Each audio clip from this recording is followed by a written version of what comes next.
in the land where summoners reigned supreme. He was born an outcast unable to summon any element, yet capable of resonating with divine beasts. While other summoners struggled to tame low-tier magical creatures, he quietly awakened ancient beasts that had slumbered for millennia.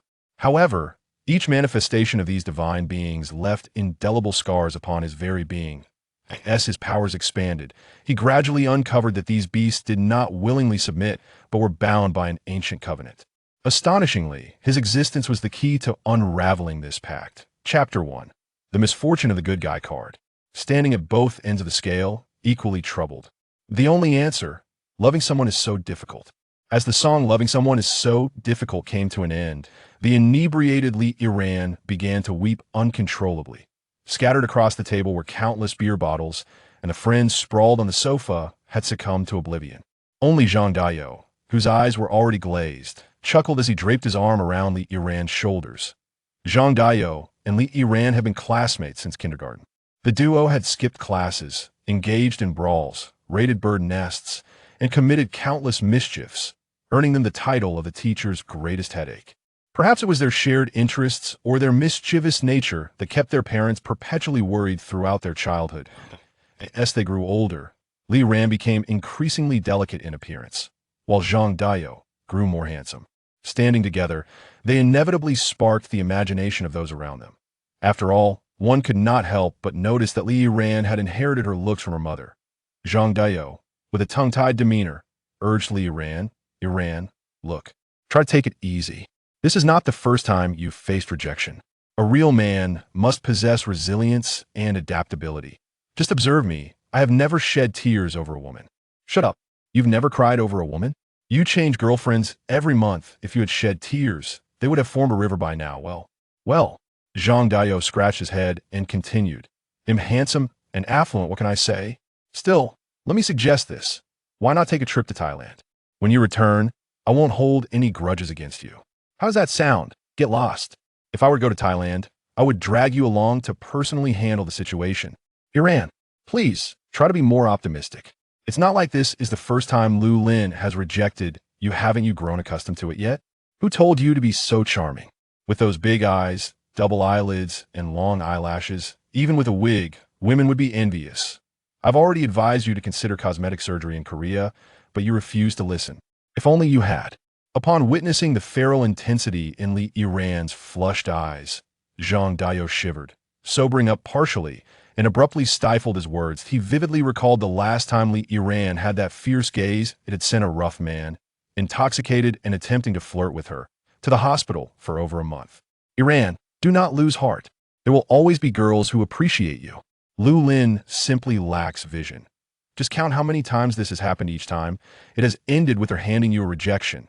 Dayo, I have harbored feelings for her for 5 years, pursuing her since our school days. Initially, she remarked that I was a good person, but we were both young.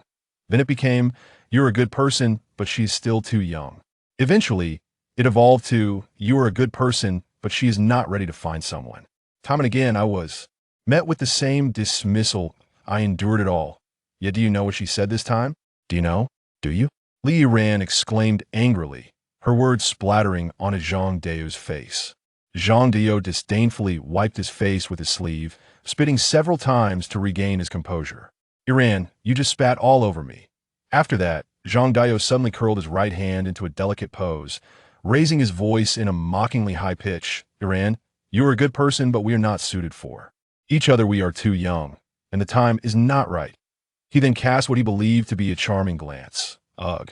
Li Iran, showing no restraint, promptly vomited.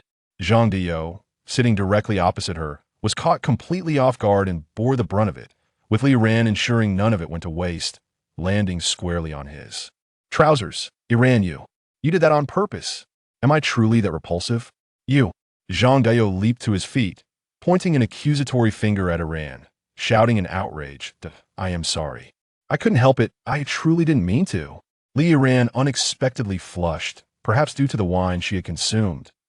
Zhang Dayo, taken aback, stared at her in astonishment, experiencing an odd sensation.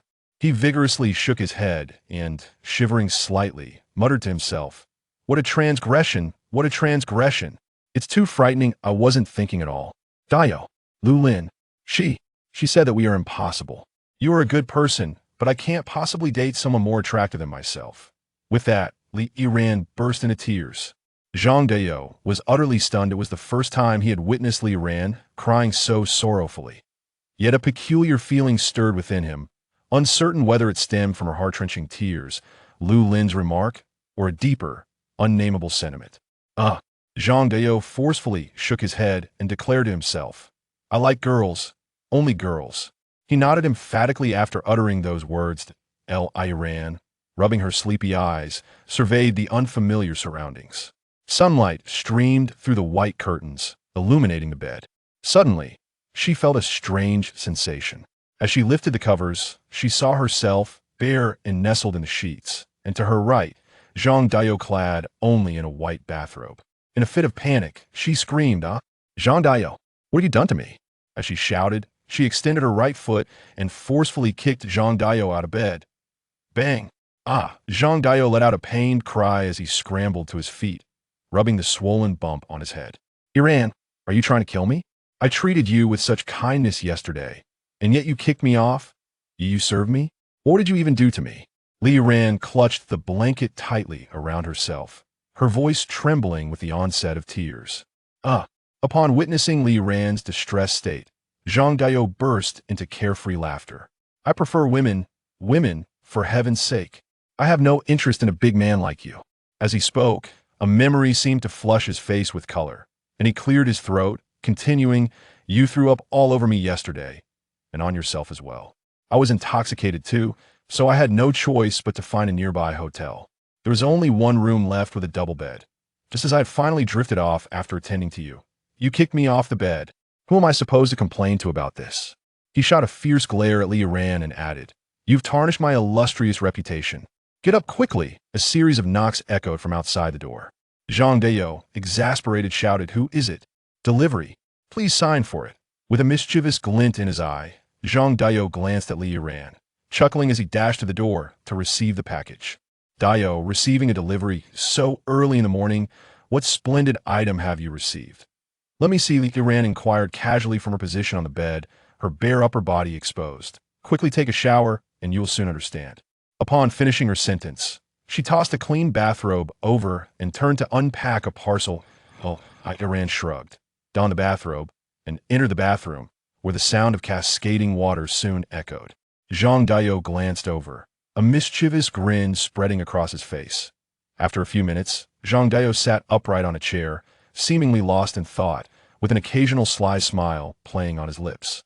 Li Yiran emerged from the bathroom, her hair still damp, and inquired, Dayou, where are my clothes? Both of our clothes were vomited by you. It was simply too disgusting, so I threw them all away. What? You threw them away? Li Yiran turned abruptly. Her eyes widened in disbelief as she stared at Zhang Dayou, who sat composedly in his chair, momentarily stunned. Then where did your clothes come from? They arrived in the delivery just now. Do you have mine? Li Yiran asked hesitantly. Of course. They're under the covers. You can go put them on yourself. With that, Zhang Dayou could not contain his laughter as he dashed out of the room. Just before the door closed, his voice echoed back. In 10 minutes, the cleaning lady will arrive. You'd better hurry. I've already checked out. Ha ha ha. Li Yiran huffed, swiftly lifted the covers, and upon seeing her clothes, she shrieked, Zhang Dayou, I swear I will incapacitate you to the point of being unable to care for yourself. Otherwise, I shall not be a person. I will not be called Li Yiran. Chapter 2. The good person cardigan dressed in a maid outfit and adorned with cascading black waves of hair, Li Yiran emerged from the hotel. Her expression darkened by the scrutinizing gazes of onlookers. If looks could kill, the establishment would have been reduced to ashes by a nuclear blast.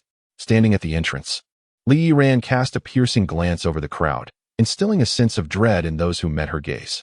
Yet, the bystanders found a certain allure in witnessing the fury of such a striking beauty. After all, it was not directed at them. Some even entertained the notion that if this enchanting woman were to approach and utter a few words, it would be quite the treat. A few audacious young men ventured closer, attempting to engage her in conversation, hoping for a chance to exchange contact information. With gritted teeth, Li Yiran shot them a fiery glare, her eyes seemingly ablaze with indignation. The young men, taken aback, lowered their heads, and stepped back, only to find that Li Yiran had vanished from their sight. Meanwhile, Zhang Dayo lurked around the corner, his gaze fixated on the maid-clad Li Yiran. A mischievous grin plastered across his face as he appeared lost in thought. Suddenly, an inexplicable chill coursed through him, as if he were standing naked in the Arctic, locked in a stare with a polar bear. Almost immediately, a pair of bright, bloodshot eyes appeared before him. Zhang Dayo hastily retreated a step, raising his hands defensively before his chest, stammering, "Iran, it was just a joke. A joke." Bang! As the crowd heard the shriek, they turned to witness a stunning woman, standing at an impressive height of 1.8 meters and clad in a maid outfit, executing a swift shoulder throw that sent a similarly tall and athletic young man in sportswear crashing to the ground. The young men who had been contemplating a flirtation moments ago turned pale and hastily fled, fearing that they would be caught up in the chaos. Then, the handsome lad cried out in anguish, "Iran, I was wrong. I shall never dare again. I beg for your mercy. I promise to."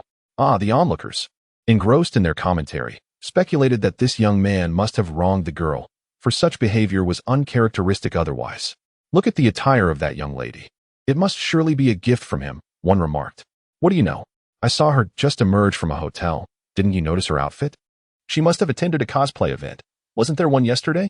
The young man's intentions remained unspoken as Li Yiran stood with her foot planted firmly on Zhang Dayo's chest, casting a menacing glance in his direction. He choked on his words and fled, terrified of experiencing a similar fate. The surrounding spectators fell silent, yet they remained gathered, whispering amongst themselves, with some even capturing the moment on their phones. Li Yiran gazed down at Zhang Dayo, a sinister smile creeping upon her lips. In a mockingly sweet tone, she said, "Dayo, my apologies. I might have been a bit too forceful. I shan't do it again." With that, she lifted her foot from Zhang Dayo's chest and squatted down, her eyes brimming with a threatening glimmer as she pulled him up, her face adorned with a playful shyness. Upon hearing her voice, the crowd was momentarily taken aback, followed by an audible gasp. "The young man, this beauty. It turns out he is a man." Zhang Dayo's face instantly flushed a deep shade of crimson as he leapt up, seizing Li Yiran's hand, and fled in haste. The embarrassment was overwhelming. Unlike Li Yiran, who had the advantage of a maid outfit and wig for disguise, his appearance was entirely unadorned. Moreover, someone had recorded the incident. Had Li Yiran remained silent, he could have managed the situation, but her deliberate deep voice made it even more precarious. If the video were to be circulated online, he would find himself unable to defend his honor. How would he navigate life thereafter? Once they had distanced themselves, Zhang Dayo hung his head. A pained expression etched on his face as he lamented, "Iran, you are too ruthless. You've ruined my chances for happiness." "Dayo, I believe this could turn out quite well." Li Yiran interjected, playfully draping her arm over Zhang Dayo's shoulder, and with a serious demeanor, she continued in her deep voice. Zhang Dayo forced a smile, acutely aware of the peculiar gazes from those around them. He thought to himself, if only you spoke softly, it might have been more convincing. But with such a coarse voice, it's as if you want the whole world to know you're a man. If I believe you, I might as well be a fool. With a woeful expression, Zhang Dayo exclaimed, "Brother, you are my true brother. I have erred. I shall never again provoke you. Please, spare me. I will. No, I shall immediately, right now, fetch you the most dashing outfit. I guarantee your satisfaction. Come with me." Li Yiran glanced at Zhang Dayo, then at her own attire, a playful smile creeping onto her lips. "Are we going together?" Zhang Dayo was overwhelmed with sorrow. If he were to carry a piece of this burden with him, he might very well bring about his own demise. "No need, brother, no need. I shall go alone and will find you shortly." With that, he dashed away, leaving no trace behind, as if terrified that Li Yiran would catch up to him. Li Yiran observed Zhang Dayo's retreating figure and burst into laughter. The pain of rejection from yesterday seemed to dissipate into insignificance. The onlookers, bewildered, stared at this girl clad in a maid outfit, who, despite her proper attire, exuded a distinctly masculine charm, leaving them utterly perplexed. In high spirits, Li Yiran hummed a cheerful tune and strolled away, indifferent to the curious gazes and the inexplicable thoughts of the onlookers. Standing at the intersection waiting for the traffic light, she had grown accustomed to the scrutiny. As long as she remained silent, she would not stir any commotion. While waiting for the light to change, Li Yiran surveyed the surrounding crowd, and suddenly her eyes lit up. Not far ahead, a stunning long-haired beauty in a white dress was also waiting for the red light. "Lulin?" Indeed, it was her, the very same Lu Lin who had rejected him the previous day. Li Yiran hastened towards her. At that moment, the green light illuminated the street, and Lu Lin took a step forward to cross to the other side. Suddenly, a roaring red Ferrari, intent on beating the yellow light, careened around the corner, hurtling towards Lu Lin. Without understanding where she found the strength, Li Yiran surged forward with an unprecedented swiftness, grasped the stunned Lu Lin, and forcefully yanked her backward. Upon encountering the visage of a stunning woman, Li Yiran found himself momentarily stunned. Despite the Ferrari's abrupt halt, it still collided forcefully with her. The long-haired beauty was rescued, yet Li Yiran soared high into the air, tracing a parabolic arc before crashing heavily to the ground. The woman, taking a breath, hurried over to him, gazing at the motionless figure of Li Yiran, drenched in blood. You are not Lu Lin," Li Yiran uttered, blood foaming at his lips, struggling to speak. The beauty knelt beside him, her expression bewildered as she observed the figure clad in a maid's outfit, whose voice was unmistakably that of a man. "How could I misjudge? This shouldn't be." Li Yiran mumbled in a voice only he could discern. "What did you say? I can't hear you." The woman cried out, tears brimming in her eyes. The surrounding crowd was in disarray. Some called for ambulances, while others contacted the police, yet no one dared to approach the motionless Li Yiran. He coughed several times, spitting out more blood. "Do not speak anymore. Conserve your strength. The police have been notified, and the ambulance will arrive shortly. Hold on. You are a good person." The beautiful woman spoke anxiously, tears streaming uncontrollably down her face. If it were not for this sister, the man might very well be lying here instead.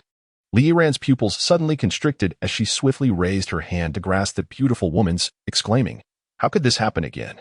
Then, she violently coughed up a mouthful of blood, her eyes wide open, fixated on the woman before her, gradually loosening her grip on her hand. Chapter 3. For reasons unknown. I found myself in a pair of underpants. I do not want the good person card. Wow, wow, wow, wow. Why not you? Wow, wow, wow, wow. Li Yiran shouted loudly. Yet what resonated was merely the wailing of an infant. As Li Yiran continued to yell, she realized something was amiss. Her surroundings were engulfed in darkness. And no matter how hard she tried, her eyes remained stubbornly shut.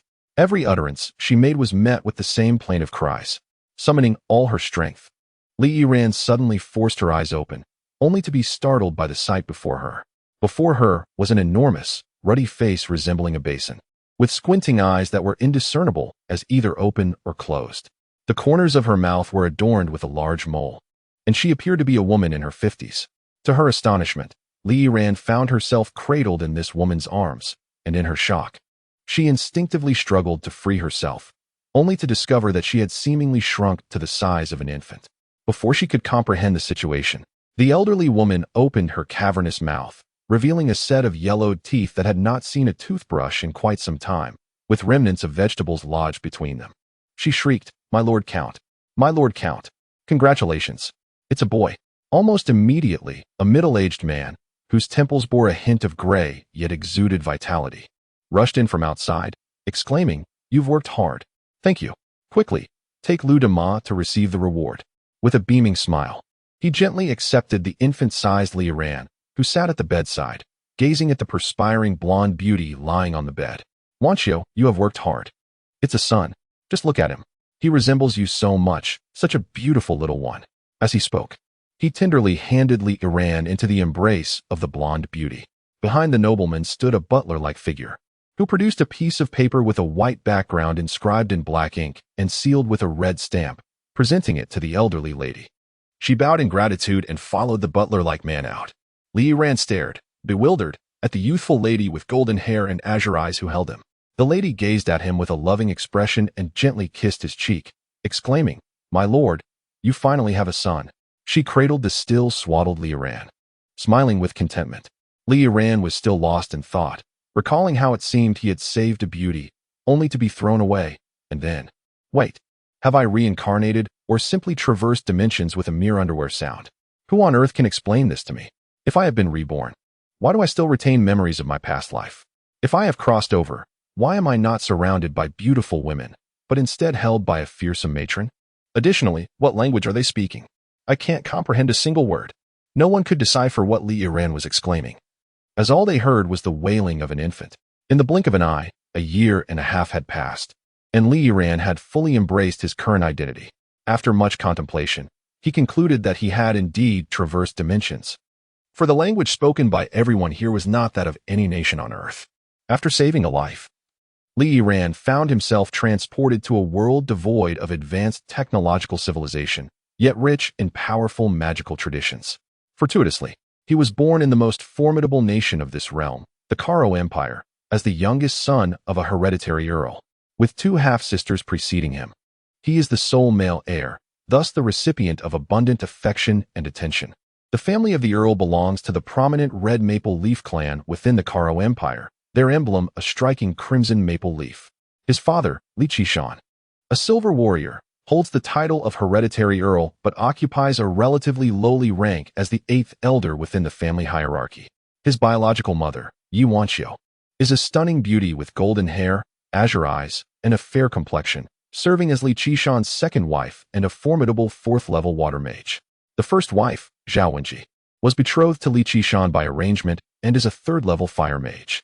Both sisters, born of Zhao Wenji, are distinguished. The elder sister, Li Ryu, is a second-level fire mage attending the Karo Royal Academy, while the younger sister, Li Ruoxing, is a senior warrior also enrolled at the academy. Li Yiran has partially fulfilled his final vow from the world he left behind, ensuring that Zhang Dayo did not end up incapacitated and unable to care for himself. Otherwise, he would not truly embody the name Li Yiran. Fortunately, he remains human, retains the surname Li, though he is now known as Li Zhenbang. Li Zhenbang no longer contemplates why, after his transmigration, he has not become a supreme powerhouse or a dashing playboy, as often depicted in novels. Naturally, he still possesses the potential to become a charming rake, but that would have to await his maturation. Li Zhenbang certainly holds disdain for becoming an ordinary individual. Since fate has bestowed upon him a second chance, it would be a grave disservice to himself if he were to squander it. Although he has gleaned a modicum of understanding regarding this world, he remains utterly ignorant of magic. This realm venerates the strong, and given his lack of knowledge in sorcery, he resolves to hone his physical prowess, aspiring to become a formidable warrior. The Hongfenji family undoubtedly possesses an arsenal of martial skills for warriors. However, to Li Zhenbang, these techniques appear rather rudimentary, often prioritizing raw power at the expense of agility. In his previous life, although he was not born into a martial arts lineage, he systematically studied combat sports during his university years and even traveled to Wudong Mountain after graduation to further his training for a time. His pursuit of martial arts was not aimed at becoming a master, but rather for self-defense and personal cultivation. Though one cannot entirely dismiss the notion of preparing to rescue a damsel in distress. Upon arriving in this new world, aside from his daily physical training and moments of contemplation, Li Zhenbang's greatest pleasure lies in reading. Knowledge is indeed power, a truth that transcends worlds. The nation in which Li Zhenbang resides is situated on the western continent of this realm. To be precise, the entire western continent is the territory of the Karo Empire. The western continent, also known as the Tehran continent, is affectionately referred to as the Karo continent by the people of the Karo Empire. Gazing across the expanse lies the eastern continent, alternatively termed the Marina continent. The two continents are not separate entities. Rather, they are interconnected. On the eastern continent reside two entities that cannot precisely be classified as nations, the Twilight Federation and the Divine Alliance. Historically, these two lands have been embroiled in countless conflicts over territorial disputes until the emergence of a colossal city, Freedom City, which rose majestically between the two continents. Freedom City appeared almost as if by magic, housing innumerable formidable beings and serving as a formidable barrier between the two lands. Both continents have attempted to besiege Freedom City, yet each endeavor ultimately culminated in failure. Eventually, representatives from all sides convened for intense negotiations within Freedom City, and thus, a lasting peace has been upheld to this day. The Lord of Freedom City remains shrouded in mystery. His identity is still unknown, yet his formidable power is beyond question. Chapter 4. The Birth of a Genius at the Tender Age of 1.5.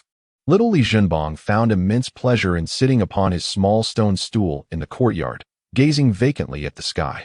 In these moments, he appeared profoundly forlorn and solitary, prompting his caretakers to maintain a respectful distance, quietly observing him to prevent any mishaps.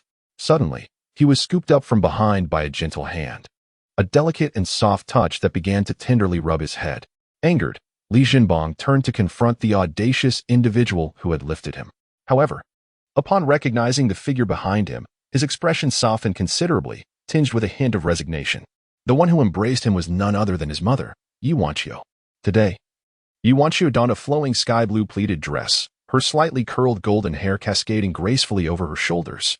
Beneath her long eyelashes, her large, emerald green eyes sparkled with affection and a touch of mischief as she looked at her somewhat helpless son. Playfully, she remarked, "Oh dear, are you pining for some little girl from the neighborhood? Shall I assist you in proposing?"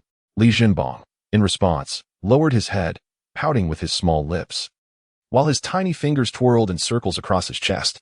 Although he had traversed into a new life, leaving behind his once breathtaking visage, the formidable genes of his mother, Yuanqiu, ensured he remained as adorable as a porcelain doll.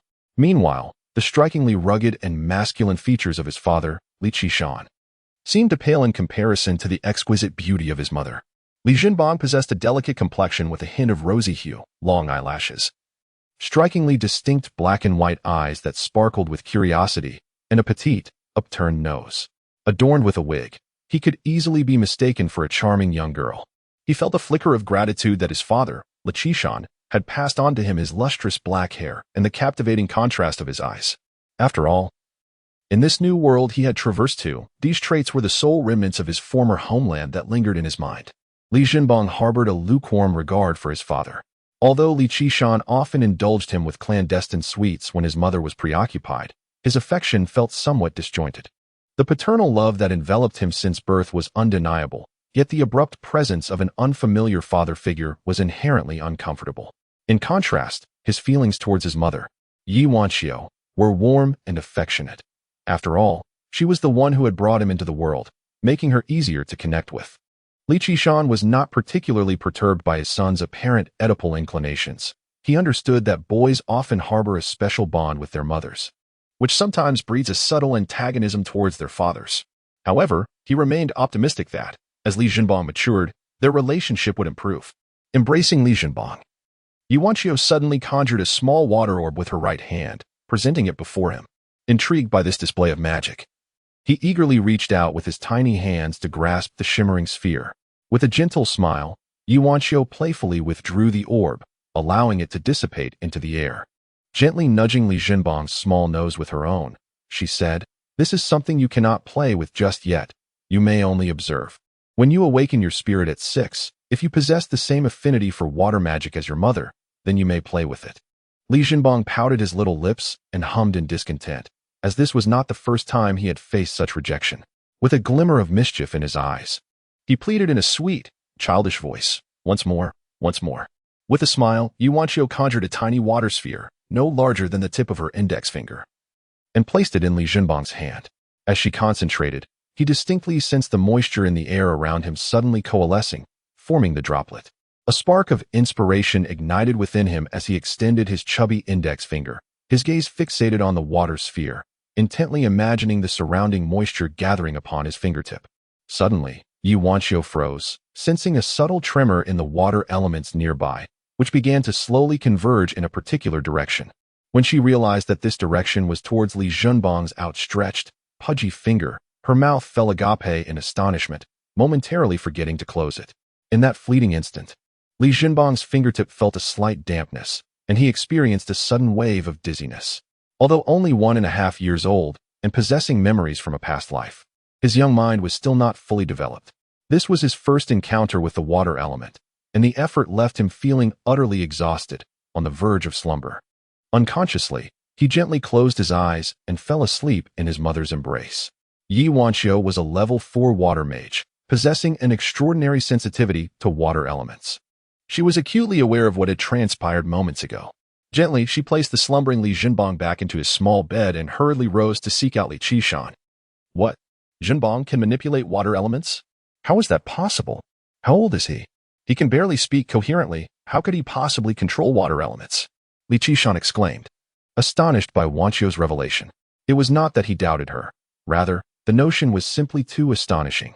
If this were true, Li Jinbang might very well become a formidable water mage in the future, perhaps even a mage mentor, or conceivably, a holy mage. Moreover, the family's resources would undoubtedly prioritize Jinbang's cultivation. Others may be oblivious, but as the eighth elder, Li Qishan was acutely aware of the strength of the Hong Maple Leaf clan. Wanqiu, let us keep this under wraps for now and observe further. If we misinterpret the situation and spread the word, it would surely become a great jest for the family. Yi Wanqiu regarded Li Qishan and nodded solemnly in agreement. Wanqiu, let us investigate further to ascertain the truth. They exited the study and swiftly made their way to the bedroom, gazing in awe at the sight of Li Jinbang, who lay in his small bed, drooling and soundly asleep. Both were somewhat incredulous, questioning whether they might have truly misjudged the situation. After an unknown duration of slumber, when Li Jinbang awoke, the first sight that greeted him was that of Li Qishan and Yi Wanqiu. Their expressions a mixture of anxiety and anticipation as they gazed at him. Jinbang, you're awake? Yi Wanqiu spoke with tender affection as she cradled Li Jinbang in her embrace. Li Qishan extended his robust index finger, gently teasing Li Jinbang. Sharing a glance with Yi Wanqiu, Li Qishan turned and approached the door, peering outside. Noticing no one present, he softly closed the door behind him. Jinbang, let me conjure a small water orb for you once more. Pay close attention.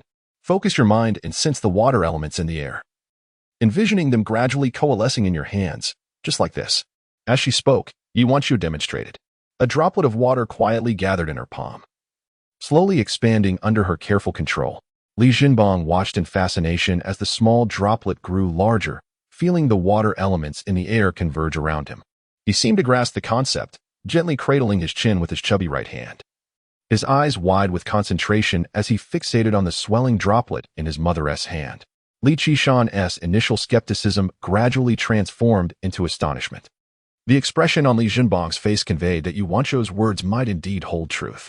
Jinbang, do you see it clearly? Yi Wanqiu gently presented the small water orb before Li Jinbang, her voice soft and encouraging. Li Jinbang, in thoughtful contemplation, nodded, exhibiting a maturity that belied his 1.5-year-old demeanor. He extended his pudgy right index finger, slowly closing his eyes to fully immerse himself in the sensation of the water elements around him. Suddenly, with his eyes shut, Li Jinbang seemed to perceive countless colorful specks of light permeating the air. Is this the essence of magic? He wondered. Li Jinbang slowly opened his eyes, a frown creasing his brow.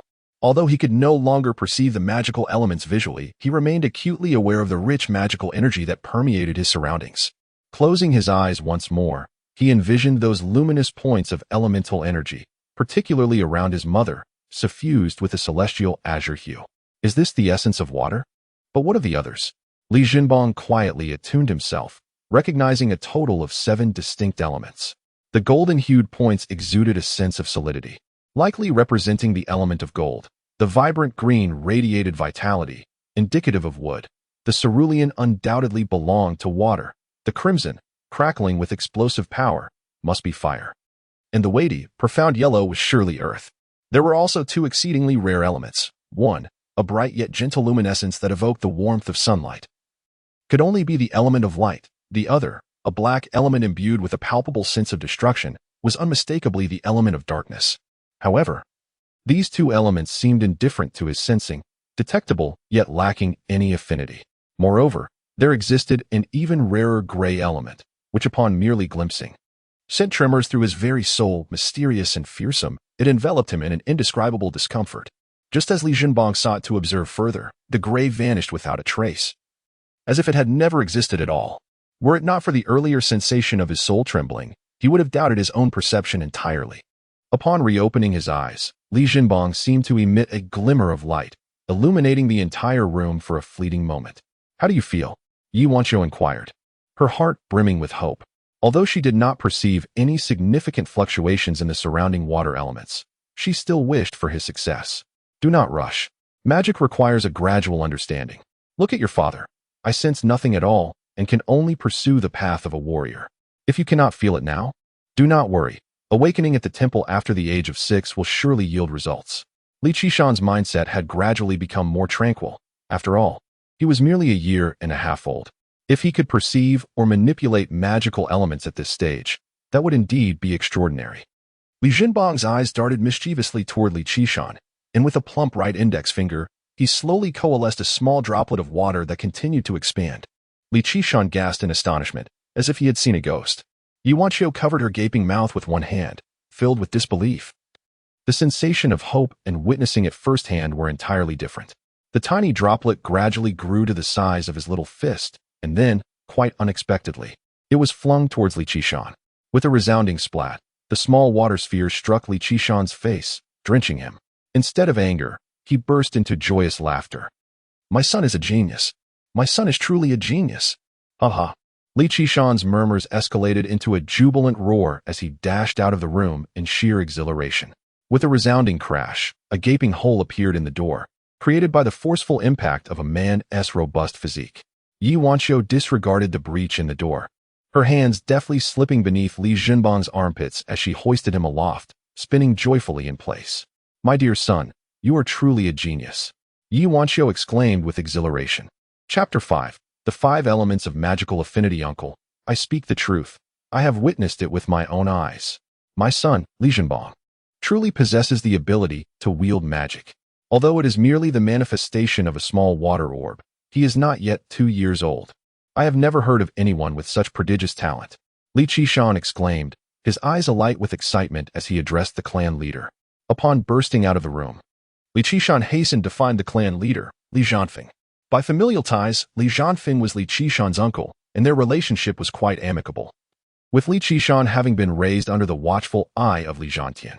Privately, they referred to each other as uncle and nephew. Were it not for that unfortunate incident, Li Qishan's father would not have met his demise, and perhaps the position of clan leader would belong to Li Qishan's father, Li Zhantian, who was once heralded as the most promising candidate to become a holy warrior, possessing strength that was closest to that of such a revered figure. "Qishan, is what you say truly the case? I have never heard of anyone being able to communicate with magical elements before the age of 2, Li Zhanfeng replied with gravity. As the leader of the clan, he could not act on hearsay. Having occupied the position for so long, though he had not accomplished anything monumental, he had adhered to protocol, dedicating himself to the welfare of the family, earning the unanimous respect of the elders. "Uncle, please come home with me to see for yourself. You will certainly not be disappointed. Wanqiu has also witnessed it firsthand," he urged, reaching out to grasp Li Zhanfeng's arm. "Oh, Wanqiu has seen it as well. Very well. I shall accompany you to witness this for myself. If Zhenbang cannot perform magic, I shall be held accountable." Li Zhanfeng, after finishing his words, cast a casual glance at Li Qishan's backside. In their childhood, the mischievous Li Qishan had often been subjected to spankings from him. Li Qishan extended his hand to grasp Li Zhanfeng's, but it stiffened as he instinctively covered his rear, letting out an awkward chuckle. "Uncle, I am no longer a child. Please refrain from teasing me about my past. What if Zhenbang finds out? How am I to discipline that little rascal in the future? Let us go. If we don't leave soon, I want to go at all." With that, Li Zhanfeng eagerly stepped outside, curious to see what delightful surprises this little one, whom he hadn't seen in ages, would bring. He recalled the last time they met was right after the child's birth. He had barely cradled him when the infant had unexpectedly relieved himself all over him, a smile breaking across his wrinkled face. Having no children of his own, he had always regarded Li Qishan as his own son. Naturally, Li Zhenbang had become akin to a beloved grandson, a name chosen by him in hopes that Zhenbang would revitalize the family, vanquish foreign adversaries, and soon attain the esteemed positions of nobility and statesmanship, becoming a pillar of the nation. "Qishan, did you do this?" Li Zhanfeng asked, pointing at the human-sized hole in the door, bemusement evident in his tone. Li Qishan chuckled sheepishly. "I was too hasty. My mistake. My mistake. Uncle Feng, you've arrived." Yi Wanqiu, seeing Li Zhanfeng and her husband, who appeared as flustered as a child caught in a blunder, greeted them with a smile. "Wanqiu, you ought to keep a closer eye on Qitian. Just look at this door. What a mess he has made." With a countenance adorned with smiles, Li Zhanfeng was not genuinely angry. It seemed he had long grown accustomed to Li Qitian's antics. "Bring Banger here for me to see. I heard from Qitian that he can actually wield water magic," Li Zhanfeng said, his breath slightly quickening. "This. I'm afraid. I knew it. I knew it. It must be that rascal Qishan pulling my leg." He spoke with a serious demeanor directed at Li Qishan, as if he might indeed resort to familial discipline at any moment. "Uncle Feng, you misunderstand. What I mean is, you might be even more astonished. Please, follow me inside to take a look," Yi Wanqiu said with a smile, gently tugging Li Zhanfeng's arm as they moved indoors. Upon entering, Li Zhanfeng was met with the sight of Li Zhenbang seated on the bed, his mouth agape in disbelief. Li Qishan's eyes widened as well, swallowing hard. Both felt a sense of helplessness, Surely, this jest from the heavens had gone too far. There sat Li Jinbong, hands outstretched, with a small orb floating above each fingertip, gracefully flipping and twirling in play. Am I dreaming? Li Qishan pinched his own face hard, wincing in pain. 5 elemental magic orbs. Indeed, it is the 5 elemental magic orbs. Each of Li Jinbong's fingers bore a different colored orb, small yet undeniably the essence of the 5 elemental magics. The golden, wooden, watery, fiery, and earthy elements coalesced into magic orbs suspended above his fingertips. 2 hands, 10 tiny magic orbs. Zhanfeng, I heard your little grandson possesses a 5 elemental magical constitution. Can he truly utilize all 5 types of magic? The speaker is Delalaka, the esteemed fire archmage of the Karo Empire. Master Delalaka, he exclaimed, my little grandson is merely playing around. He is only 3 years old. Although he possesses potential in this regard, it is only upon reaching the age of 6, after worshipping at the temple to awaken, that his true abilities can be determined. At present, no one can say for certain. For now, he can only conjure elemental orbs using the 5 elemental magics, leaving our servants in quite a predicament. Despite his words, a sense of pride was unmistakably evident on his face. His grandson, Li Jinbong, is destined to be an all-encompassing mage. Even if his awakening reveals varying strengths, it is a foregone conclusion that he will become a mage of great potential. Zhanfeng, I have heard much about you for quite some time. Is it convenient for me to visit? I wish to see that little one. If he truly possesses talent, I shall take him as my disciple, Delalaka declared with an air of confidence. His assurance stemmed not only from being the imperial master of Karo, but also from being a holy archmage. Though his primary affinity lies with fire magic, his perception and application of other elemental forces are commendable as well. It is a misconception that fire mages can only wield fire spells. They are indeed capable of casting lower-level spells from other schools of magic, albeit at a significantly greater cost of mental and magical energy, resulting in diminished power. Generally, individuals refrain from engaging in such laborious and thankless endeavors. However, as a holy archmage, Delalaka's comprehension of magical elements far surpasses that of an ordinary mage, providing insights that would benefit a typical mage for a lifetime. Is it truly so? Li Zhanfeng spoke with a slight stutter, overwhelmed with excitement. He could scarcely fathom that Master Leica would deign to utter such words. Countless individuals aspired to become disciples of Master Leica, only to be turned away at the threshold. Each month, Master Leica delivered a lecture at the Carlo Royal Academy, yet for many, the opportunity to attend even a single class remained a distant dream. With utmost reverence, Li Zhanfeng guided Master Leica towards his residence. Although the Hongfeng family was grand and prosperous, establishing a connection with Master Leica would undoubtedly prove beneficial for the family's development. Moreover, for Li Jinbong, this was an unparalleled opportunity that could not be sought after. Young master, please spare me. This is my last piece of clothing. If it gets any dirtier, I shall have nothing left to change into, pleaded the young servant in a blue cloth robe. Bowing before Li Jinbong with a face full of forced smiles. I shall let it slide this time. But if you dare to peek at me while I bathe again, I shall burn 2 holes in your backside. Li Jinbong declared with a scowl while seated in a wooden basin, with a flick of his wrist. The water sphere in his left hand and the earth sphere in his right vanished, only to be replaced by 2 small fireballs that he waved threateningly at the young servant. Startled, the servant hurriedly fled outside, hastily closing the door behind him, as the muffled laughter of the maidens echoed from beyond. It was not that Li Jinbong relished tormenting others, with the memories of his past life weighing heavily upon him. He found it intolerable to have a stranger assist him in bathing. The thought of a maidservant doing so filled him with even greater embarrassment. After all, in his previous life, he had remained a virgin, entirely unaccustomed to such circumstances. The servants found themselves in a predicament, although the young master, merely 3 years of age, exhibited remarkable maturity and treated them well. He was still just a child. Who would dare to be so irresponsible as to allow him to bathe alone? If the clan leader were to discover such negligence, the consequences would be dire. Ever since the clan leader learned of Li Jinbong's innate affinity for all 5 elemental magics, Li Jinbong had become a focal point of the family's protection efforts.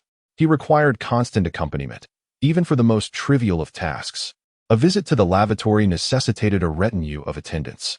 Were it not for Li Jinbong's vehement protests using his magical orb, it is likely that a servant would have been summoned to assist him in that regard.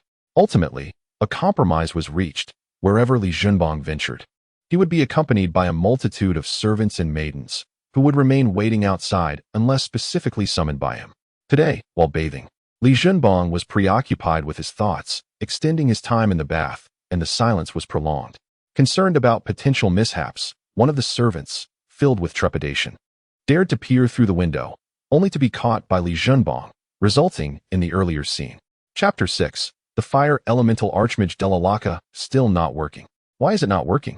Li Junbang murmured to himself, furrowing his brow as he sat in the courtyard after his bath. Nearly 2 years had passed, and he had become adept at manipulating the 5 elemental magics. However, the control of light and dark elements continued to perplex him. Recently, he had encountered a curious dilemma. He could perceive the water element merging with his mother's body during her cultivation. Although only a small fraction of the water element remained within her, over time, this accumulation became substantial, as if her body were a vessel for the water element, continuously enhancing her physical constitution. Yet, he could only sense various elements and manipulate the 5 elemental forces, but he was unable to draw any element into his own body. As he contemplated, small spheres of the 5 elements danced across the fingers of his left hand, a habitual gesture during his moments of reflection. Jianfeng, it has been a while since I last saw your Li Qishan in the palace. Is he not the captain of the royal guard? Indeed. Qishan has recently been dispatched on a mission by His Majesty, the specifics of which remain unknown to us. Oh, I have heard that you possess several casks of exquisite wine that have been aged for decades. I wonder if I might have the fortune to sample some? Master Leica, I did not realize you had a taste for such delights. Not a problem. If you wish, I shall have my servant bring some to you. Li Jianfeng replied with great enthusiasm.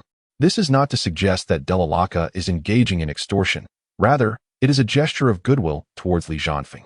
If one believes that merely a few bottles of fine wine can entice Delalaka into one's home, they are gravely mistaken. Countless individuals have sought to present rare treasures to Delalaka, but have found no means to do so. Upon reaching the threshold, Li Jianfeng stepped back, extending his right hand in an inviting gesture. Delalaka, unperturbed, strode inside. There's no need for such formalities. We can simply enjoy ourselves at your residence, Delalaka remarked, his gaze momentarily catching sight of Li Junbang in the courtyard, who appeared momentarily taken aback before regaining his composure. I've long heard that the chefs of the Hongfinji family are exceptional. This is the perfect opportunity to savor their culinary delights, he added, casting another glance at Li Junbang before addressing Li Jianfeng. At that moment, Li Junbang was deep in contemplation regarding the manipulation of light and dark elements, his fingers deftly maneuvering 5 elemental magic orbs that floated above his hand. Initially, he had dismissed the rumors of Li Jianfeng's grandson possessing a 5-element magical constitution as mere exaggeration, as traditionally only the sorcerer god was said to possess such an ability. There also existed a more ethereal magical constitution known as the 7-element magical constitution. Even the deities of ancient times seemed unable to master the control of all 7 magical elements. Having a holy magus dine at home is no ordinary honor. The transition from merely delivering wine to directly enjoying it within one's abode signifies an even greater gesture of goodwill from Delalaka. If Li Jianfeng fails to grasp the significance of this moment, he may as well relinquish his position as clan leader. Without delay, Li Jianfeng promptly instructed his servants to prepare dishes and wine for the esteemed Master Leica. It has been quite some time since I last saw Uncle Leica. You haven't visited Wenji in ages. During my previous visits to the palace to see father, I did not catch a glimpse of you either. After such a long separation, your belly remains remarkably large. Zhao Wenji sat beside Delalaka, gently patting his ample belly. Wenji, now that you are a mother, you still exhibit such mischievousness. Delalaka affectionately tapped Zhao Wenji's forehead. Zhao Wenji's lineage is indeed impressive. She is the daughter of Zhao Tianlong, the reigning king of the Karo Empire. Due to the merits of Li Qishan's father, Li Zhantian, in service to the state, Li Qishan was betrothed to Zhao Wenji even before her birth. Growing up in the palace, Zhao Wenji delighted in tugging at Delalika's red beard and playfully poking his belly. Delalika cherished this spirited little girl, often imparting magical knowledge to her. However, her mischievous nature has hindered her dedication to cultivation. Otherwise, she would not have remained merely a level 3 fire mage at this point. It is worth noting that her elder sister, Li Ryua, has already attained the rank of a level 2 fire mage. Indeed, those 2 girls are still engrossed in their studies. They often express their longing for you. Each time I return, they inquire when they might visit Grandpa Leica. Ruoxing, the younger girl, is quite composed despite being a warrior. In contrast, Ruoyuem mirrors your childhood mischief. Just the other day, while I was momentarily distracted, she managed to scorch my mage robe into a half-sleeve.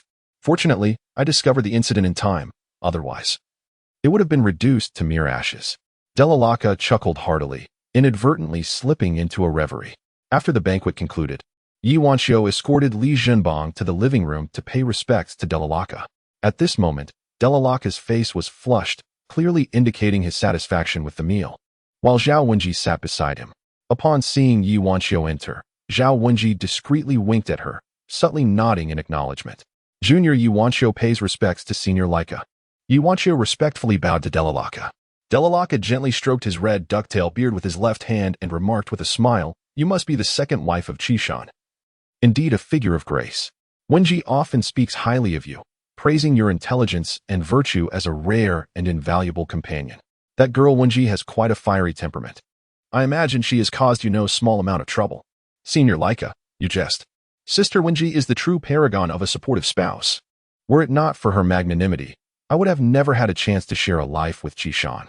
With that, Yi Wanxiu gently pulled Li Zhenbang forward and whispered, "Quickly greet Senior Laika." "Hello, red-bearded grandpa." Li Zhenbang, hiding behind Yi Wanxiu, clung to her left leg, his voice a delicate mix of shyness and trepidation. After his greeting, he swiftly retreated behind her, peeking out to steal a glance at Delalaka before hiding once more. Li Zhenbang was quite adept at playing the charming child. Although he sometimes found his own affected innocence unbearable, he had no choice in the matter. Most of the time, one must exhibit behavior appropriate for their age. A 3-year-old child behaving in a manner beyond their years is simply unacceptable. Delalaka's teacup hovered at his lips. "Grandpa Redbeard. Zhenbang, how could you be so rude? You should address him as Grandpa Laika." Yi Wanxiu admonished Li Zhenbang. Although it was a reprimand, she discreetly observed Delalaka, fearing that he might take offense and retaliate. No worries, children speak without restraint. Grandpa Redbeard. Ha ha. After a brief moment of surprise, Delalaka erupted into laughter. "Wenji, I recall that when you first met me, you referred to me as Uncle Big Beard, did you not? I now harbor serious doubts that you did not encourage him to call me that," Delalaka teased, casting a playful glance at Zhao Wenji. "Uncle Laika, you are too mischievous. How could I possibly instigate Zhenbang to call you that? I refuse to accept it," Zhao Wenji exclaimed, vigorously shaking Delalaka's arm. Stop. Wenji, must Uncle Laika admit his fault? If you continue this way, my aging bones may very well fall apart," Delalaka said, gazing affectionately at Zhao Wenji. "Uncle Laika is still quite robust. The Karo Empire relies on you for protection," Zhao Wenji retorted, though she ceased her shaking. "What protection are you speaking of? I, this old frame, still wish to shine and contribute to the Karo Empire. Some individuals are utterly oblivious, thinking our Karo Empire is easy prey." A glint of severity flashed in Delalaka's eyes. "Indeed, Zhenbang, I have heard from your grandfather that you possess a 5-element magical constitution. Would you be so kind as to demonstrate it for Grandpa Redbeard?" Delalaka spoke in a gentle tone, his eyes glimmering with anticipation. Upon entering, Delalaka had already observed the 5-element magic orbs dancing between Li Zhenbang's fingers. With his profound magical expertise, he could discern the nuances, but at this moment, he merely sought further confirmation, for he had come with a specific purpose in mind. Chapter 7. The portrait of the holy mage Li Zhenbang nestled behind his mother, his eyes darting about before he shyly peeked out at Delalaka. With a timid voice, he inquired, "Grandpa Redbeard, please don't be upset after I finish my demonstration." His expression radiated an innocent charm that was utterly endearing.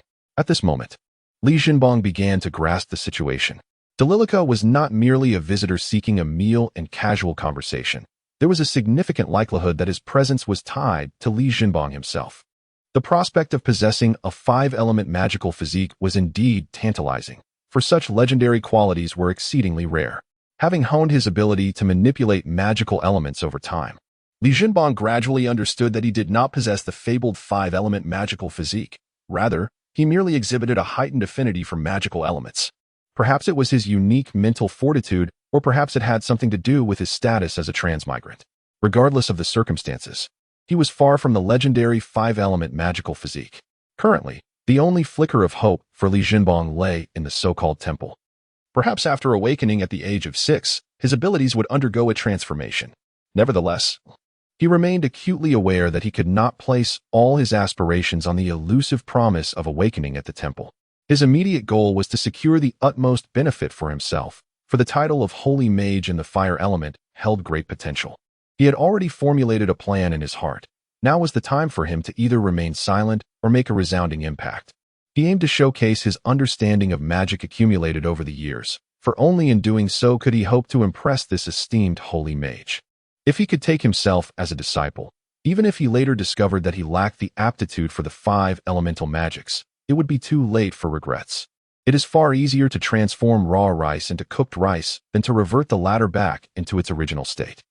The title of Disciple of the Fire Elemental Saint Mage, Delalaka, bears a certain intimidating weight. Little did Delalaka and the others realize that a mere 3-year-old child could ponder such profound thoughts. They were even less aware that this toddler was not of their world. Delalaka, stroking his ducktail beard, chuckled warmly. No worries, no worries. Grandpa Redbeard isn't angry. If you perform well, there will be rewards for you. Observing Li Junbang's adorable yet slightly bashful demeanor, Delalaka felt a deeper sense of approval. As a figure of high stature, it had been many years since he had experienced such joy. Everyone regarded him with utmost respect. The last time he had laughed heartily seemed to be several years ago when that mischievous little girl, Li Ryue, had set fire to his magical robe. Li Junbang timidly emerged from behind his mother, his chubby index finger finding its way to his mouth, gently sucking on it, as if contemplating how to present himself. The sight of Li Junbang elicited knowing smiles from all. This little child was simply too charming. Especially a gifted child, which only amplified his appeal. Li Junbang's eyes twinkled with thought, and after withdrawing his tiny finger from his mouth, he broke into a joyful smile. Li Junbang extended his little pinky, which had just been in his mouth, and a faint red glow emanated from its tip, signifying the fire element. His pinky danced gracefully in the air, tracing contours that the fire element rendered. Although the depicted image remained indistinct, the traces left by the fire element did not dissipate. Rather, they solidified, resembling ethereal flames suspended in the air. Everyone comprehended the significance of this display. Li Junbang was crafting an artwork from thin air using elemental magic. This mere manipulation of the fire element astonished the onlookers, and a glimmer of delight gradually appeared in Delalaka's eyes.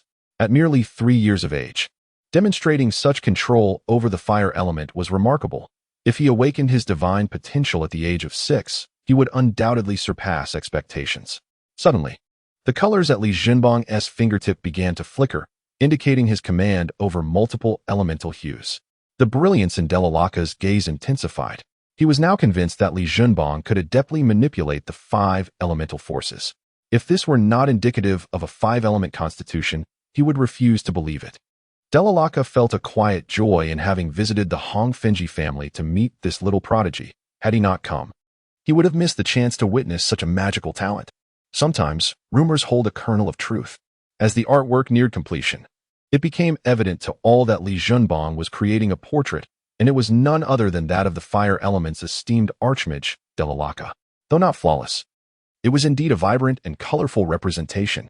It is well known that the fundamental colors of the 5 elemental forces, metal, wood, water, fire, and earth, are gold, green, blue, red, and yellow, respectively. However, one cannot help but wonder about the origins of the additional hues present in this painting. At this moment, only a handful of wizards in the room possess a faint inkling of the answer, yet they remain uncertain, plagued by curiosity. Delalaka stands agape, fixated on the portrait of himself, the teacup he had raised to his lips frozen in midair.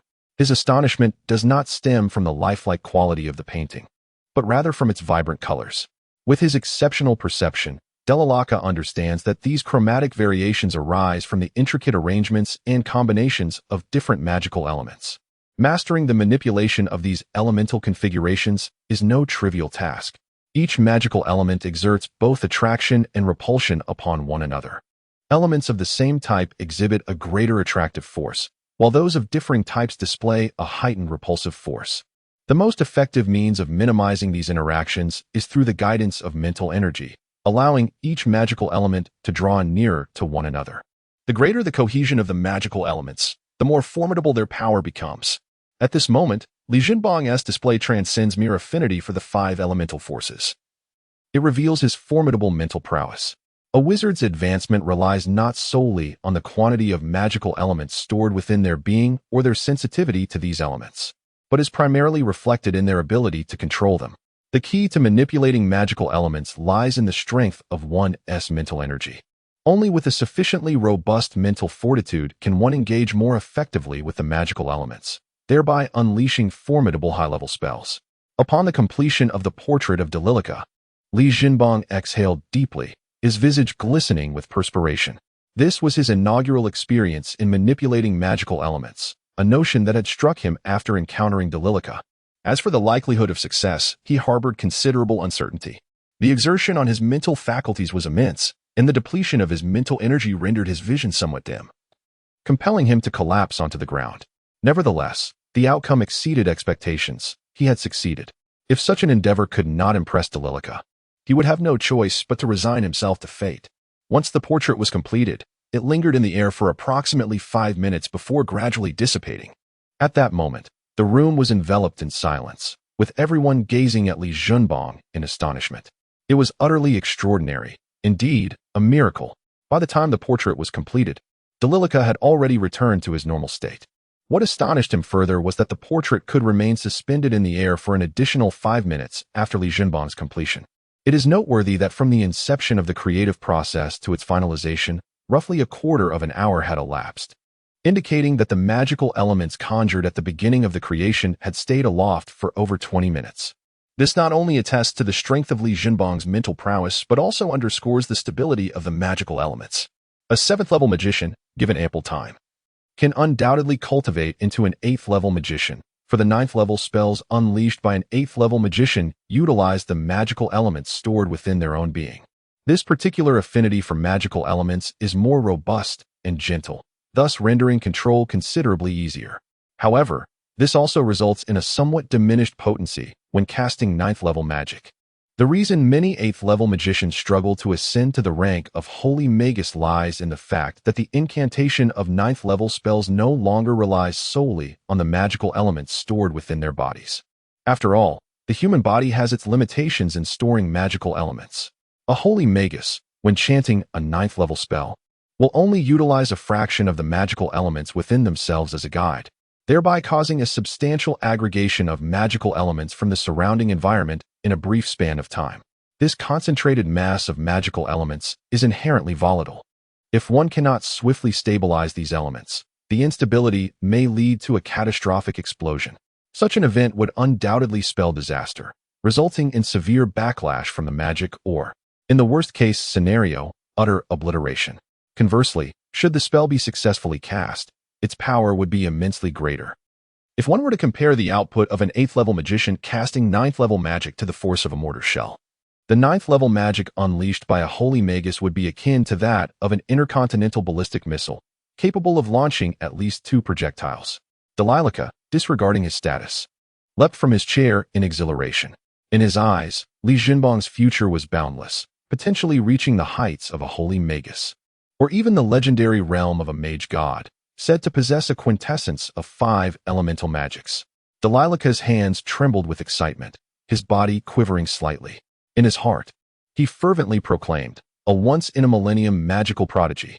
I must take him as my apprentice, at any cost. Chapter 8. The enchantment of the arcane mentor Dalilica had resolutely decided to take Li Jinbang as her apprentice. It would be an egregious folly to overlook such a prodigy. After taking a moment to steady her composure, she returned to her seat. Ahem. Clearing her throat, Dalilica sought to mask her earlier lapse in decorum while rousing the others from their state of astonishment. Yi Wanqiu, being closest to her son, felt the impact most profoundly. To her astonishment, she realized that her son's affinity for and mastery of water magic elements were not inferior to her own, despite her status as a level 4 water mage. Zhanfeng, I have made a decision, and I hope you will acquiesce, Dalilica said, her eyes gleaming with excitement as she turned to Li Zhanfeng. Master Leica, you are too gracious. We, the Hongfenji family, shall do everything within our power to fulfill your requests, Li Zhanfeng replied, rising and bowing, recognizing this as a fortuitous opportunity to connect Dalilica with their family's endeavors. Zhanfeng, it is not such a grave matter. I find this child Jinbang to be quite remarkable, and I intend to take him as my disciple. What are your thoughts on this? Dalilica remarked nonchalantly, aware that accepting Li Jinbang would indeed forge a bond with the Hongfengji family. Master Leica, are you jesting? You truly intend to accept this child Jinbang as your disciple? He is merely 3 years old and has yet to awaken his divine potential. Li Zhanfeng replied, filled with trepidation. What? Li Zhanfeng, do you disagree? Or did you fail to comprehend my words? The aura of a seasoned individual suddenly erupted from within, his tone somewhat frigid. Li Zhanfeng shuddered, realizing that Dalilica had misunderstood his intentions. He promptly clarified, Master Leica, you have misconstrued my words. To become your disciple is a fortune accrued over generations for Jinbang, as well as an honor for our Hongfengji family. How could I possibly disagree? I am overjoyed. My concern lies in the event that Jinbang's awakening at the age of 6 proves to be less than satisfactory. Oh, Zhanfeng, I see your point. Leica reassured, his expression softening. Rest assured, even if Jinbang awakens with only one magical element, I can still ensure he becomes at least a 7th level mage. Grandfather Redbeard, do you have anything to gift me? Li Jinbang interjected eagerly, for this pertained to his future. He felt it prudent to gather as many presents as possible, fearing that if he discovered post 6 years that he lacked the aptitude for all 5 magical elements, it would be a dire situation. Jinbang, you must not be rude. Master Leica's interest in you is a blessing. How can you ask him for gifts? We should be preparing a substantial present to express our gratitude instead. You are being quite ungrateful. Li Zhanfeng scolded, his face darkened, fearing that if he could not secure Dalilica's favor, the master might become offended and sever ties. Zhanfeng, that is not the way to speak. I am genuinely pleased to accept Jinbang as my disciple today. And there is no need for you to bring gifts, Dalilica interjected, smiling as he turned to Li Jinbang and gently inquired, Little one, what kind of gift would you like? I desire ice essence, refined steel, body refining pills, lava crystals. Li Jinbang pondered for a moment, extending his small hand to count them one by one. Over the past few years, he had immersed himself in books. Although he was uncertain about what might be useful to himself, he had a fair understanding of what could benefit those around him. Listening to Li Jinbang's words, Dalilica's expression grew increasingly grim. The items mentioned by Li Jinbang were all of considerable worth, many of which could only be refined by high-ranking sorcerers, rendering them precious yet scarce commodities. Even as the national master, parting with them would cause him considerable distress. Enough nonsense, Jinbang. Are you finished yet? Li Zhanfeng exclaimed, his face twitching as he shouted at Li Jinbang. Do you even know what these items are? How dare you ask for them so casually? Of course I know. I've read about them in books. Li Jinbang replied earnestly, the ice essence is perfect for mother. The refined steel can be used to forge armor and weapons for father and grandfather. The lava crystals are suitable for aunt and elder sister. And the body refining pills can be for second sister. Upon hearing that there was even something for himself, Li Zhanfeng's expression softened slightly. He thought to himself, after all, this was Jinbang's gesture of filial piety, albeit somewhat naive. However, children are prone to such misunderstandings. How could he be aware of the true value of those items? He had only seen them in books and mentioned them offhandedly. How could Master Leica possibly bestow them? Jinbang, please stop this folly. These items are far too unrealistic. Even if Master Leica possesses them, he would not part with them so readily. You truly do not comprehend their worth, Li Zhanfeng said with a hint of exasperation. In a seemingly casual exchange, the listener was deeply engaged in the conversation. Although he was attempting to mediate for Master Dalilica, the words fell upon Dalilica's ears with a distinct resonance. What? I would not give freely? How could I possibly refrain from giving? What does that imply? I possess an abundance. Moreover, is it not permissible to grant a favor to my own disciple? Li Zhanfeng, you rascal. How dare you conspire against me in my presence? Just wait and see how I will deal with you in the future. Who claims I would not give? Who uttered such nonsense? Though these items are indeed treasures, since Jinbang has requested, how could I possibly refuse? Upon concluding his thoughts, Dalilica began to retrieve each exquisite piece from his spatial ring, placing them delicately upon the table. As he gazed upon the array of treasures before him, a sense of clarity washed over him. Having laid them out, there was no way to retract his offering. A smile lingered on Dalilica's face, yet his heart bled. Li Zhanfeng stood in astonishment, unable to close his mouth, utterly taken aback by the unexpected turn of events. Observing the magnificent treasures displayed on the table, Zhao Wenji and Yi Wanqiu were equally moved, not merely by the value of the items, but by the realization that all these gifts were meant for them. While Jinbang had yet to request anything for himself, with a gleeful smile, Li Jinbong exclaimed, "Grandfather Redbeard, you are truly magnificent. You are the most remarkable teacher. Yet, I have not yet asked for anything for myself." Dalilica's lips twitched slightly, and he took a deep breath, striving to regard the young lad with a gaze filled with affection. "Well then, young one, what is it that you wish for yourself?" Dalilica had truly made a resolute decision. Having given away so many items, one more would hardly matter. The sooner it was all dispensed, the sooner he could depart from this place of turmoil. "Once you become my disciple, I shall ensure you repay every favor in due time. I am currently so small and adorable. What if someone were to snatch me away while I am out?" Li Jinbong innocently remarked, blinking his large eyes. Dalilica nearly spat out his tea, thinking, if anyone were to take you, they would likely spend their next life serving you as a slave. He lifted his teacup to quench his rising agitation. "Grandfather with the red beard, why don't you give me a dragon as a pet? If someone bullies me, I will command the dragon to bite them." Uft! Clang! The liquid Dalilica had just sipped erupted from his mouth, the teacup slipping from his grasp and shattering upon the floor. Everyone, including Li Jianyong, staggered in disbelief. Was Jinbong out of his mind? What on earth was he thinking to propose such an unprecedented notion?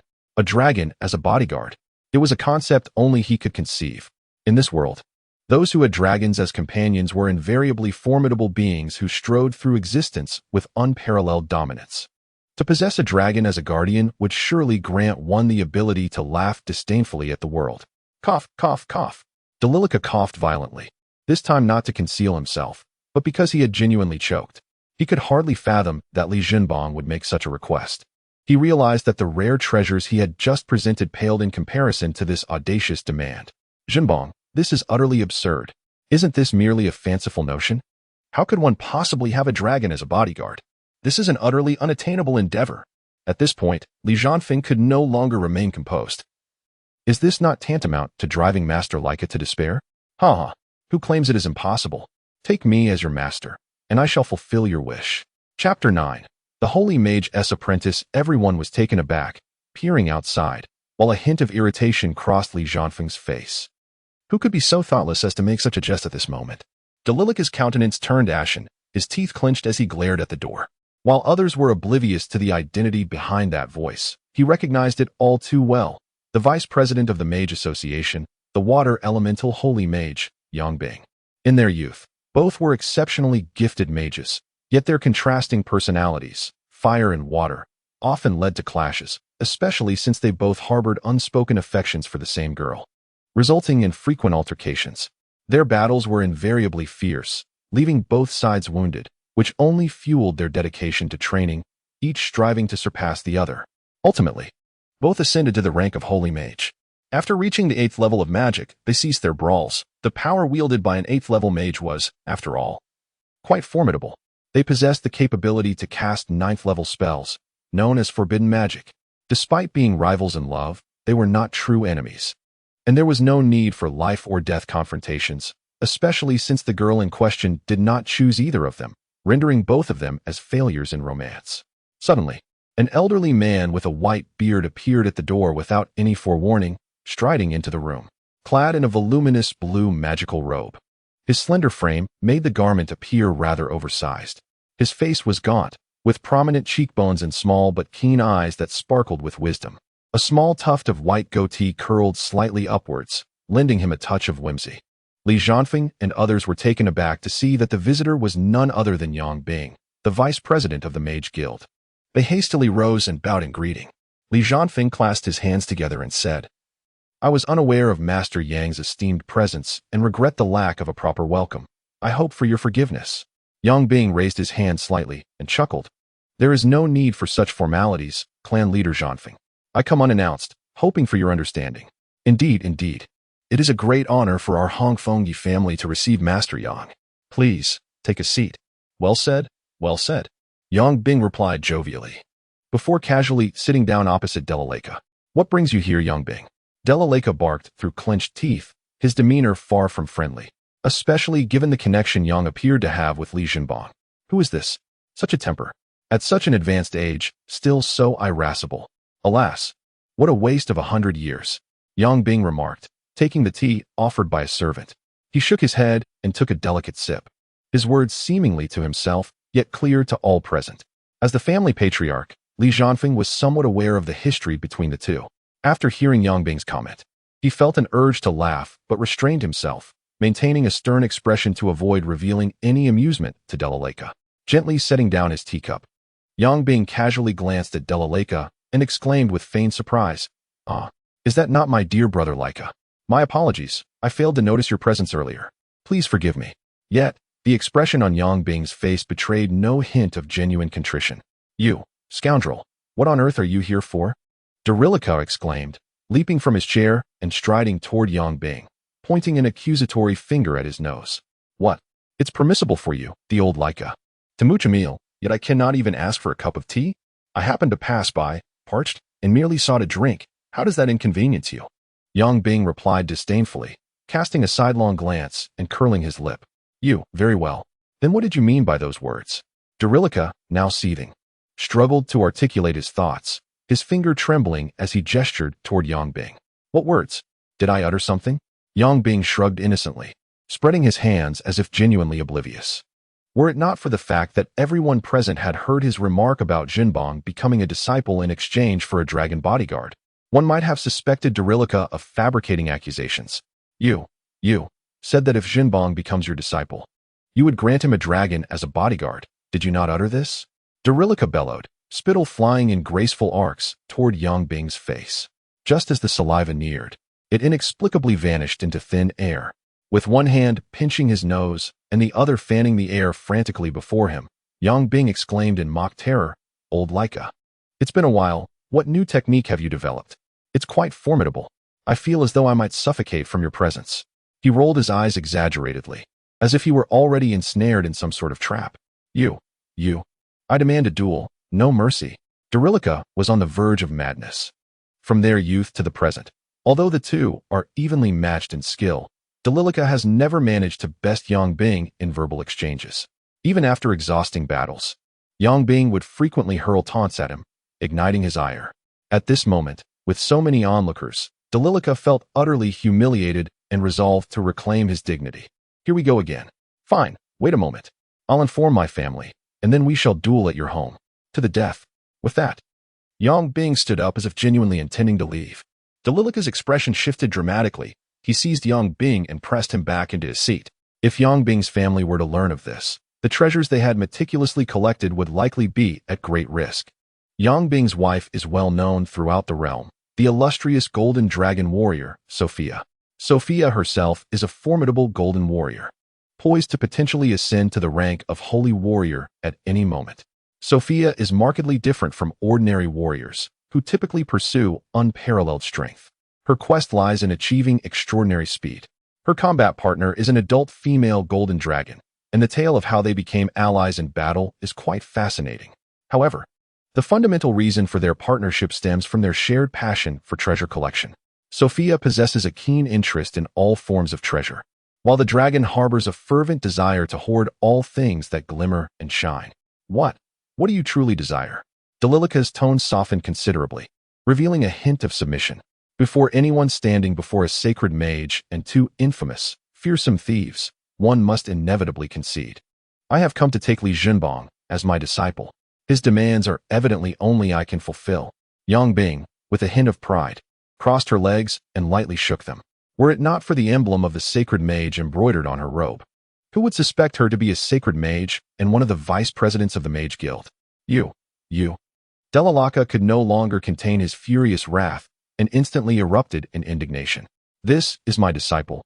You cannot steal him away." Della bellowed, his voice reverberating through the room, causing a buzzing in the ears of those present, while the uninitiated servants were left temporarily deafened. "Why can't I? Has Li Jinbong already become your disciple? Or has he presented you with a disciple gift?" Yang Bing replied with a cunning smile. This. I have presented him with gifts. Look at this table. All of these are from me." Della exclaimed, pointing to the treasures on the table, a hint of pride surfacing on his face. "You have taken Li Jinbong as your master? That complicates matters. How could I possibly have you as my disciple? It would be utterly embarrassing. You must never mention that you are my disciple when you go out." Yang Bing placed a hand on her head, gently shaking it as if struck by some misfortune. Della was momentarily taken aback, feeling utterly perplexed. How had it transformed into him taking Li Junbong as his master in Yang Bing's words? Soon, however, Delalaka regained his senses, and his already flushed face turned a deep shade of liver red. Typically, it is the apprentice who presents a tribute to the master. It is quite unheard of for a master to bestow gifts upon an apprentice before receiving their offering. Nonsense. That was merely a token of gratitude I bestowed upon my apprentice. Ah, what an exquisite gift indeed. Indeed. Perhaps you should hasten back to your mage guild for your training. Where is the dragon bodyguard that Li Junbong requested? Reveal it to me. I wish to behold it. That was just a jest from Li Junbong. How could one take it seriously? Delalaka defended himself, slightly out of breath. Junbong, should you become my apprentice, I would grant you a dragon bodyguard. What say you? Yang Bing disregarded Delalaka and beckoned to Li Junbong, speaking thus. The occupants of the room exchanged peculiar glances towards the two esteemed sorcerers, especially when Yang Bing mentioned the bestowal of a dragon bodyguard, their expressions growing even more bizarre. You must be jesting. How could your wife's dragon companion possibly agree to serve as Junbong as protector? Delalaka exclaimed passionately, a hint of derision flickering in his eyes. Who said I was offering my wife's companion? Alpha? What? Not Alpha? Could it be that you possess a dragon companion of your own? Delalaka staggered back in astonishment. Incredulity etched upon his face. If that were the case, would he ever surpass Yang Bing in this lifetime? A dragon companion. What a formidable being that would be. Delalaka felt a wave of despondency wash over him, a trace of helplessness glimmering in his eyes. Suddenly, as if struck by a revelation, Delalaka shouted, Impossible. You cannot possibly have a dragon companion. If there were any, with your arrogant demeanor, it is impossible that you wouldn't boast about it to the world. Delalaka gazed at Yang Bing with hopeful eyes, as if clinging to a lifeline, her body trembling slightly with excitement. Of course, I do not possess a dragon companion. What are you thinking? A dragon companion is not something one can simply acquire at will. Do you suppose that dragons are as commonplace as cabbages at the market? Yang Bing lowered his head, speaking helplessly, a glimmer of cunning flashing in his eyes, unnoticed by anyone. Ah, I knew it all along. You could never be a dragon sorcerer. Delalaka sighed heavily, gently patting her chest. Who says that without a dragon companion, one cannot have a dragon bodyguard? Yang Bing regarded Delalaka with a teasing glint in his eyes, and with a flick of his wrist, a flute materialized in his hand. He casually played a few notes. And outside, a tempest arose, the streets resonating with a great commotion. Even the sound of the patrols blowing their warning whistles echoed. Suddenly, the courtyard was engulfed in a cloud of dust, as a magnificent emerald dragon descended into the yard. Chapter 10.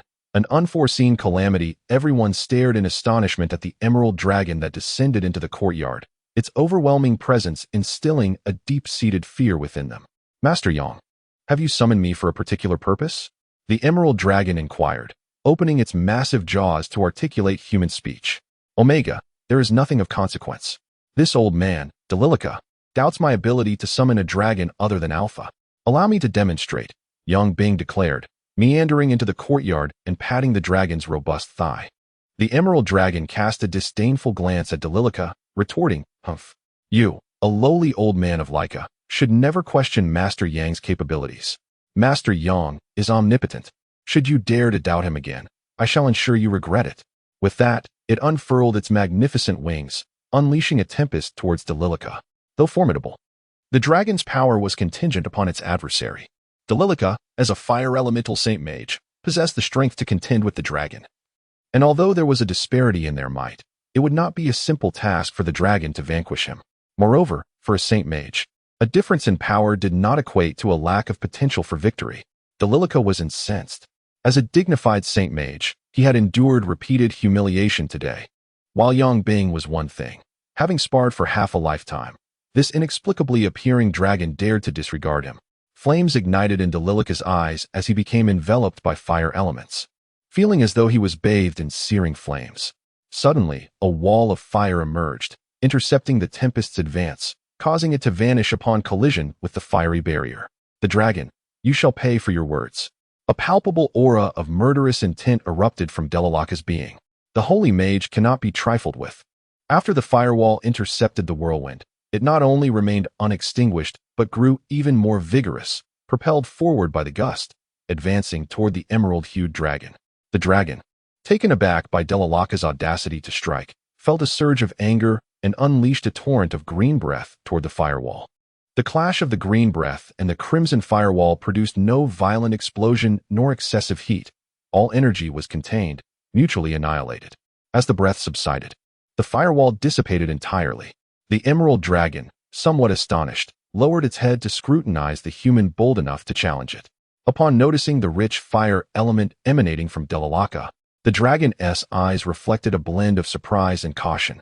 Based on its understanding of humanity, this elder was no ordinary foe, his power undoubtedly rivaling that of Master Yang. In its haste to flatter Yang Bing, it had failed to observe the surroundings carefully, now realizing it had encountered formidable resistance. Omega, how could you be so disrespectful? This is Master Delalaka, the holy mage of fire. Even I must show him deference. Delalaka, you are crossing the line. This is the Imperial City, and His Majesty would not wish for such a battle to unfold here. Yang Bing, witnessing Delalaka's genuine fury, hurriedly positioned himself between the dragon and Delalaka to mediate. Yang Bing was acutely aware that although Omega did not fear Delalaka, this was indeed the Imperial capital. Should a conflict between the dragon and the Saint Sorcerer erupt, the consequences would be dire. The mere descent of Omega had already incited panic among the citizens, and the Imperial Guard had begun to assemble. He could sense that several powerful figures from the capital were hastening to the scene. The sudden appearance of an adult dragon in the skies above was certainly no trivial matter. Currently, as no large-scale battle had commenced, the situation remained at a mere alert status. However, if a confrontation were to ensue between Omega and Delalaka, the ensuing surge of energy would undoubtedly trigger alarms throughout the capital, escalating to a state of heightened military readiness, which would implicate the Mage Guild as well. Omega cast a disdainful glance at Delalaka, raising his formidable dragon head without taking further action. Delalaka, too, regained his composure, dissipating the intense fire elements that had enveloped his body, yet he continued to glare fiercely at Omega. Li Zhanfeng was nearly paralyzed with fear. Should these two ancient beings engage in battle within his residence, the repercussions would be unfathomable. Setting aside the potential destruction of his home, the loss of life among his family and servants would be catastrophic. Li Zhanfeng hurriedly approached Yang Bing, his voice laced with urgency. Master Yang, I implore you to intervene. Otherwise, my entire family may perish here. Yang Bing offered an awkward smile, responding, Zhanfeng, I apologize. It's all a misunderstanding, merely a misunderstanding. Ha ha ha. At that moment, a tremendous roar resonated as the southern courtyard wall collapsed thunderously.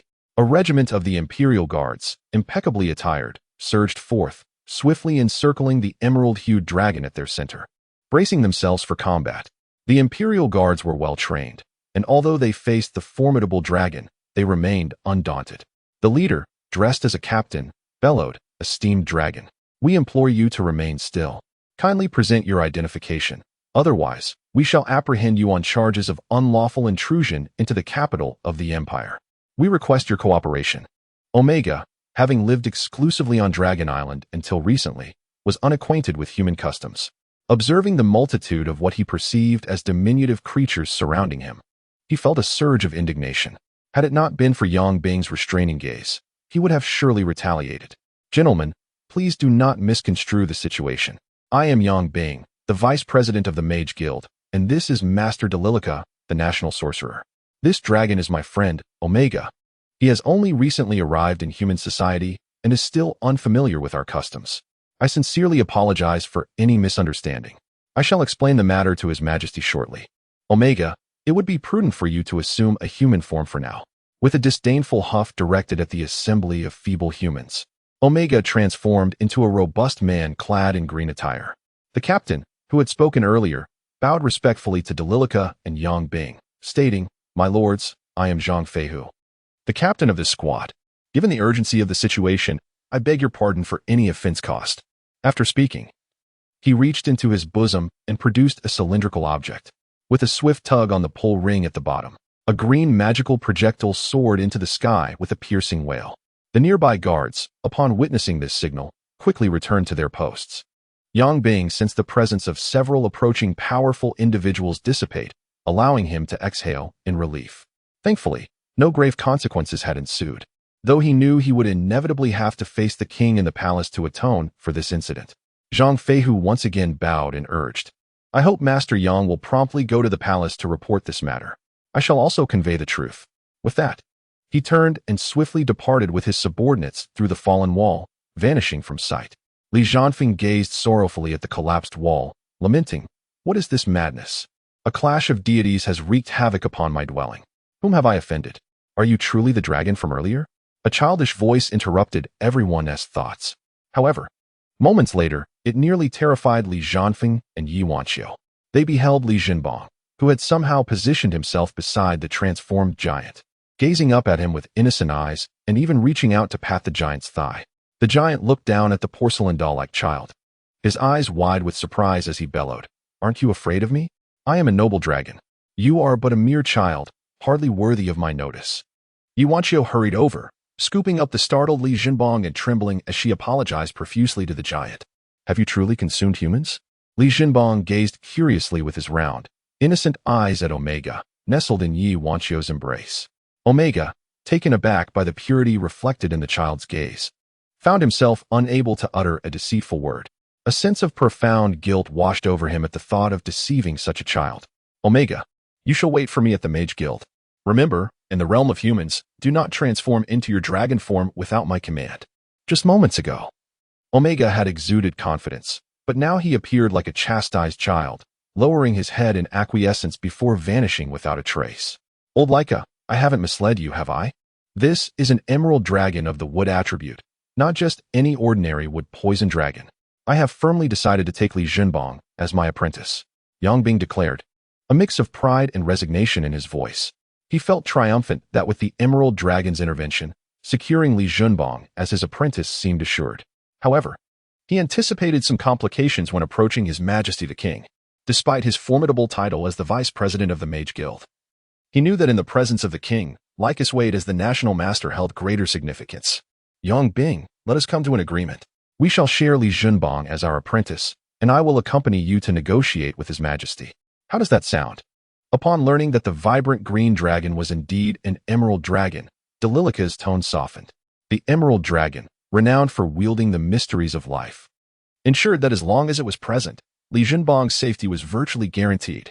Yang Bing sighed and remarked, "Old Leica, this is just like you, under different circumstances.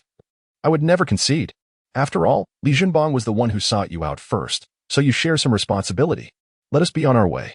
With that, he clasped his hands in a gesture of farewell and soared towards the palace.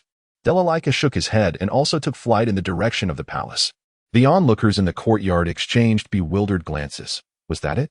Li Zhanfeng glanced at the crumbled southern wall and instructed his servants to gather bricks to rebuild it. The captain of the Imperial Guard, if memory serves, was named Zhang Feihu, correct? Prepare the horses and head to the Ministry of Finance. Chapter 11. To Your Majesty. The Grand Master and the Vice President of the Sorcerers Guild, Master Yang Bing, seek an audience. Zhao Tianlong, engrossed in reviewing memorials in the Imperial study, paused momentarily, a contemplative smile gracing his lips. "Admit them. Master Delilica and Master Yang Bing are here to pay their respects." Delilica and Yang Bing entered the study in succession, both bowing respectfully. "Greetings, Your Majesty." As esteemed Grand Sorcerers, they were entitled to the privilege of standing rather than kneeling, merely offering a bow of respect. "Rise, be seated. Serve tea." Zhao Tianlong continued his meticulous examination of the documents, his gaze fixed downward. Delilica, feeling a twinge of anxiety, glanced at the king, who was fervently writing. "Your Majesty, please hold, Grandmaster. Let me finish reviewing these memorials first." Zhao Tianlong interrupted, his brow furrowed as he scrutinized a particular document. As you command." Delilica cast a resigned glance at Yang Bing before returning to his seat, quietly sipping his tea, only to grimace slightly at its bitterness. Yang Bing took a sip as well, forcing it down. The tea was indeed of high quality, yet exceedingly strong. The eunuch promptly refilled their cups, but the two Grand Sorcerers found no inclination to continue drinking. "My esteemed masters, do not stand on ceremony. Drinking more tea is beneficial for your health," Zhao Tianlong remarked, his head still bowed, yet seemingly aware of their presence, speaking leisurely. Delilica and Yang Bing exchanged a glance, both perceiving the shared sense of helplessness in each other's eyes. It appeared that His Majesty was displeased with them. With a resigned lift of his teacup, he continued to drink, while the eunuch promptly refilled their cups. The two cast pleading looks at the eunuch, who merely shrugged and glanced towards the king, then resumed his watch over their teacups. Half an hour passed, and Zhao Tianlong set down his brush, stretching languidly. The two esteemed sorcerer mages glimmered with anticipation. Was their ordeal finally coming to an end? In that half hour, they had consumed enough tea to fill a bath, and it was a particularly strong and bitter brew. They had anticipated that with each refill, the tea would grow milder, yet the eunuch merely replaced the teapot without adding any water. At this moment, their throats were so parched they could hardly speak. If not for their superior physical constitution, they might have needed to be carried out for urgent relief. Within the imperial study, they dared not use magic to alleviate their discomfort, for fear of being mistaken for assassins aiming to harm the king, thus jeopardizing their very lives. The depths of the palace were as profound as the sea, and even the sorcerer mages were cautious. After a lengthy wait, Zhao Tianlong languidly declared, "Refill the tea." The two sorcerer mages shivered at the thought. More tea? They regretted their choices immensely, realizing they had brought this upon themselves. To their surprise, the eunuch did not approach to pour tea for them, but instead served a cup to his majesty, prompting a collective sigh of relief from the two.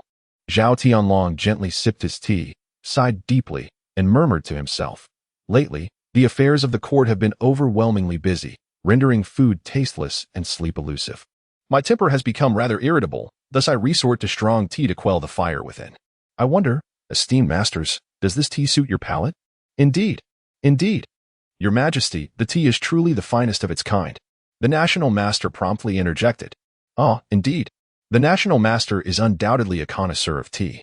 Pray, accompany me for another cup," Zhao Tianlong commanded. The eunuch cast a sympathetic glance at Dalilica and filled his cup to the brim. Dalilica, with a twitch at the corner of his eye, stared at the teacup presented before him, trembling as he accepted it. He gulped it down in one swift motion, wishing he could slap himself for having uttered such foolishness. Yang Bing observed Dalilica downing the strong tea and shivered involuntarily, unable to suppress a burp of satisfaction. He secretly rejoiced, thinking, "Let this old Dalilica flatter to the point of stepping on the horse's hooves." Zhao Tianlong raised the teacup to his lips, but suddenly paused. "I have heard that Master Yang also enjoys tea. Is that so? Might you enlighten this humble one as to the name of this tea?" Yang Bing's expression instantly stiffened. The bitterness of the tea had numbed his senses, making it impossible to discern its nature.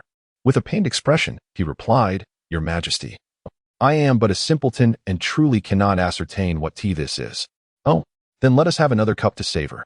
Perhaps Master Yang may discern it this time." "Ah, Your Majesty, I implore your mercy. I truly cannot drink any more," Yang Bing replied, grimacing as he bowed deeply, offering a grand salute. "Very well, National Master. Have you been able to identify what tea this is?" Zhao Tianlong turned to Deli Laika, smiling as he inquired. Deli Laika's complexion instantly paled, and he found himself unable to drink any longer. He promptly bowed deeply and, with a hint of a sob in his voice, implored, "Your humble servant. I truly do not know. I can no longer partake. Your Majesty, please show mercy. Alas, true understanding is hard to come by. This tea, which I have named heartfelt suffering, can dispel fiery tempers, eliminate ill feelings, soothe arrogance, nurture tranquility, and foster harmonious relations. I urge both masters to partake frequently. Your Majesty is indeed wise. You may return now. I must resume my review of the memorials." Zhao Tianlong grasped his brush and lowered his head, not casting another glance their way. "Thank you, Your Majesty." The two exchanged glances, bowed, and retreated towards the door, turning to exit. "Esteemed lords, please hold." The eunuch, who had just served them tea, looked at them with curiosity. "How could we dare to impose? That would be to belittle a mere servant. This is a token of heartfelt suffering from His Majesty to both of you. I hope you will indulge in it during your leisure." The eunuch casually handed each of them a large package. "This. Thank you, dear eunuch. We shall return to report." With that, the eunuch turned and walked back into the imperial study. "Pray tell, what brings the chief of the Zhanfeng clan to our Ministry of Finance?" A middle-aged man in a golden uniform of the ministry, his face adorned with a broad smile, regarded Li Zhanfeng. "Summon your Minister of Finance to meet me. I have matters to discuss with him." Li Zhanfeng cast a disdainful glance at the middle-aged man, his eyes brimming with contempt as he spoke arrogantly. The portly middle-aged man was merely a minor supervisor in the Ministry of Finance's diplomatic office. Despite his humble title, the gluttonous visage suggested he had indulged himself rather handsomely. As Li Jianfeng gazed upon the supervisor's greasy face, a surge of anger welled within him. The military had never received full funding from the Ministry of Finance, with allocations perpetually delayed and reduced. How could soldiers defend their nation on empty stomachs? Yet, these imperial parasites thrived with vigor and decadence. Year after year, they bellowed about the lack of funds, advocating for cuts to military expenditures while indulging in every vice imaginable. Our minister is not available at the moment. Perhaps you could return another day? The supervisor said, his face plastered with a forced smile, tinged with contrition. I shall await him in his office. Humph. You can evade the 1st of the month, but not the 15th. Humph.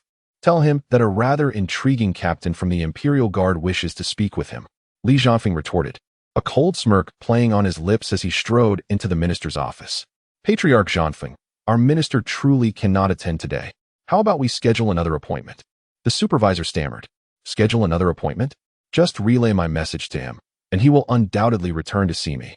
This is nonsense. If you do not go, I shall render your ample fat into wax. The supervisor, frightened, turned on his heel and fled. He could not afford to provoke such a formidable figure. If he truly angered this titan, his own plumpness might not be preserved. The long-standing discord between the Ministry of Finance and the Ministry of Defense is well known, and I certainly do not wish to serve as the spark that ignites it. Moreover, I lack the qualifications to do so.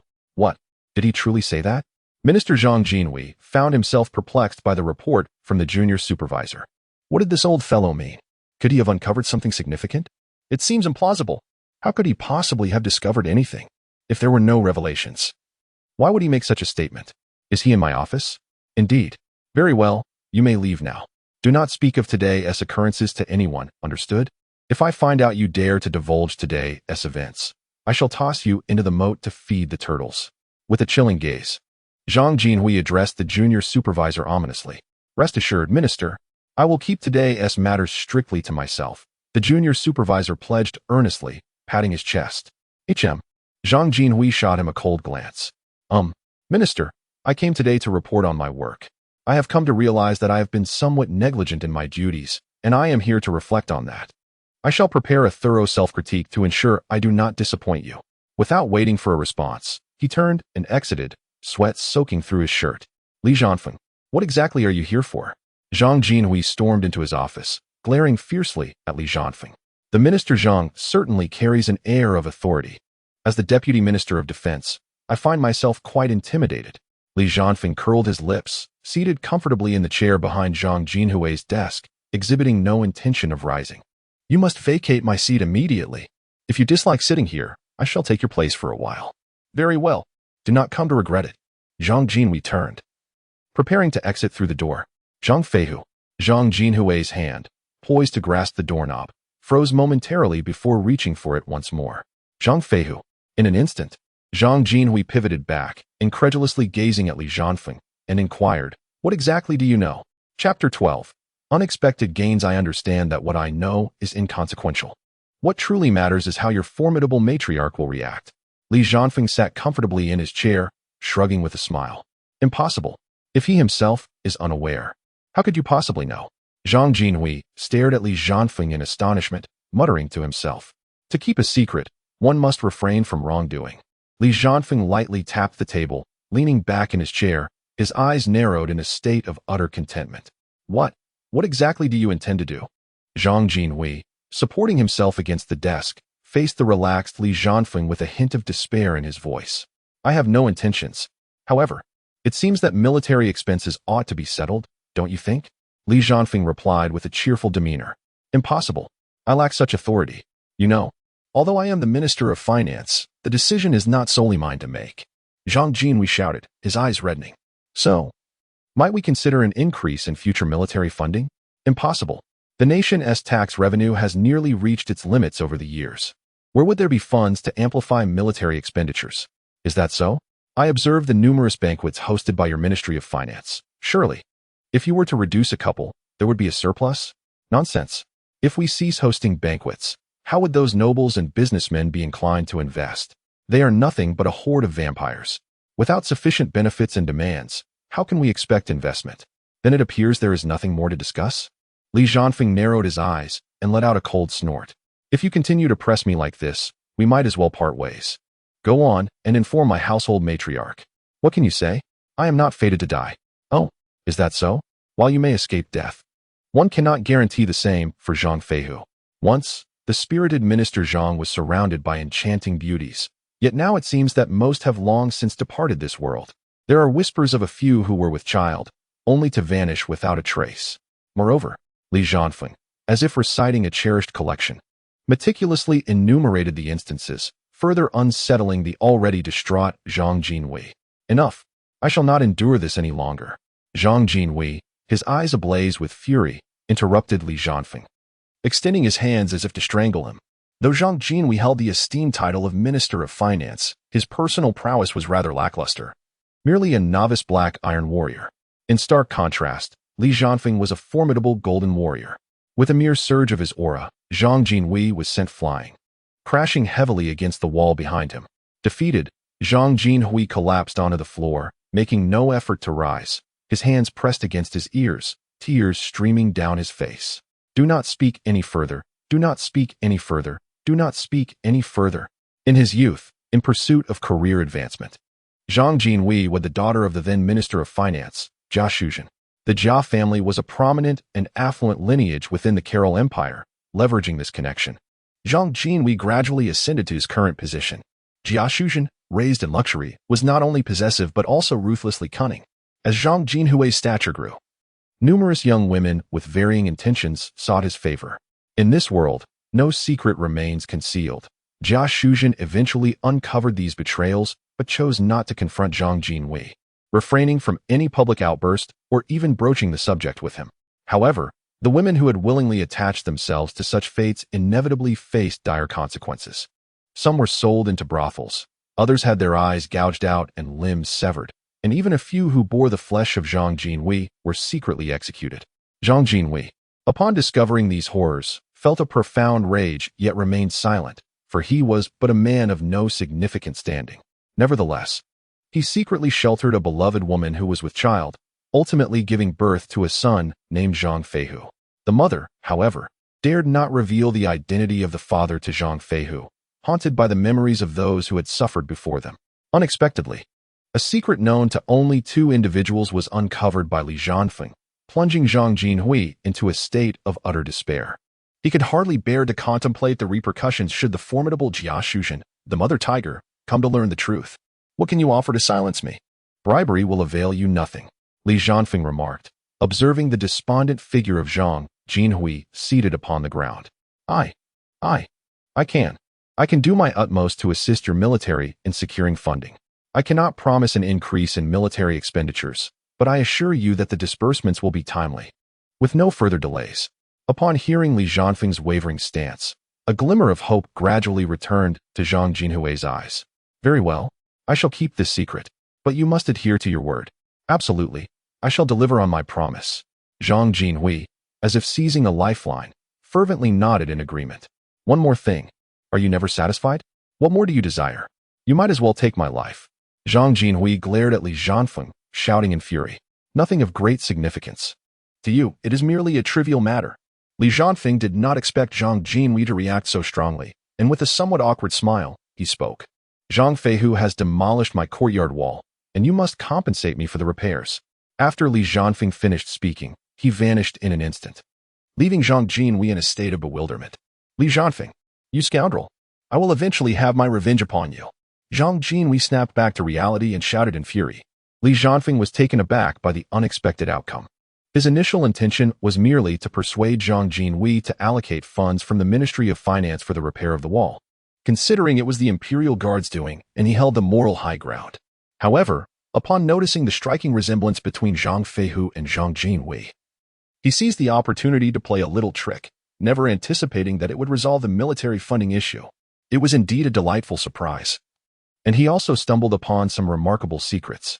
Yang Bing returned to the Mage Guild and immediately summoned Omega to his private chamber. Omega, you have met Li Zhenbang. What are your impressions of that young lad?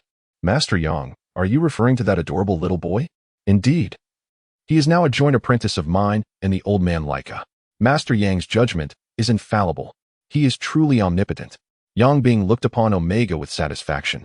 stroking his goatee and nodding, a look of approval on his face. You will serve as that young boy's bodyguard for the next decade. Master Yang's words were unwavering and resolute. Omega's mind went blank in disbelief. What? I am to be a bodyguard for that little brat for 10 years? Omega shook his head like a rattle drum and solemnly declared, the dignity and honor of a dragon surpass life itself. I shall never acquiesce. Yang Bing, irritated, struck Omega's head, retorting, do you even possess dignity and honor? Just look at how you grovel before Alpha. It's utterly humiliating. That is different. Before Alpha's ethereal beauty and immense wealth, who would still remember dignity and honor? Omega said, his eyes filled with hearts, clasping his hands over his chest, brimming with affection. Yang Bing, observing Omega nearly drooling yet still besotted, disdainfully curled his lip. I offer you a chance to get close to Alpha by serving as Li Junbang's bodyguard for 10 years. Dream on. At most. I'd be a bodyguard for 5 years, plus a set of underwear worn by Alpha. Omega swayed his head, lost in his reverie. Yang Bing's lips twitched slightly. Setting aside whether you can even obtain Alpha's underwear, if my wife Sophia finds out, I might as well prepare to greet my demise at dawn. Impossible. Don't even think about it. 3 years, plus a coin that Alpha has embraced and kissed. That is my bottom line. Otherwise, you shall never lay eyes on Alpha for the rest of your life. Yang Bing said with bitterness. Can you truly procure a coin that Alpha has embraced and kissed? If it is indeed from Alpha, I shall agree. Don't think you can pass off one you have kissed. I can smell the difference. Yang Bing's expression darkened with frustration.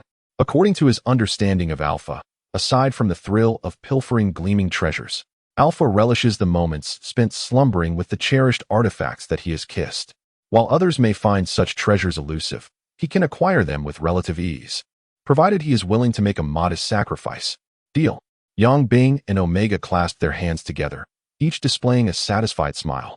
At this moment, the communication crystal in the chamber chimed, announcing, Master Yang Bing, a child named Li Junbang from the Mage Guild's reception seeks an audience with you. He claims to be your apprentice. Bring him to my office to meet me, Yang Bing instructed. Chapter 13. The Dragon Omega I, the illustrious Emerald Dragon. Find myself in the amusing predicament of serving as a bodyguard for a mere child. Alas, although Omega has acquiesced, there remains a trace of reluctance within. Very well then. I shall not impose upon you. A gentleman does not compel others to endure hardship. Fortunately, the gold coin, which Alpha has kissed and embraced in slumber, will be spared. It is rumored that Alpha is preparing to embark on a solitary journey in a couple of days. Oh dear. As age advances, my memory falters. Yang Bing shook his head and patted it as he exited the secret chamber. Master Yang, I am most eager to serve as a bodyguard. I am truly enthusiastic. My desire comes from the heart. I am not coerced. Omega called after Yang Bing with fervor. Upon reaching maturity, the Emerald Dragon Omega departed from Dragon Island, yearning to achieve extraordinary feats that would astonish the heavens and move the hearts of the dead. Being a rare emerald dragon, he occupies a pinnacle position amongst his kin. While his strength may not be the absolute pinnacle, his existence is indeed invaluable to the dragon race. Though dragons enjoy a lengthy lifespan and possess formidable defenses, they are not impervious to injury or death. The presence of an emerald dragon at a critical moment can ensure that a dying dragon may linger for decades longer. Little did Omega anticipate that shortly after arriving in the realm of humans, he would discover his true love, Alpha. By chance, he stumbled upon a vast cavern near the Imperial City, suffused with the intoxicating scent of a female dragon, which ensnared him completely. Stealthily, he ventured into the cave, where he beheld a scene that would be etched in his memory for eternity. A female golden dragon, radiating a resplendent golden glow, lay nestled atop a mound of gleaming coins and treasures, lost in slumber. Mesmerized by her magnificent form, Omega found it utterly irresistible. She was perfection incarnate. He had never encountered such an exquisite and graceful female dragon before. The female dragons of Dragon Island seemed but beggars in comparison, nay, mere specks of dust. Omega involuntarily swallowed hard. Who dares to disturb Alpha's sweet dreams? Perhaps it was the overpowering odor from several days without a bath, or the loud sound of his gulp. But in an instant, Alpha awoke from her reverie, seething with rage. In that moment, a flash of light illuminated the cave, and all the coins and treasures vanished without a trace, not a single coin remaining. Omega stood momentarily stunned, then hurried towards the now empty cave, calling out in despair to Alpha, "Oh, where have all the sparkling coins gone? What has become of the beautiful treasures? Fair lady, where have you taken them?"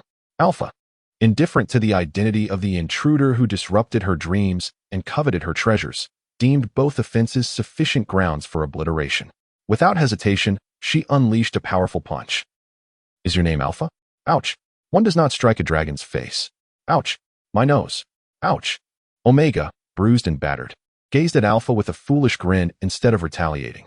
What are you laughing at?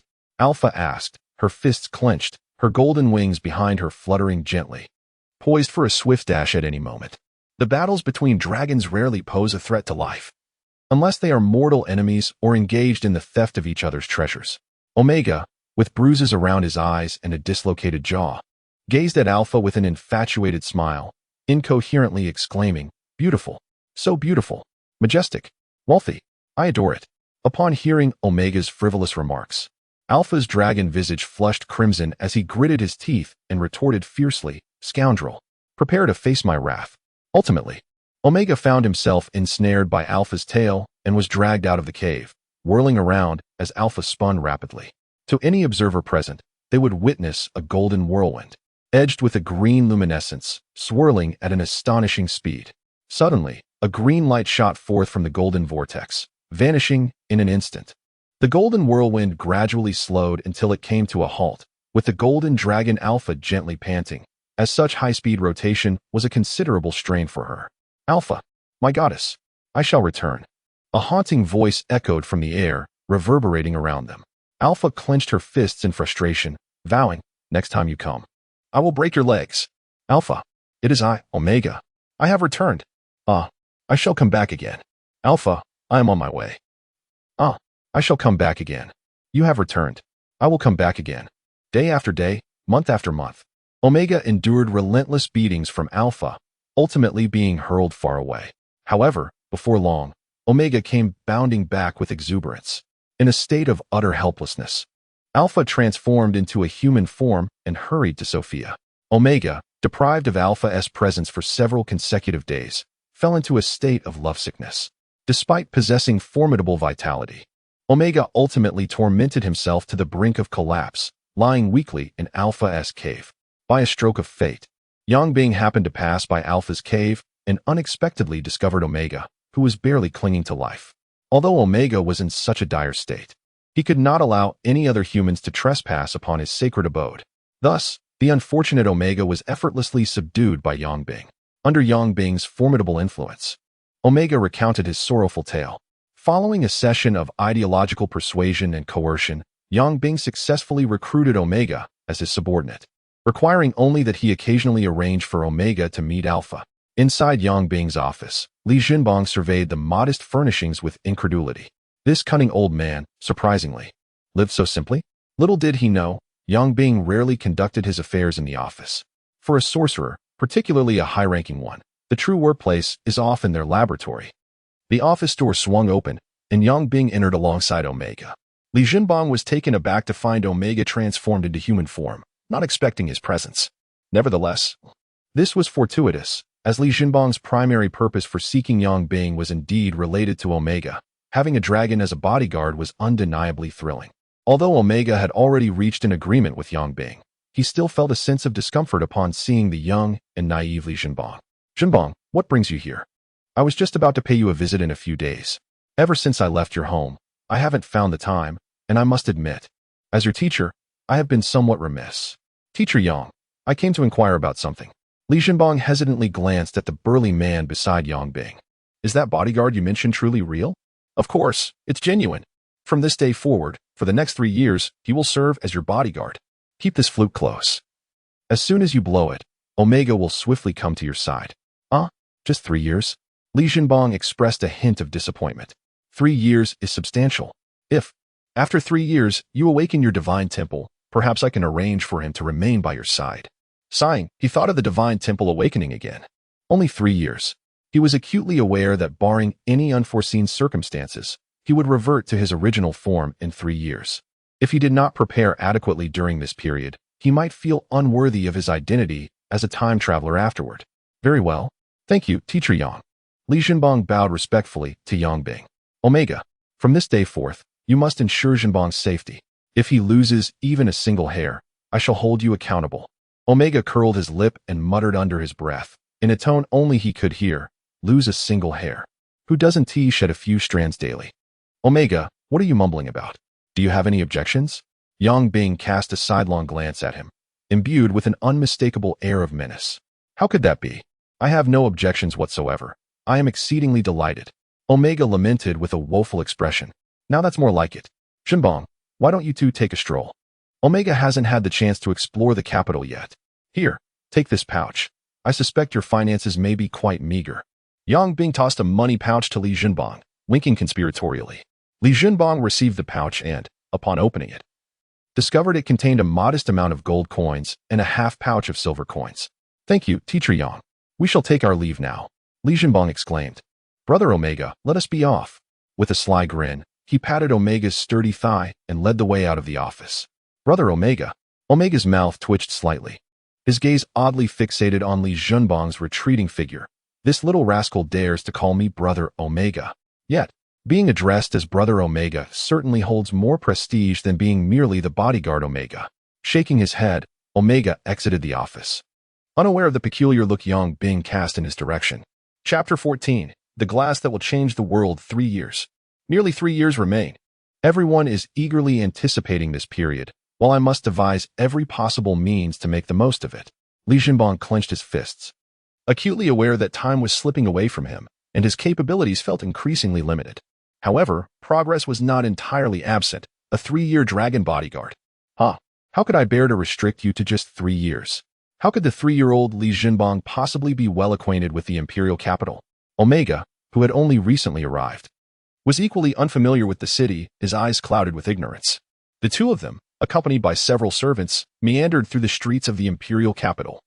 For a bag of coin was more than sufficient for indulgence. Xiao Yozi, why do the houses in the imperial capital not utilize glass?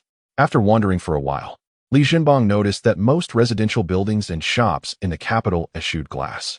Only a select few high-end jewelry stores and magical equipment shops employed it, while the majority of homes and shops featured wooden lattice windows covered with oiled paper. Young master, what is glass? Inquired a sprightly servant, no more than 13 or 14 years of age, dressed in the attire of a scholarly attendant. It's the transparent glass on the windows of our count's estate. Young master, that is not glass. It is a type of large transparent magical crystal. Though it is merely a lower-grade magical product, it is only affordable for those of noble status and wealth, costing no less than 10 gold coins each, the proud young attendant declared, puffing out his chest. Are there other colors besides transparent? Indeed, only the transparent variety is suitable for installation in windows. Other colors, due to their inadequate translucence, are generally crafted into exquisite artifacts or utilized for containing various magical potions. Li Zhenbong pondered for a moment before continuing his forward journey. Young master, we are nearly at the Jukai Yuan Chamber of Commerce, the largest trading house in our empire. Would you like to pay a visit?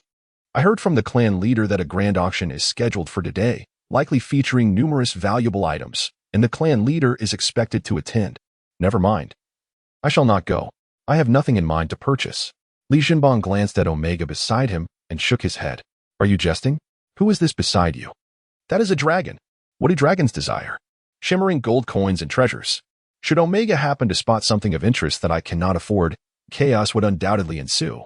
Young master, you must not have heard of the Jukai Yuan Chamber of Commerce. Xiao Yozi, I have scarcely left the Earl's estate since birth.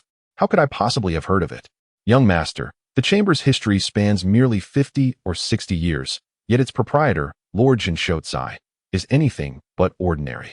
He was the first to dare establish a branch on the Marina continent. Oh, how intriguing. To my knowledge, the inhabitants of the Marina continent harbor considerable animosity towards our Carlo Empire. This Jinshotsai is quite remarkable. Indeed, although Lord Jin's prowess is merely that of a bronze warrior, he now possesses wealth rivaling nations. Lord Jin, wealth rivaling nations. A week later, Omega, do you desire to surpass Alpha in riches and become the foremost magnate of the Dragon Clan? Li Zhenbong gazed at Omega with a sly grin. Omega felt a shiver run down his spine, yet the thought of Alpha's mountain of gold ignited a dazzling light in his eyes. If he were to amass greater wealth than Alpha, would Alpha not then seek his favor? Zhenbong, is what you say truly the case? Omega inquired with a mix of curiosity and skepticism. Indeed, it is true, but one must invest effort to reap rewards. What are your terms? regardless of the circumstances. You must ensure my personal safety and stand by my side, not merely for these 3 years. Is that so? Has the glittering gold dragon lost its interest? What a marvel! While I am fond of gold coins, I must have a life to spend them. You are a disciple of the twin holy sorcerers. If they cannot protect you, I may not be able to help either, Li Jinbang remarked, astonished by Omega's demeanor, which seemed more complex than it appeared. Rest assured, I shall not provoke formidable adversaries without cause. However, should anyone initiate hostility towards me, you are obliged to defend me. If an opponent possesses the capacity to endanger my life, I reserve the right to act in self-preservation. Agreed, but when I call upon you for assistance, you must respond. Rest assured, you shan't be pitted against formidable adversaries. It seems the Dragon Clan truly fears the strong. Li Jinbang scoffed, curling his lip in disdain. Nonsense. The honor of the Dragon Clan is sacred and inviolable. Is it not the case that only those who can be defeated are deemed inviolable? Li Jinbang retorted, casting a sidelong glance filled with contempt. What do you mean by that? Just tell me if you're in or out. How do you intend to make me a wealthy member of the Dragon Clan? How about this? Li Jinbang produced a large, transparent piece of glass from his spatial ring. Transparent magical crystal? No, this is even more translucent than a transparent magical crystal, devoid of any magical elements. What exactly is this? What purpose does it serve? It's glass, a substitute for transparent magical crystals.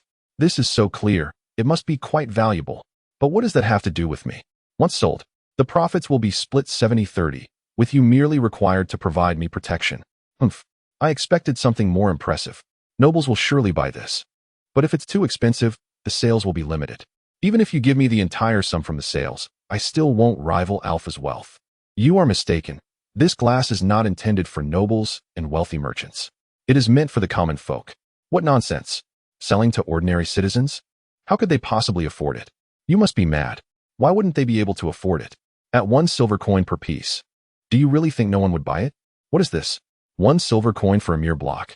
If I sell one, I would only receive 30 copper coins. What can 30 copper coins accomplish? If I were to randomly rob a beggar, I would not even obtain 30 copper coins. Humph, short-sighted fool. Do you not understand the concept of thin profits and high sales? How many households reside in the imperial city, and how many pieces of glass does each require? Little by little, grains of sand can form a tower. But that hardly amounts to a fortune, does it? Omega muttered. Li Jinbang glanced at him helplessly. Then take a look at this. He produced a piece of colored glass and handed it over. What is this? My goodness. Transparent colored glass. But what purpose does this serve? Omega stared at Li Jinbang in confusion. Li Jinbang was at a loss for words. Omega was nothing short of a commercial imbecile, only interested in money and utterly ignorant of everything else. There must be a distinction between nobility and commoners. Do you truly believe they would desire the same items as the ordinary folk? The possessions of the nobility must possess an inherent uniqueness befitting their status. Surely, one cannot hawk this colored glass on the streets. Li Jinbang's expression darkened. Were the possessions of the nobility so easily accessible? Omega, is your mind filled with mush?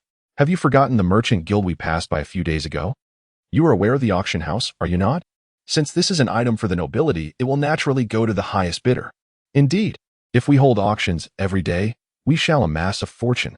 Li Jinbang, with a hand pressed against his forehead, shook his head helplessly. Omega, you truly are like a brother to me. If auctions were held every day, would colored glass still retain its value? Li Jinbang produced several transparent and dark glass bottles from his hand and tossed them to Omega. These can serve as substitutes for crystal vials and can be mass-produced. The invention of these glass bottles is bound to astonish the magical realm. Substitutes for magical crystal vials? Omega could hardly believe his ears. It is well known that magical crystals are inherently precious, and vials crafted from them are an even rarer resource. The creation of magical crystal vials demands immense energy from the sorcerers, who must use numerous vials to contain concentrated magical essence during their experiments.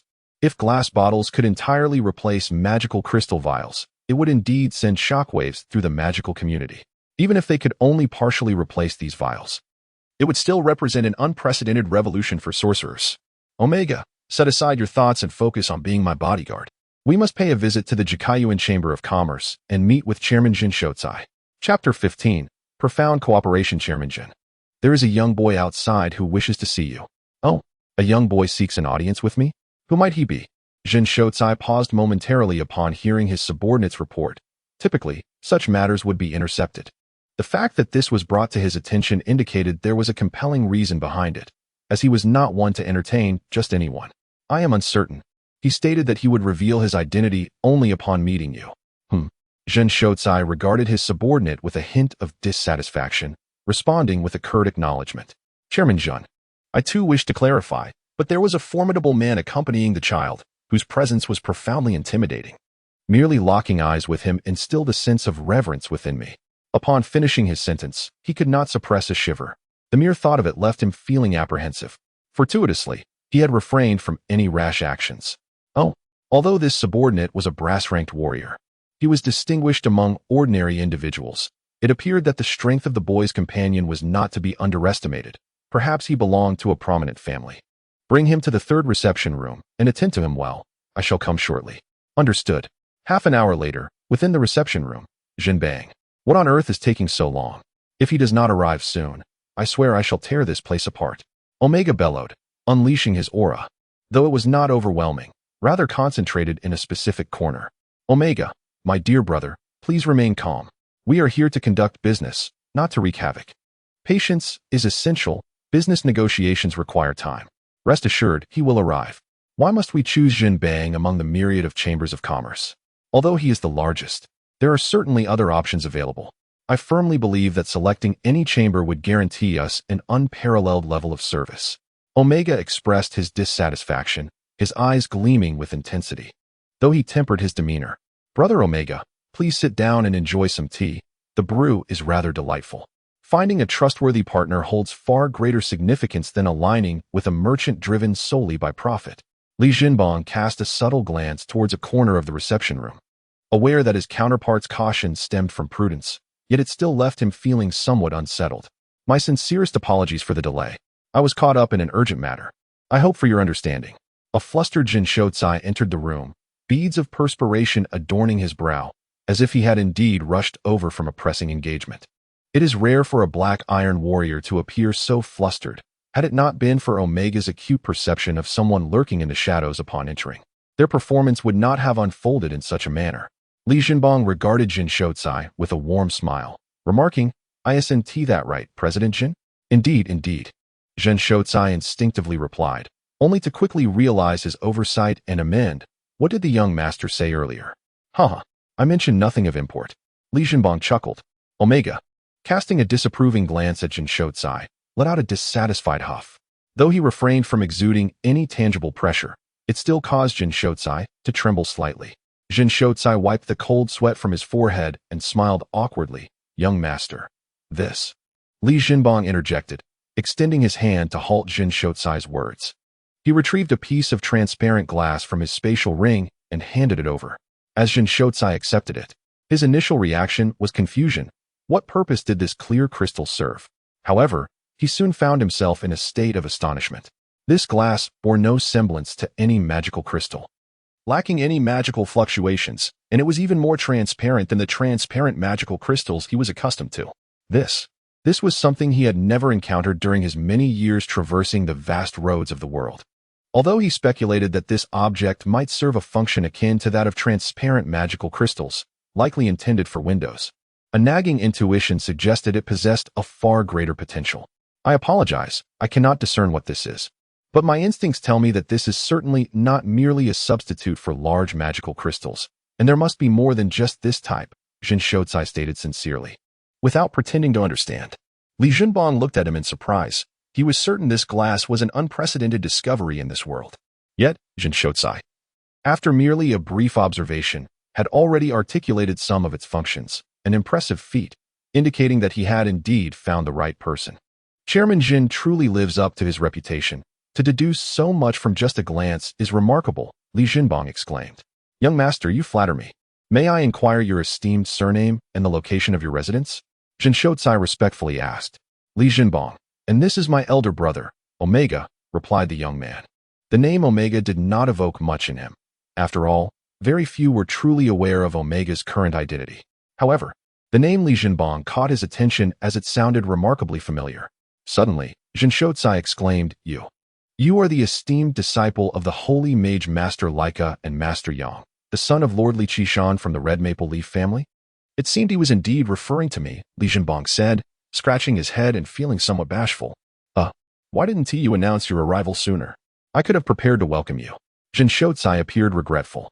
Chairman Jin, I am here to discuss business, not to engage in forced transactions. Registering seems rather pointless. Yes, business discussions. I wonder how you intend to collaborate. This is called transparent glass, primarily intended to replace magical crystals for windows. I plan to expand it across the continent, which is why I sought you out for a discussion on partnership. Well, young Master Li, if I may speak candidly, I personally believe that the profits from this glass may not be substantial, although its transparency surpasses that of magical crystals. If the price is set too high, the market will be too niche. While there are indeed many nobles and wealthy merchants across the continent, the profitability remains somewhat constrained. Conversely, if the price is too low, I fear the cost will be too high to manage effectively. Jin Shouzai expressed his concerns. I intend to price the glass at 1 silver coin per square meter on the western continent. What? 1 silver coin per square meter? Jin Shouzai could hardly believe his ears. Indeed, 1 silver coin for 1 square meter. I intend for everyone on the continent to benefit from this initiative, to the advantage of the public. President Zhun gazed at Li Junbang in astonishment. As a businessman, particularly the president of the foremost commercial association founded from scratch, the phrase to benefit the public entails far more than mere words. It signifies a product of remarkable practicality, coupled with an exceedingly low cost, making it accessible to the majority. Most crucially, it embodies the principle of low profit margins leading to high sales volumes. Having risen from humble beginnings, the significance of this principle resonates deeply with him. If the price can indeed be driven down to such an extent, it presents a highly feasible endeavor. Isn't 1 silver coin a tad too low? I propose elevating it to 10 silver coins. The majority would still find it acceptable, relinquishing a small portion of profit while reaping returns that exceed tenfold. After his moment of shock, President Jin swiftly regained his composure as a seasoned businessman. I recommend that for the Western continent, the price should not exceed 5 silver coins, while the Eastern thoroughfare may warrant a slight increase. My production cost for 1 square meter is scarcely less than 5 copper coins, and it can be produced in large quantities. Jin Shouzai, taken aback, inquired, "Why would you divulge such critical information to me? This constitutes a trade secret, because I wish to explore a deeper collaboration with you. How do you envision this profound partnership? I shall grant you exclusive rights to the glass business. This opportunity is indeed monumental. A product that boasts high practicality, low cost, and substantial demand is undoubtedly a paradigm of low risk and high return."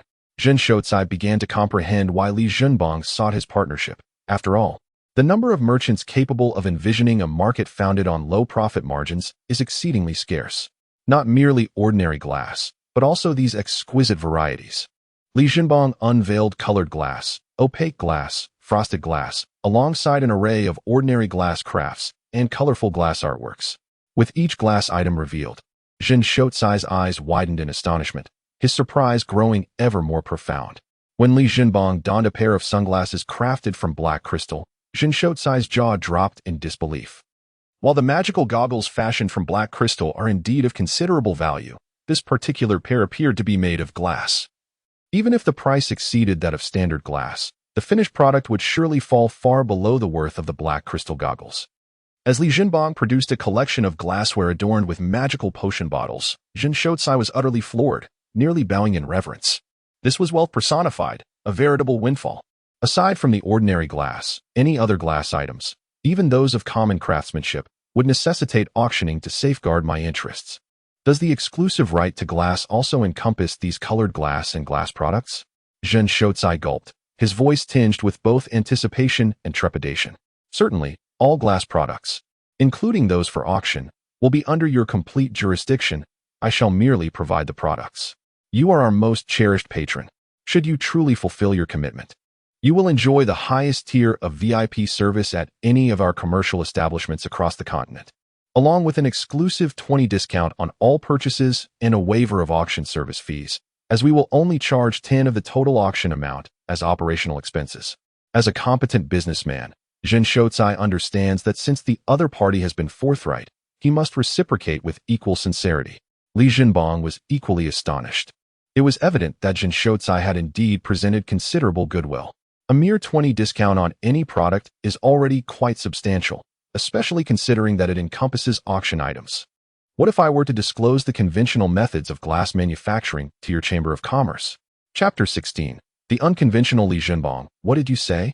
Jin Shotsai could scarcely believe his ears. I am offering you the method to produce ordinary glass. You will handle the manufacturing and processing. How does that sound? Is this for real?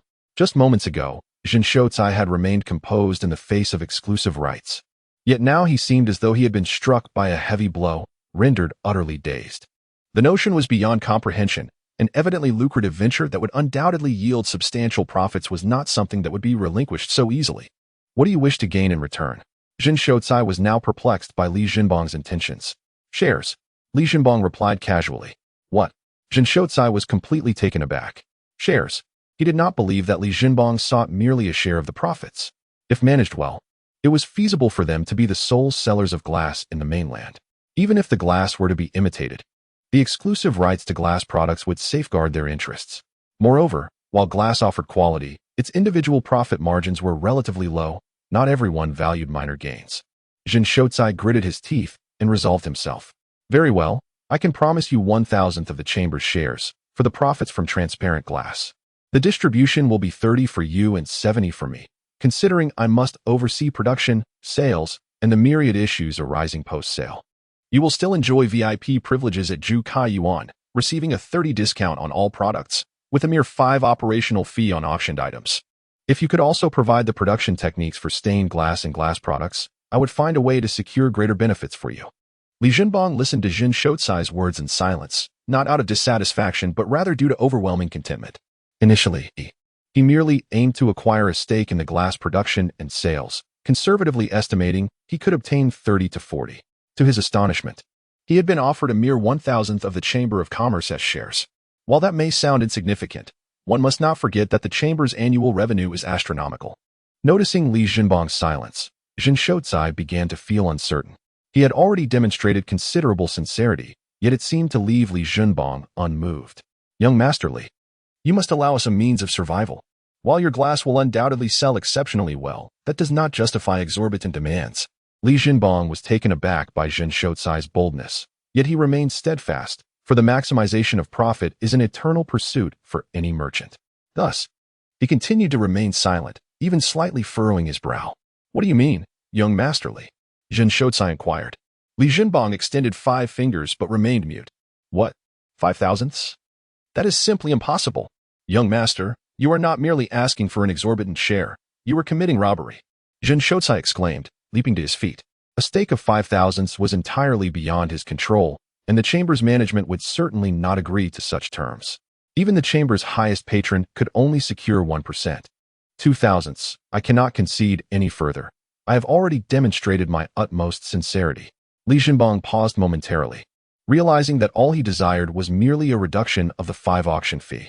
To his surprise, he had unexpectedly gained an advantageous outcome, and he deemed it prudent to cease negotiations.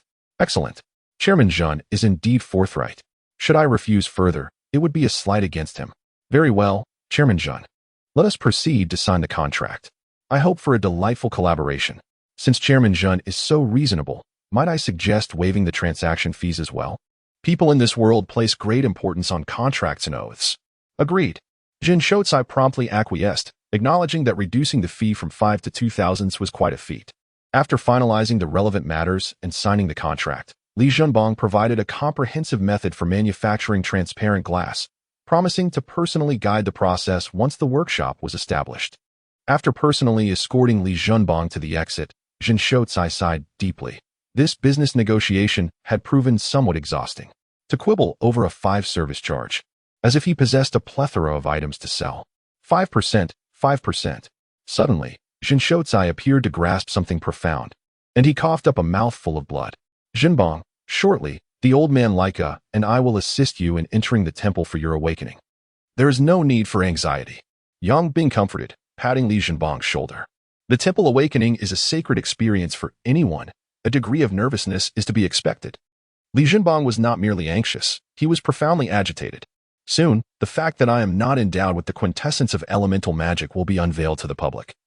transforming me from an object of admiration into a target of disdain. However, during these past 3 years, my efforts have not been in vain. My collaboration with the Wealth-Gathering Chamber of Commerce has been exceedingly fruitful. Glass has become the most coveted commodity across the continent, and it has reached a point where common folk feel embarrassed to seek a bride without glass windows in their homes. I have now ascended to the status of an individual who earns thousands of gold coins in mere moments, a feat that bestows upon me a considerable standing in society.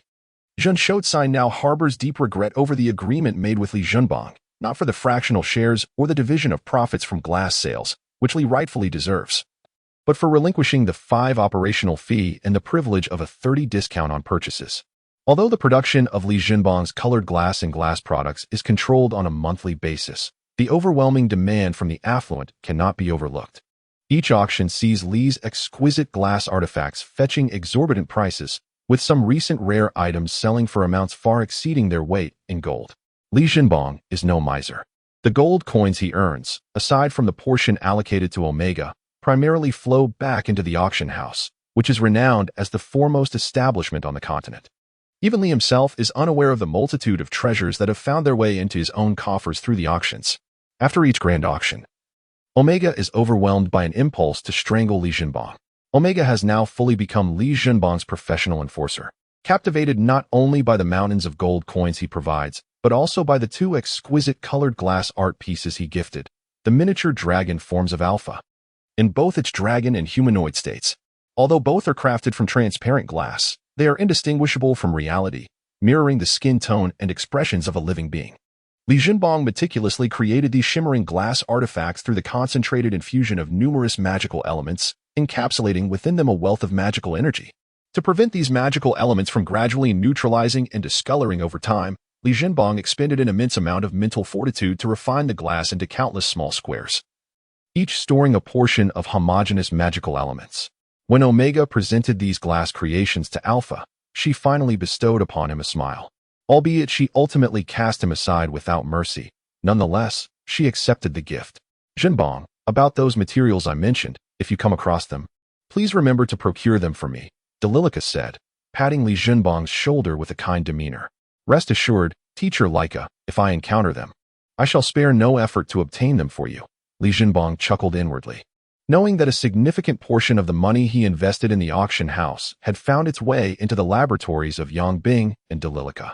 It is now impossible for the two to sever ties with him, as many of the materials cannot be acquired solely with wealth.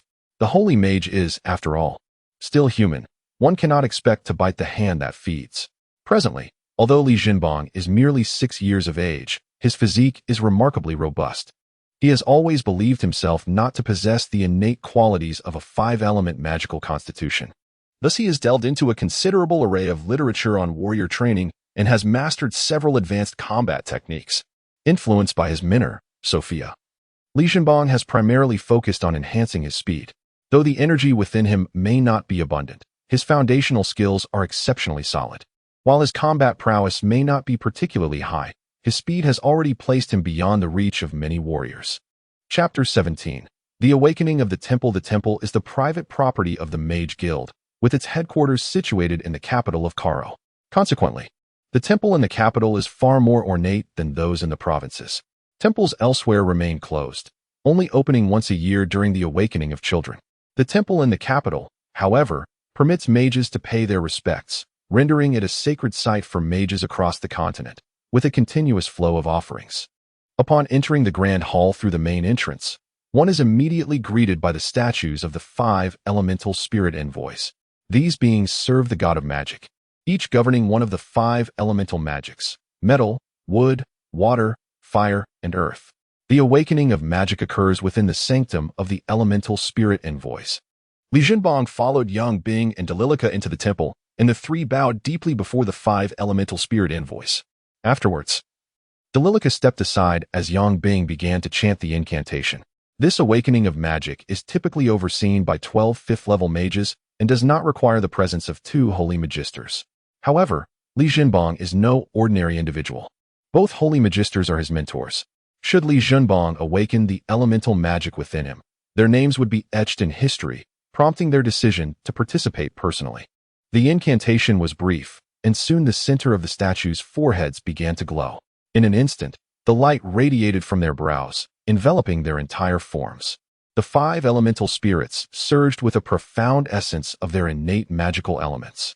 Suddenly, the eyes of the spirit statue flickered, and 5 dense, opaque pillars of magical light descended from the heavens, enveloping Li Junbang entirely. Yang Bing and Dalilica stood agape, their expressions a portrait of disbelief. Typically, during an awakening, only a single elemental spirit would emit light, casting a translucent magical beam to signify the awakening of that particular element. If one were to provoke the luminosity of 2 elemental spirits, they would be deemed a prodigy of magic. Such occurrences, though rare, have been recorded in history, with each individual who managed this distinction rising to prominence across the continent. Yet, here was Li Junbang, invoking 5 radiant pillars, rendering them utterly speechless, truly a miracle. Although both had long speculated that Li Junbang possessed a 5-element magical constitution, conjecture paled in comparison to reality. However, they soon sensed something amiss. In a typical awakening, even if 2 spirits were stirred to glow, the radiant light would gradually meld into the individual's body, enhancing their physical constitution and facilitating the storage of magical elements. Yet, after being illuminated by the light pillars, Li Junbang exhibited no sign of magical essence integrating into his body. Instead, the 5 beams appeared to be converging. Just as Yang Bing and Dalilica were beginning to recover from their astonishment, an even more shocking event transpired. The 5 light pillars abruptly vanished, as unexpectedly as they had arrived, leaving an overwhelming sense of bewilderment in their wake. The 2 exchanged a bewildered glance, both perplexed and incredulous. What was this situation? They had neither met nor heard of each other before. Could it be that the elemental spirits of the 5 magical domains had encountered an anomaly today? Junbang, do you have any sensations? Yang Bing inquired anxiously. He was the one presiding over this awakening, and if something went awry, he would bear the blame. Delica swiftly lifted Li Junbang into her arms, patting his arms and squeezing his legs, fearful that he might have sustained an injury.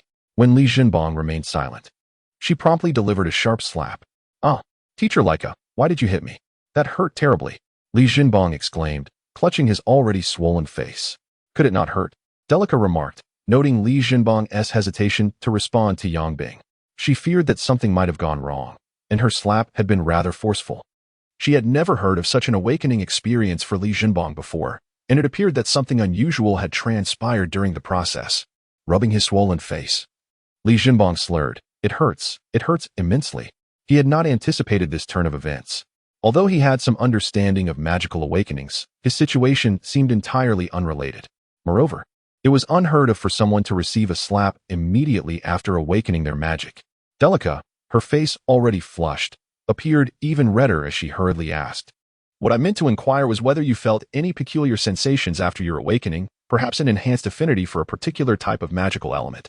At this moment, Yang Bing had also returned to her normal state. It was a relief that she was unharmed. With a graceful gesture, she cast a water-based healing spell upon Li Junbang's face. Although water magic is not as adept at healing as light magic, it proved quite effective for treating internal injuries. In the blink of an eye, Li Junbang's swelling had subsided, restoring his visage to its former state. Li Junbang closed his eyes, taking a moment to introspect. While the comforting embrace of the 5 elemental magic beams had enveloped him moments ago, he sensed that no magical essence lingered within him. However, it seemed that the impurities within his body had diminished significantly. There was no extraordinary sensation. His affinity for magical elements remained unchanged. The only difference was a subtle purity in his being, with fewer impurities present. Exchanging glances with Dalilica, both perceived a shared confusion. This should not be the case. While a reduction in bodily impurities was to be expected, as magical elements improved one's physique, an enhanced perception of magical essence was also anticipated. Furthermore, it was customary for the body to begin to store magical elements in small quantities, paving the way for advancement to the next level of a mage. Junbang, try chanting a small fireball spell, Yang Bing urged. Li Junbang attempted several times, yet each effort ended in failure.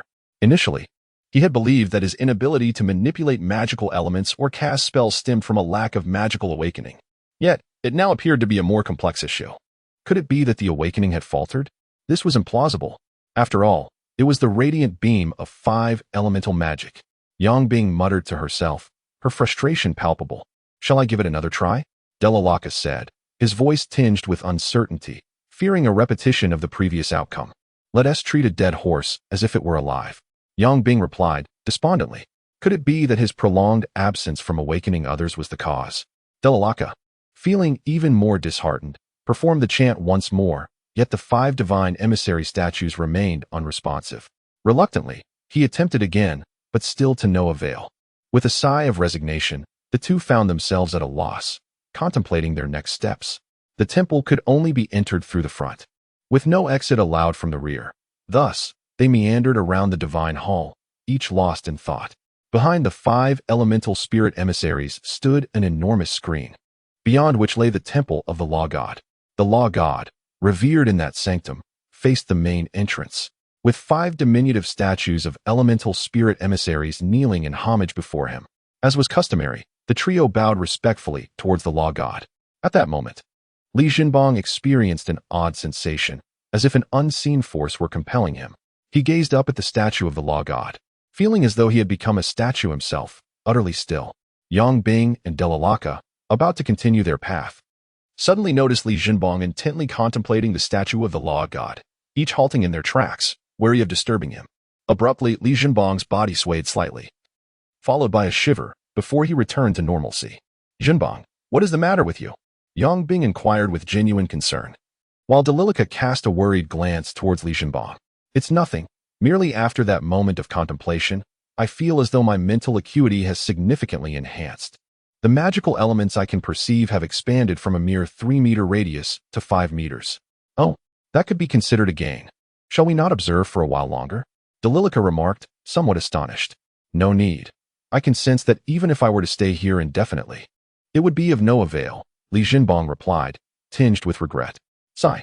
In that case, do make it a point to visit this place often. One can never tell when further revelations might occur, Yang Bing said, her tone laced with disappointment.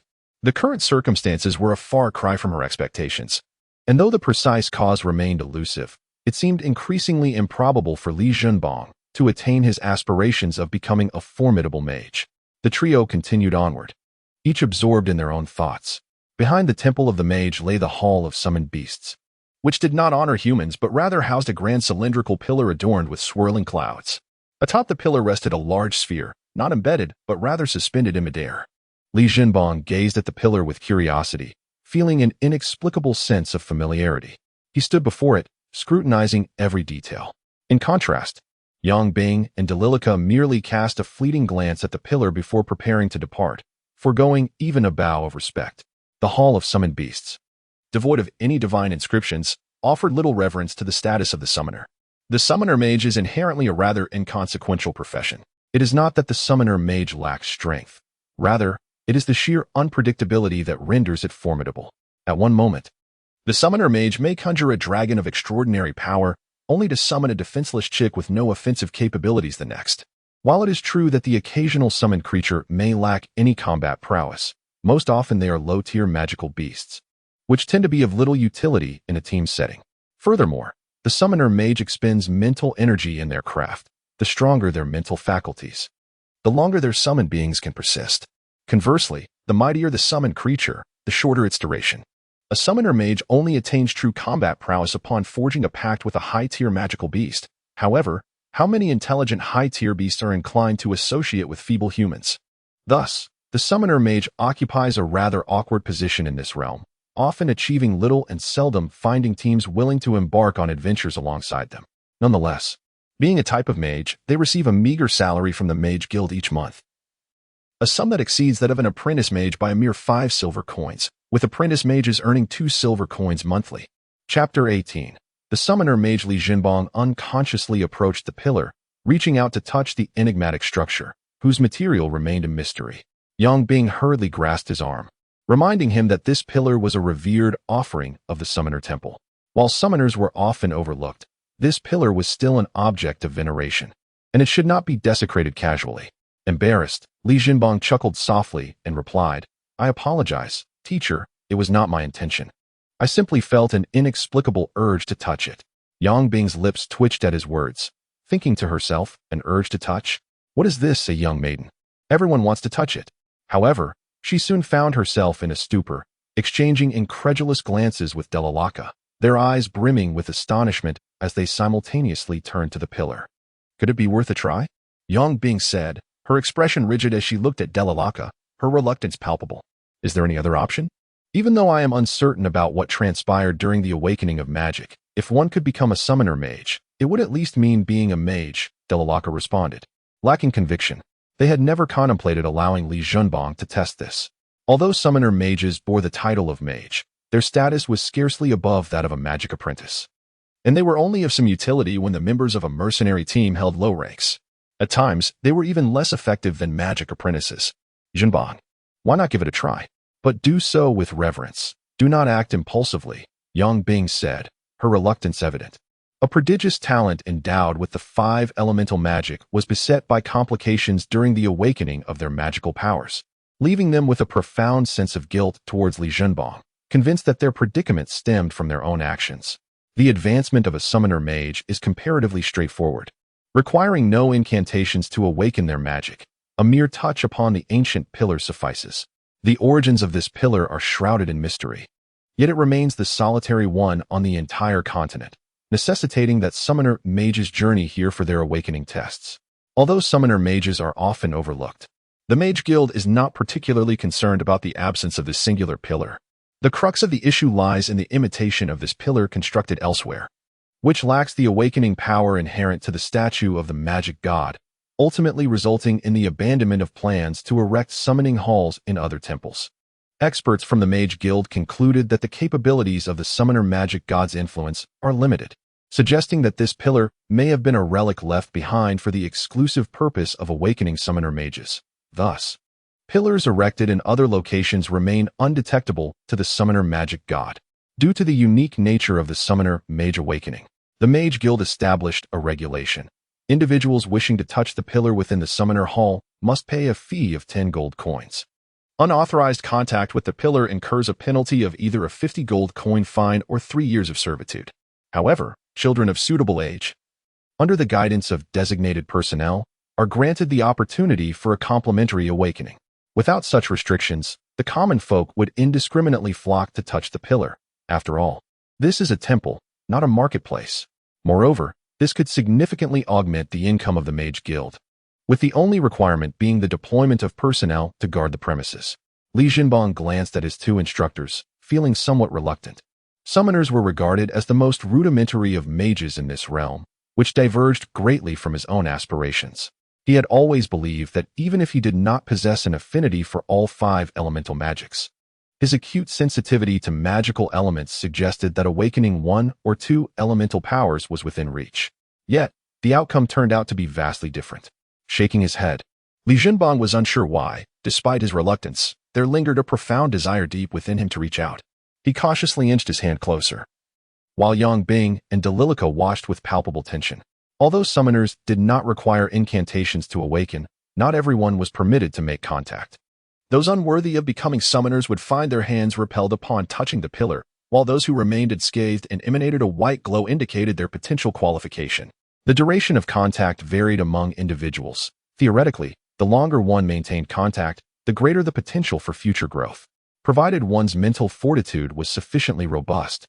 There existed a significant likelihood of summoning magical beasts, though there was also a chance of summoning ordinary animals.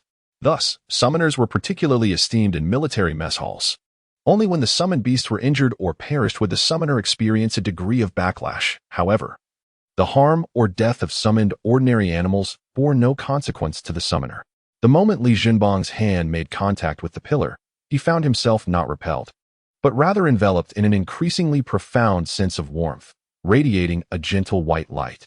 Yang Bing and Delilica exchanged a glance, both sharing a bittersweet smile, astonished by the unexpected outcome.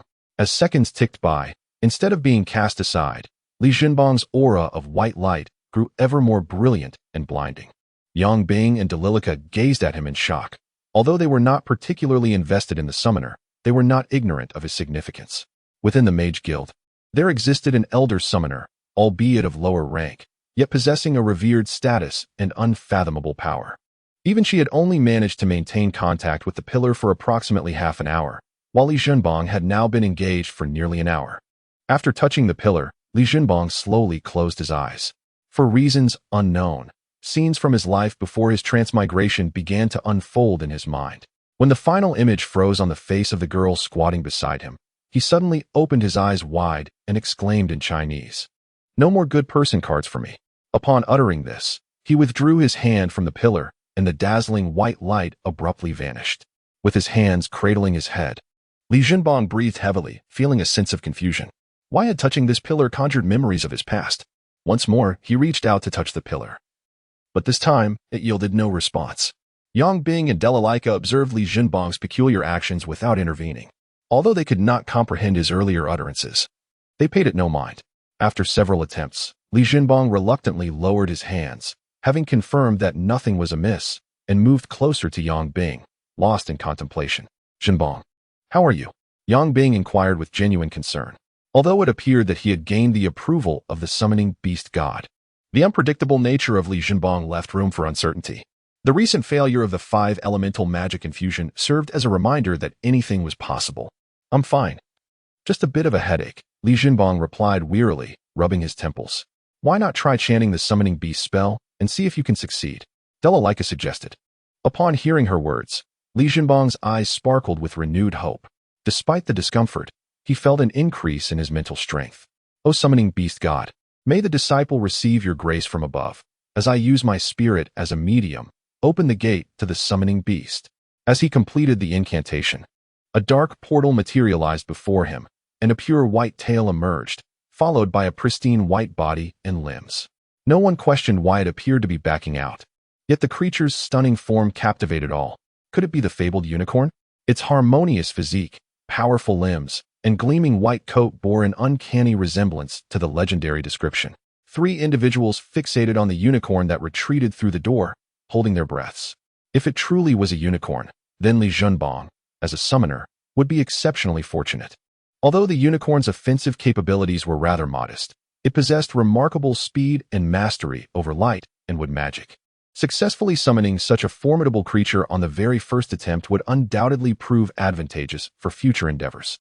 Gradually, the unicorn's head emerged from the portal, revealing a glaring absence of a horn. Yang Bing and Delalaika let out a resigned sigh. The reason a unicorn is so named is due to its singular, pointed horn. Yet, the creature that appeared, exuding the essence of a first-tier magical beast, was merely a common tall horse. The tall horse is characterized by its extraordinarily long, robust legs and is a gentle herbivore, domesticated for the purpose of transporting goods. The misconception of it being a unicorn stemmed from the fact that the summoned tall horse had relatively shorter legs and appeared considerably frilier. While it was somewhat more aesthetically pleasing than an ordinary tall horse, it did not alter the fundamental reality of its identity. Li Jinbong gently caressed the tall horse's head, feeling a profound connection. Was this what a summoned beast was like? Although it was merely a first-tier transport magical beast, it felt quite satisfactory. After approximately 10 minutes, Li Jinbong experienced a wave of dizziness, and the tall horse transformed into golden specks of light, dissipating before him. Chapter 19. The Indomitable Fortress of War, Dragon City. Today, certain matters delayed the update time. It was only after giving birth that I realized the situation was far more complex than I had anticipated. The first summoning of the beast lasted approximately 10 minutes, and the creature remained remarkably calm, which was quite commendable, Delalaika encouraged. Li Jinbong reminisced about the recent events, a faint smile gracing his lips. The moment he touched the horse's head was not merely a gesture of solace, it was a form of communication. The horse was not the so-called high-legged breed, but rather a wild steed, a creature from his homeland. "Esteemed teachers, I have a request, and I wonder if you would acquiesce? Speak freely." "We shall do all that is within our power," Yang Bing replied without hesitation, though a tinge of guilt lingered in his heart. "Indeed, Jinbong, share your thoughts. Though you may not have become a mage, we remain your mentors," Delalaika said, patting Li Jinbong's shoulder with a smile. "I hope both of you can assist me in procuring some materials on summoning beast mages, anything at all. Additionally, I seek spiritual cultivation manuals and potions that enhance mental fortitude, even if it requires monetary expenditure." Li Jinbong expressed his urgent desire to understand the peculiar circumstances surrounding him. Why was he able to summon creatures from Earth, and how was it that an ordinary wild horse summon could exhibit the prowess of a first-level magical beast? He was eager to experiment further to discern whether his ability to summon from Earth was mere coincidence or an inevitability. Jinbong, I cannot agree, Yang Bing said, regarding Li Jinbong with a serious expression. Although you have not become a wizard, I feel immense regret and guilt. However, if you were to recklessly misuse drugs and indiscriminately practice techniques to enhance your mental prowess, I would prefer you to remain an ordinary person. Yang Bing pressed down on Li Jinbong's shoulder, crouching to meet his gaze with an air of sternness. Indeed, Jinbong, we are uncertain about the circumstances surrounding you, and we will endeavor to find a solution, but you must not succumb to despair. Randomly practicing various mental techniques could very well lead you to madness and folly. While indiscriminate use of substances to augment your mental strength may inflict irreparable harm upon your future. Li Jinbong looked at Yang Bing and Delalaka, feeling a wave of emotion wash over him. He realized he had momentarily lost his senses, intoxicated by the summoning of beings from Earth. Although he did not become a wizard, he instead became a summoner of beasts. It is worth noting that when they took him as their disciple, many were watching and waiting for his failure, hoping for his awakening to falter. Yet, Yang Bing and Delalaka not only did not abandon him, but they continued to express their concern. I apologize, esteemed teachers. I have disappointed you. Li Jinbong lowered his head, filled with remorse. How can this be blamed on you? Alas, Yang Bing patted Li Jinbong's shoulder, standing up with a sigh. Jinbong, rest assured, although you have become a beast summoner, should anyone dare to look down upon you, I will certainly set things right on your behalf. Delalaka, with his left hand behind his back and his right hand stroking his ducktail beard, glared with determination. How remarkable it is that a summoner can also ascend to greatness. Within our esteemed magic guild, there exists an elder who is indeed a summoner. I shall make it a point to consult with him on your behalf. Ah, how could I have forgotten? One of our elders is indeed a summoner. Old Yang, you must exert yourself more diligently. As for you, Jinbong, I shall endeavor to gather as much information as possible regarding the summoneress arts. However, when it comes to the tomes of mental cultivation, I can only strive to procure those of a higher caliber. The secrets of mental cultivation differ vastly from the warrior-esque skill manuals. While the latter benefits from sheer practice, the former demands a more nuanced approach. Should one encounter suitable elixirs, they may indeed assist in your training without adverse effects, yet one must not develop an over-reliance on such substances, for it would yield no benefits to your personal growth. Li Jinbong bowed deeply in gratitude, expressing his appreciation for the guidance received. Thank you for your teachings, Master. I shall remember them well. Jinbong, are you still capable of manipulating the magical elements? Inquired Delalaka with curiosity. Li Jinbong offered no verbal reply, instead extending his hands, each finger adorned with a floating elemental magic sphere. His control over the 5 elemental magics remained impeccable, and with the enhancement of his mental prowess, the cohesion and size of the magic spheres had significantly improved. Yang Bing and Delalaka gazed in excitement at the spheres in Li Jinbong's hands. His command over the magical elements persisted, even stronger than before. It was merely the inability to cast spells that remained a hurdle. Yet, this still held the promise of a future as a magician. The Royal Academy of Carlo is not situated in the capital city of the Carlo Empire, Carlo City, but rather in the border city of Dragon City, which lies near the town of Freedom. Dragon City is the largest city along the border and serves as the first line of defense for the Carlo Empire. Its expanse rivals that of Carlo City itself, housing nearly half of the empire's military forces. The imposing walls are formidable and the defenses are stringent. Having endured countless wars, Dragon City stands resilient. Proudly dubbed the Fortress of Eternal Warfare. Since the establishment of the Free City of Freedom, large-scale conflicts have ceased in this region. The heavy military presence is not solely to thwart attacks from the East Road. It is primarily due to its proximity to one of the continent's most enigmatic and perilous locales, the Sacred Vale Jungle. This jungle is teeming with magical beasts of various tiers, and even the mightiest of Saint-class warriors tread cautiously, wary of venturing deep into its heart, as it is said to be the dominion of formidable creatures, with no Saint-class warrior returning alive from its depths. Consequently, this area has become a paradise for mercenaries and adventurers, where the adage man dies for wealth, just as birds perish for sustenance rings true across the lands. Daily, numerous mercenaries and adventurers depart the city, with a significant portion meeting their demise within the jungle. A life steeped in danger is the norm here, where the motto "Live for today, drink for today" encapsulates the prevailing ethos. Although Li Jinbong's 2 sisters are also studying here, he did not accompany them. Instead, he ventured here alone. Li Zhanfeng initially intended to send his family guards to escort him, but he declined, wishing to spare both Li Zhanfeng and his father any further distress. Since the failure of his magical awakening, discontent had begun to stir within the family. Gradually, the resources that had once been fully allocated to him were diminished, leaving him with merely 10 gold coins each month, a sum that Li Zhanfeng and Li Qitian had tirelessly fought to secure for him. Ultimately, the family's influence remained firmly in the hands of the majority of the elders. Apart from Jin Shouzai, the president of Omega and Jikaiyuan, scarcely anyone was aware that he was one of the shareholders of Jikaiyuan. Had this been known, his standing within the family would surely have been significantly enhanced. Currently, Omega was engulfed in the throes of romance, making it awkward for Li Zhenbong to keep him close. Nevertheless, Omega entrusted him with a piece of his shed reverse scale, which could nourish his body when worn.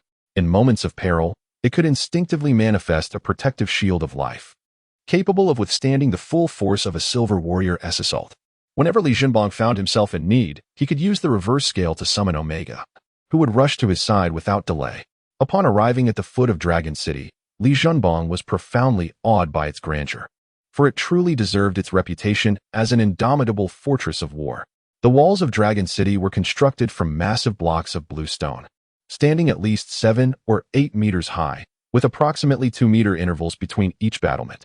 The western gate, spanning around 10 meters in width, faced the western continent and was devoid of any formidable defensive installations.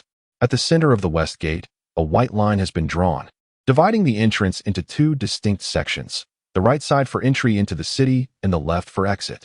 The guards stationed at the gate conduct a relatively lenient inspection for those entering Long City, while they exercise stricter scrutiny over those departing through the west gate. Despite the rigorous checks for those exiting, the process remains orderly, and the gate does not appear congested or difficult to navigate. Upon entering Long City, Li Zhenbong observed the bustling commercial activity, which even surpassed that of Carlo City. Numerous street vendors, many of whom were armed, did not indicate a lack of public safety. Rather, they were mercenaries selling various spoils of war. The most thriving establishments in Long City included weapon shops, hotels, stores dealing in monster products, and brothels. Li Zhenbong did not hurry to the Carlo Royal Academy upon his arrival, as there were still several days before the official start of the term. Instead, he wished to visit the Jukai Yuan Long City Chamber of Commerce first. Chapter 20. The Dragon City Auction. Upon entering the city, Li Zhenbong discovered a stark contrast to the opulence of Carlo City.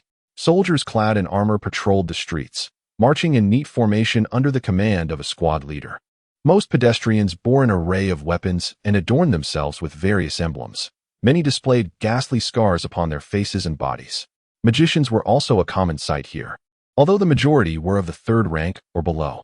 Shops lined the streets, while residential buildings were relatively scarce.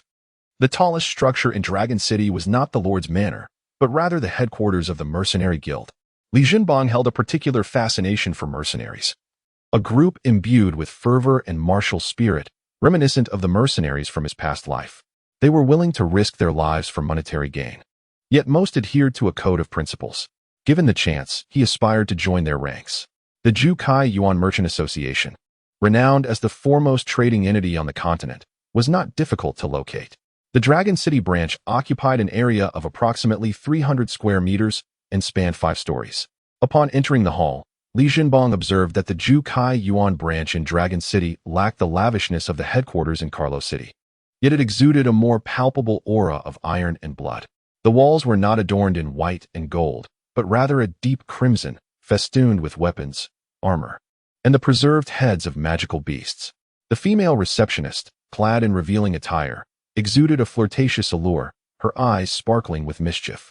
The male attendants, in stark contrast, donned glistening silver armor, each adorned with slender decorative swords at their waists.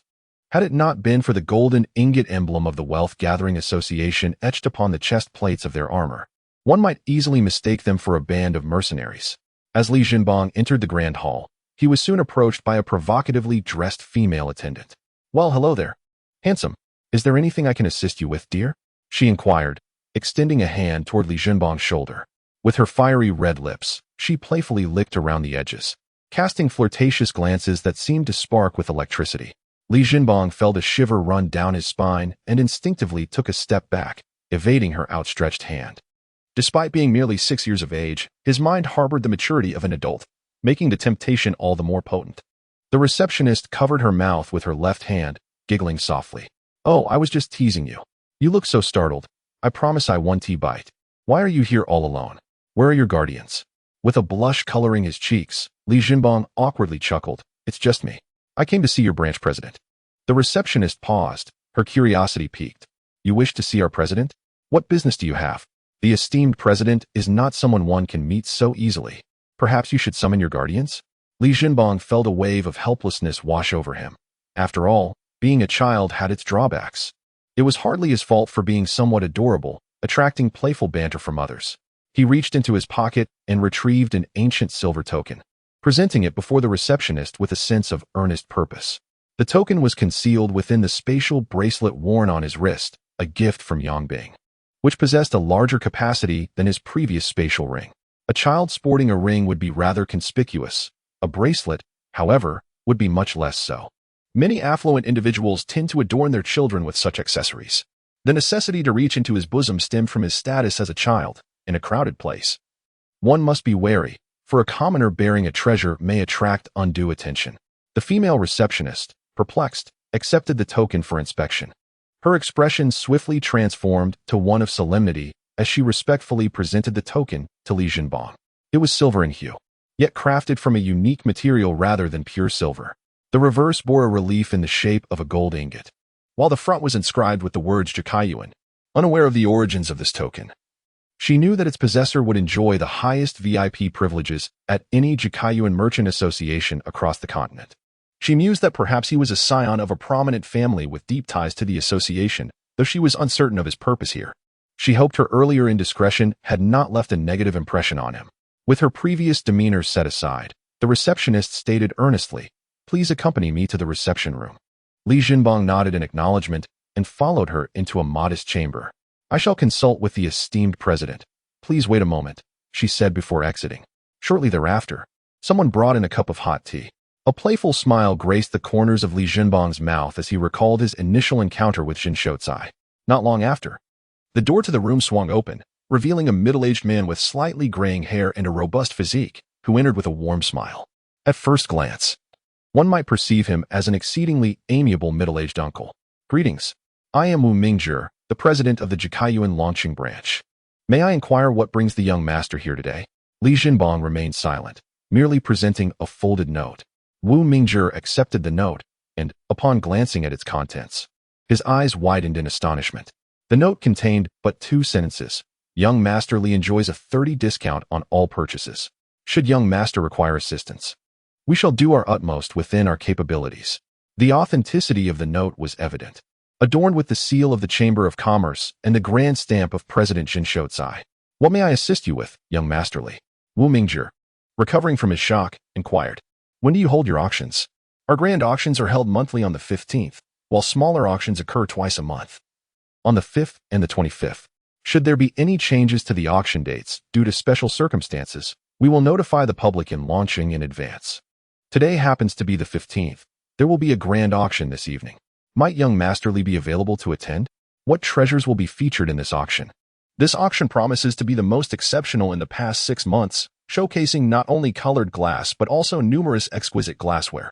Upon hearing this, an unusual expression crossed Li Jinbang's face. "Additionally, we have captured cat girls, snake women, and dragon women from the eastern continent. Such rarities are seldom seen in the inland regions." Wu Mingjie spoke with a certain exuberance, revealing that he had a cat girl and a snake girl as female servants in his own household. Merely contemplating such a scenario was enough to drive one mad with desire. Li Jinbang's curiosity was piqued, not because he had any intention of acquiring female servants, but rather because he had never encountered a cat girl, snake girl, or dragon girl before. Having been in this world for 6 years, he realized that many systems were immutable, leaving him with no choice but to gradually adapt. Female maids often enjoyed personal freedom, able to resign when they no longer wished to serve.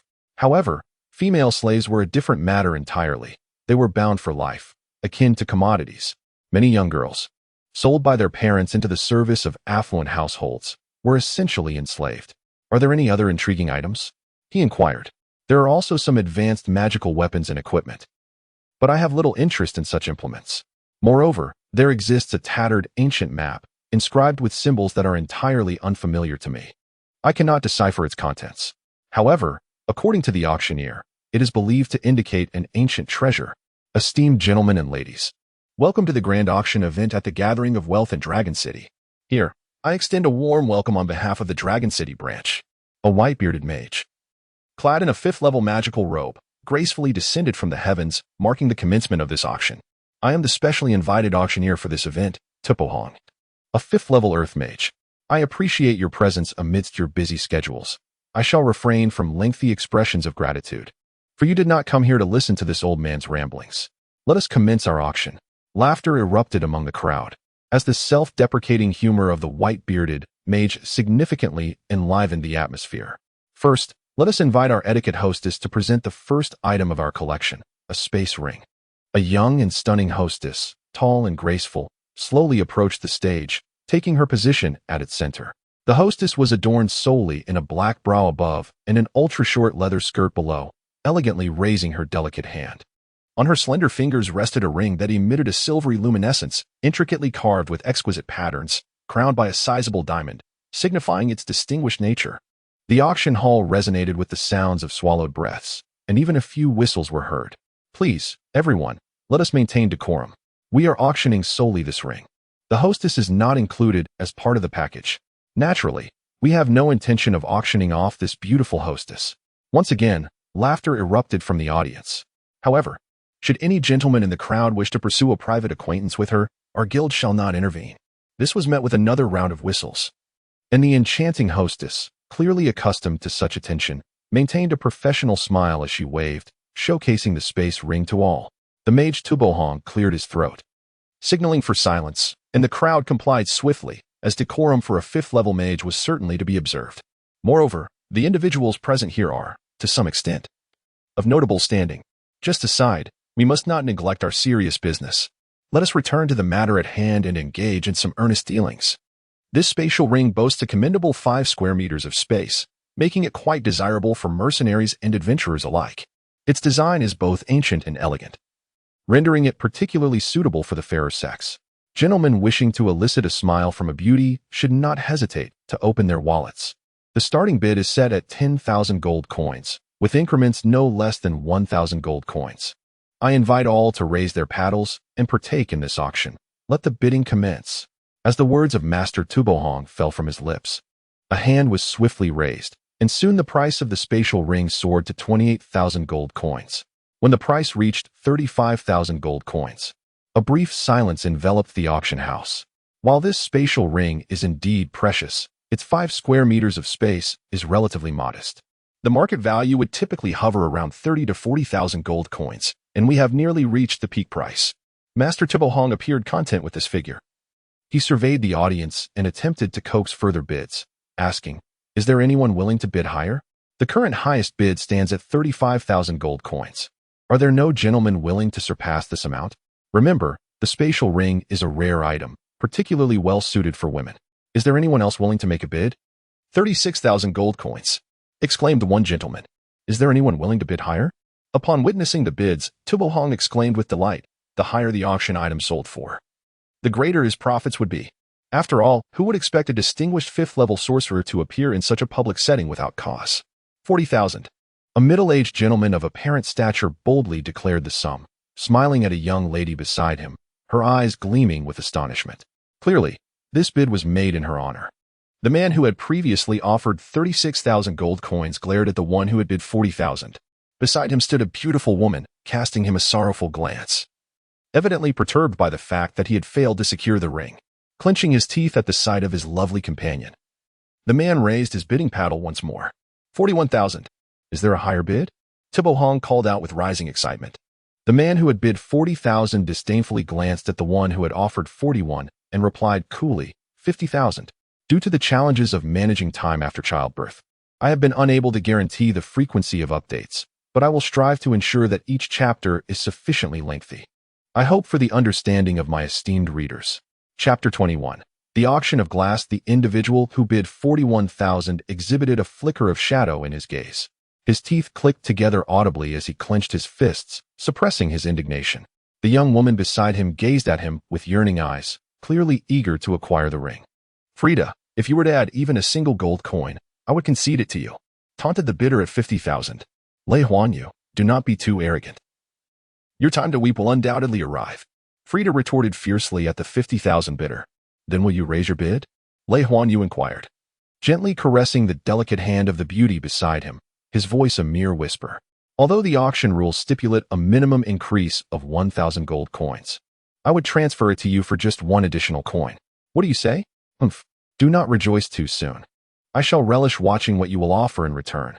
Frida exclaimed, rising from her seat in a surge of excitement, pointing towards Lei Huanyu's direction as she shouted. Yet, he remained composed, aware that his ultimate aim was not to curry favor with the enchanting woman beside him. Thus he refrained from impulsively raising his bid and settled back into his seat. With a dismissive snort, Lei Huanyu mused inwardly. It appears that the difficulty of obtaining that particular item has escalated significantly. It was evident that Frida was also vying for it. If only he had bid more aggressively a moment ago. As the three inquiries concluded, Tubo Hong struck the auction hammer, signaling the successful sale of the item. And he proceeded to commence the auction for the next item without concern for the transfer of the item or collection of fees, as dedicated staff would handle those matters. Occasionally, some lots may go unsold. However, the majority fetch ideal prices, and those that fall short do not significantly affect the overall outcome. Next, we shall present a lot that serves as a symbol of status.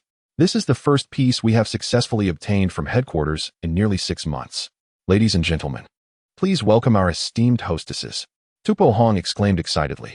This time, 2 elegantly dressed young women ascended the stage, carrying a vibrant piece of colored glass. The concept of glass is likely familiar to everyone. Transparent glass requires no elaboration, as it has become a staple in most households, even an essential item for weddings. Darker glass, however, is less common, though it remains accessible to those with wealth. Yet, today's lot is not something that can simply be purchased with money. This is colored glass priced at 50 yuan per square meter. Some may wonder what makes colored glass so special. Allow me to elucidate. Firstly, this type of colored glass is one-way glass. What does that mean? It implies that one side allows visibility of the person opposite, while the other side resembles a mirror, reflecting only oneself. Allow our hostesses to demonstrate. The 2 hostesses placed the colored glass on the ground, one steadying it while the other moved behind it. To the audience's astonishment, the hostess behind the glass became invisible. All that could be seen was their own reflection. After a brief spin of the glass, the audience could then clearly see the hostess behind it, her every movement vividly displayed before their eyes. Isn't this glass truly remarkable? Allow me to share a more profound aspect of its significance. The esteemed Pope of the Marina continent adorns the cathedral with this exquisite stained glass. One might wonder why it is exclusively used in the cathedral.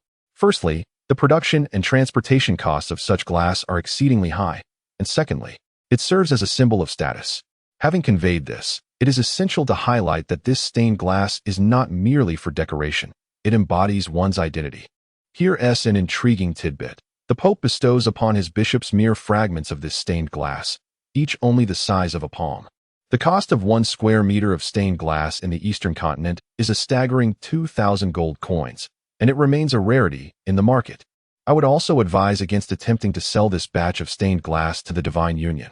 Although the glass acquired from our prosperity chamber can be marketed, the journey is excessively long, and given the fragility of the glass, the expenses become prohibitive. A gentle reminder, transporting a significant quantity of stained glass to the Eastern continent is not a prudent choice, as the inhabitants there can be quite uncivilized. Now, let us commence the auction for the stained glass that even the Pope regards as a treasure. We have 50 pieces of glass, with a starting bid of 5,000 gold coins, and there are no restrictions on the increments. Bids may be of any amount. The glass held little allure for the attendees in the hall.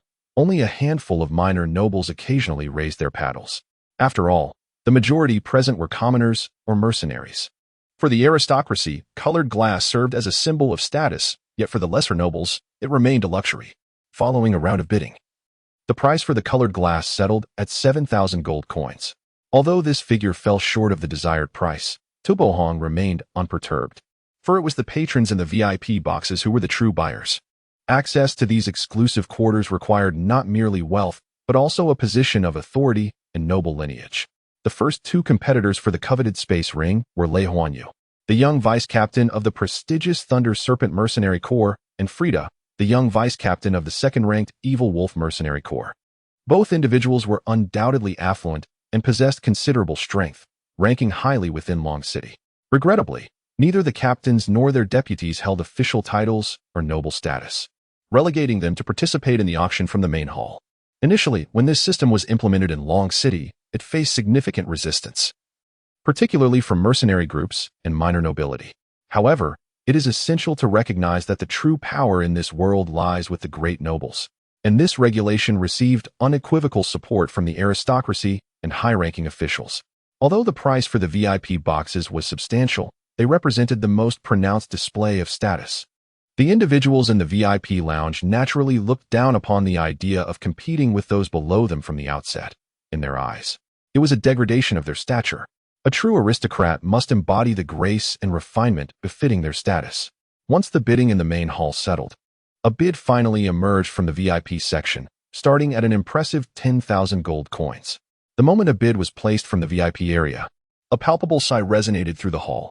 If the aristocrats from the VIP lounge were genuinely interested in a particular item, there was no doubt they could outbid anyone, their wealth being a mere tool to secure victory. After all, could their noble lineage be undermined?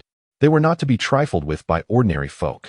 Following the initial bid, other VIP boxes soon joined in, and the price swiftly escalated from 10,000 to 30,000, though the pace of subsequent bids significantly slowed thereafter. Li Jinbong, observing the final selling price of 32,888 gold coins, could not help but click his tongue in disbelief. This batch of colored glass had been entrusted to Chairman Jin Shotsai just before his departure, and he had not anticipated that the auction price in Longcheng would surpass that of the imperial capital. He could hardly fathom that within the imperial capital, nobles and high officials often encountered one another, and even if personal grievances existed, caution would prevail. Moreover, under the watchful eye of the king, exorbitant auction prices would only invite trouble. However, the circumstances here were markedly different. The sky was high and the king distant. Among the nobility, competition was rampant, and many shops were owned by them, leading one to wonder how they could possibly lack for funds. Prior to his arrival in Longcheng, Li Jinbong had meticulously prepared a substantial array of colored glass and various glass products. A portion was entrusted to President Jin Shotsai, while a significant part remained in the hands of Omega, who must ensure that the Jikaiyuan Chamber of Commerce does not experience a shortage during his absence. Subsequently, several glassware and glass art pieces were auctioned off, all fetching desirable prices. Li Jinbong was quite pleased. It would not be long before he received a considerable sum of income. Although gold coins held little significance for him now, who would ever refuse an abundance of gold? The more, the merrier.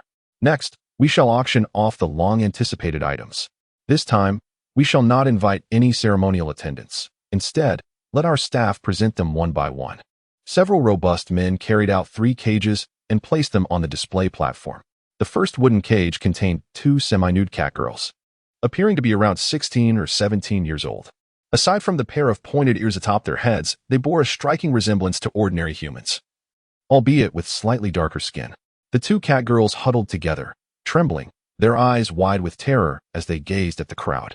Within the second wooden cage was a young snake girl, her arms adorned with delicate scales. A long green tail flicked behind her. Most striking was her slender waist, which seemed so fragile it might snap with the slightest pressure, her long legs subtly visible beneath a tattered skirt. The final cage was crafted from solid steel, and inside was a girl with a pair of small, pink protrusions atop her head, reminiscent of tiny antlers, albeit quite diminutive. She appeared to be merely 7 or 8 years old. Crouched in the corner of the cage, her hands clasped around her legs, her head buried in her chest.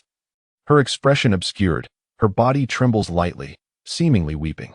To subjugate them, each girl is shackled with feeble restraints on her limbs and adorned with a magic-suppressing collar around her neck.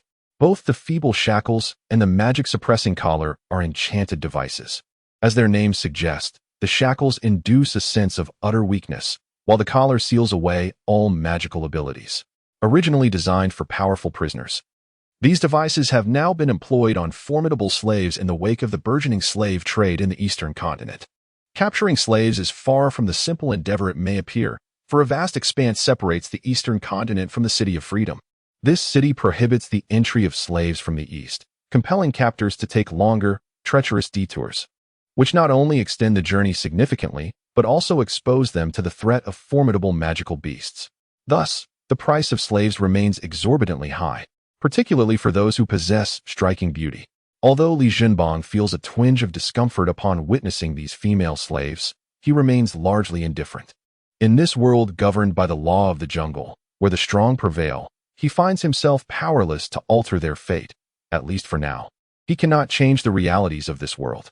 Chapter 22. The Auction of the Dragon Maiden. In this event, we present 2 cat maidens, a serpent maiden, and a dragon maiden as a packaged auction. Rest assured, all of our offerings are untouched virgins, a true boon indeed. Esteemed buyers, do not be stingy. Furthermore, once acquired, you need not worry, for the feeble shackles and magic-suppressing collars are complimentary. These 2 magical items are valued at no less than 10,000 gold coins for the set of 8. Thus, let us not squander the sincerity we extend to you. As is well known, a tamed cat maiden can bring unparalleled ecstasy to her master. As for the serpent maiden, merely gazing upon her supple waist and elongated legs is an indescribable delight. Not to mention her soft physique and slender tongue, just the thought evokes excitement. Finally, I must grandly introduce the Dragon Maiden. Perhaps some may still be unaware of the Dragon Maiden's virtues. She is indeed a blessing for all men. Firstly, obtaining the essence of the Dragon Maiden will restore vigor to even the most impotent man within a short span, an effect unattainable by any magical elixir, and without any adverse side effects. Naturally, for a healthy man, acquiring the essence of the Dragon Maiden will result in even greater endurance and strength. Moreover, the Dragon Maiden possesses a fragment of draconic bloodline, be it from the mighty dragon or the earth dragon lineage. Once one is touched by a dragon, weakness is cast aside. To acquire the essence of the Dragon Maiden is to absorb a portion of the dragon's formidable power. What an extraordinary force it is. Certainly, the purer the bloodline of the Dragon Maiden, the more formidable the power one will acquire. If I were affluent, I would undoubtedly keep this a secret for myself. Laughter erupted from the men in the audience, some even whistling. Tupo Hong, after sharing a moment of mirth with the crowd, raised his hands to signal for silence. The clamor gradually subsided, though the occasional sound of men swallowing could be heard, for both effects are indeed treasures for any man. Of course, as an exceptional auctioneer, there are certain truths he refrains from disclosing, such as the fact that absorbing the power of the dragon race is not guaranteed. It carries a certain probability, and that probability is quite low. However, the purer the bloodline of the Dragon Maiden, the greater the likelihood.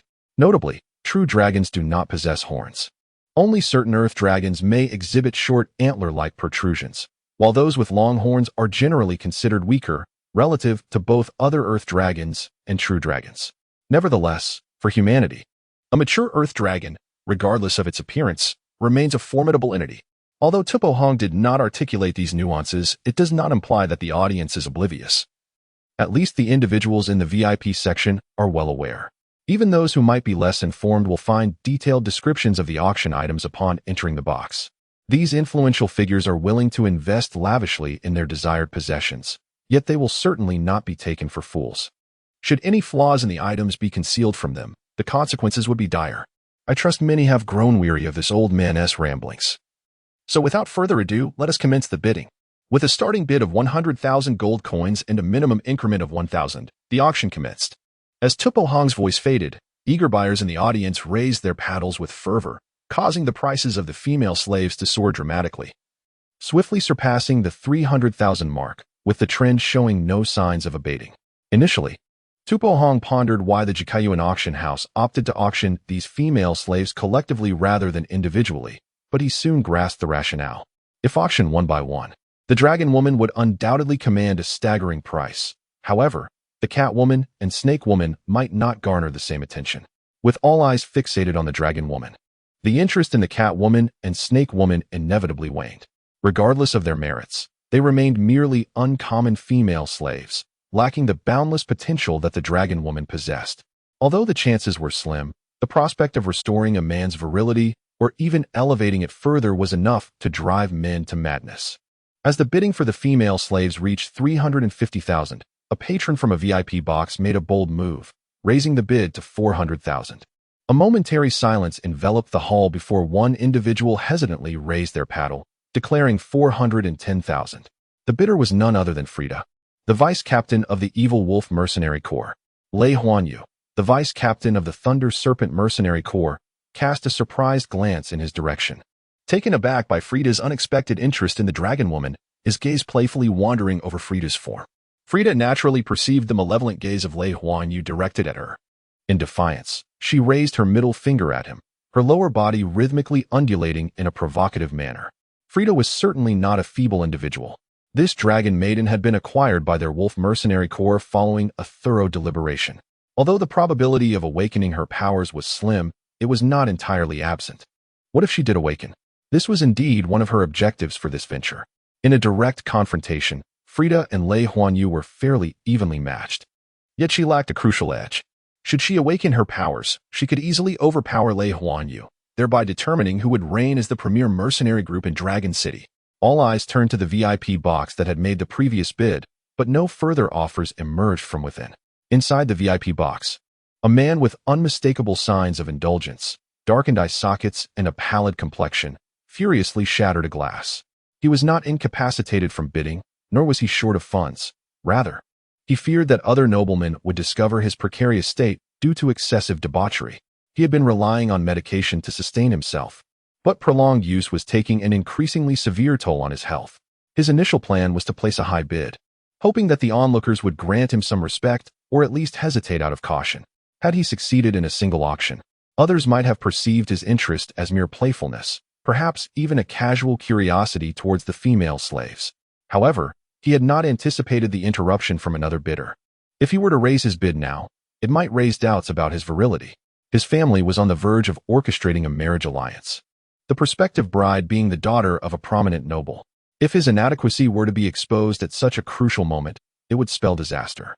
Thus, he could only glare fiercely at Frida, the young leader of the Wolf Mercenary Corps, with clenched teeth. He had previously discreetly approached Wu Mingjie, attempting to negotiate the purchase of the Dragon Maiden for 800,000 gold coins, but Wu had refused. Had the transaction remained confidential, it might have been acceptable. However, the public announcement rendered Wu powerless to acquiesce. The reputation of the trading company was at stake, a burden Wu Mingjie could not bear. Consequently, although he harbored resentment towards Wu, he found himself helpless, acknowledging the validity of Wu's reasoning. The gathering of wealth trading company was beyond his influence. So he contemplated securing the Dragon Maiden for 400,000, intending to inflict some loss on the company and teach Wu a lesson to soothe his vexation. To his dismay, Frida emerged, disrupting his plans. Unbeknownst to Frida, he had inadvertently offended a significant individual. Otherwise, he would surely regret this decision. Observing that the attendees in the VIP box refrained from further bidding, Frida exhaled in relief. Should they have continued, he would have been compelled to withdraw, for their mercenary group could not afford to antagonize the great nobility. 415,000, Lei Huanyu remarked with a playful glint in his eye. Casting a casual bid, Frida stared at Lei, bewildered, pondering whether this individual intended to contest him or merely inflate the price. Did he not fear being left with the burden? However, despite her thoughts, Frida raised her bidding paddle. 416,000, 420,000, 425,000, 430,000. Frida gritted her teeth, her eyes glaring fiercely at Lei Huanyu. If it weren't for him, she might have secured the item for 411,000, and her resentment towards him deepened. 440,000. Lei Huanyu provocatively gazed at Frida, implying that if she did not bid, he would acquire it himself. The sum had already exceeded the financial capabilities of most participants. Even those able to bid hesitated upon witnessing the fierce competition between the two major mercenary groups, opting to withdraw rather than offend either. Frida was beginning to lose her composure. Her limit was 500,000, yet at this rate, she was uncertain if she could achieve that amount. At this moment, Li Jinbang's focus was entirely on the dragon lady, who seemed vaguely familiar to him.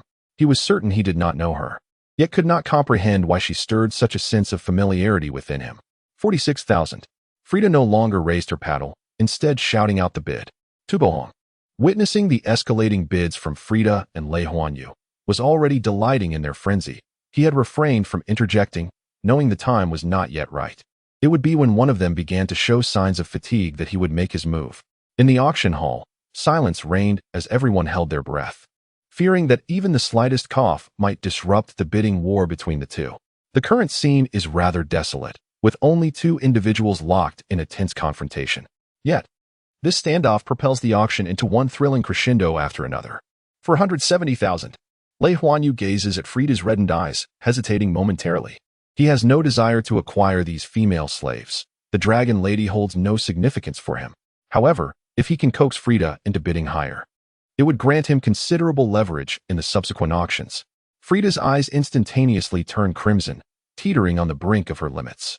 What was once a guaranteed victory in the auction has now been altered by Lei Huanyu's intervention. 490,000. Frida growls, squeezing the words through gritted teeth. In the VIP box, a man remains composed in his chair, yet the tight grip he has on the armrest betrays his inner turmoil. He yearns for Lei Huanyu to continue raising the bid. As long as the prize does not fall into Frida's hands, he experiences a sense of vindictive satisfaction. Lei Huanyu ponders for a moment before suddenly raising his voice. For 195,000. This move is rather audacious. He surmises that Frida's threshold is approximately 500,000. Though he is uncertain whether she will truly follow through with her bid. Should she refrain, he would be left to acquire the female slaves at that price, placing him at a disadvantage in the future auctions. Yet, based on his understanding of Frida, if her limit is indeed 500,000, she will undoubtedly place a bid. At this moment, Frida comprehends that if she concedes, Lei Huanyu will emerge with a silent victory.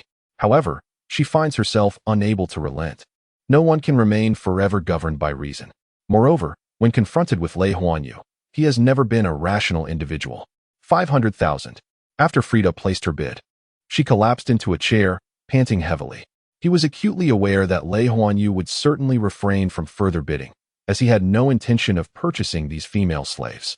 Indeed, Lei Huanyu did not continue to bid, instead revealing a mysterious smile, having won the gamble. At that moment, Tubohong's voice resonated, announcing that the current bid for these female slaves stood at 500,000. Was there anyone willing to raise the stakes? This was a once-in-a-lifetime opportunity. The dragon lady had missed out, and it remained uncertain when she would encounter such an occasion again.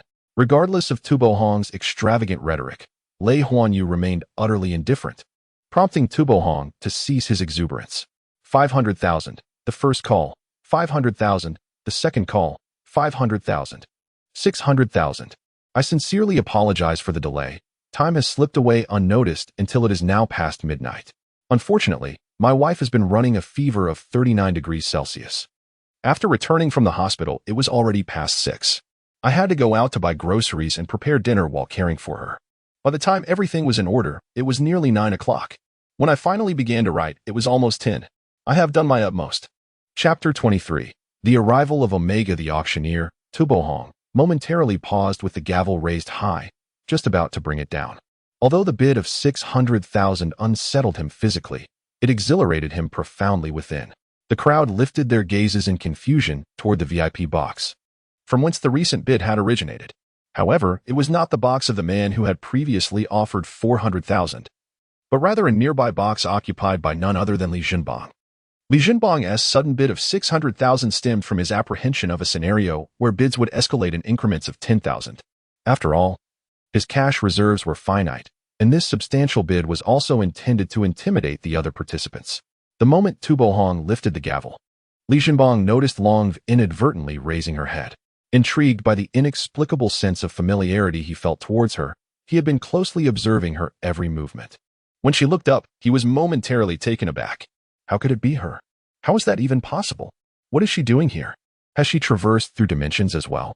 This young dragon girl bore an uncanny resemblance to the girl he had saved before his own journey across worlds. She was merely a diminutive version of that young woman. Were it not for the two pink, antler-like protrusions adorning her head, they would be indistinguishable. Thus, at the critical moment just before the gavel fell, Li Jinbang called out without a moment's hesitation. Frida fixed his gaze intently on Li Jinbang's VIP box.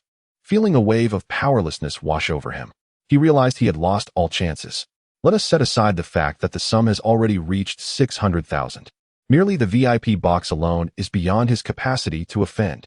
The immediate increase from 500,000 to 600,000 unmistakably reflects the owner's stance within the VIP box.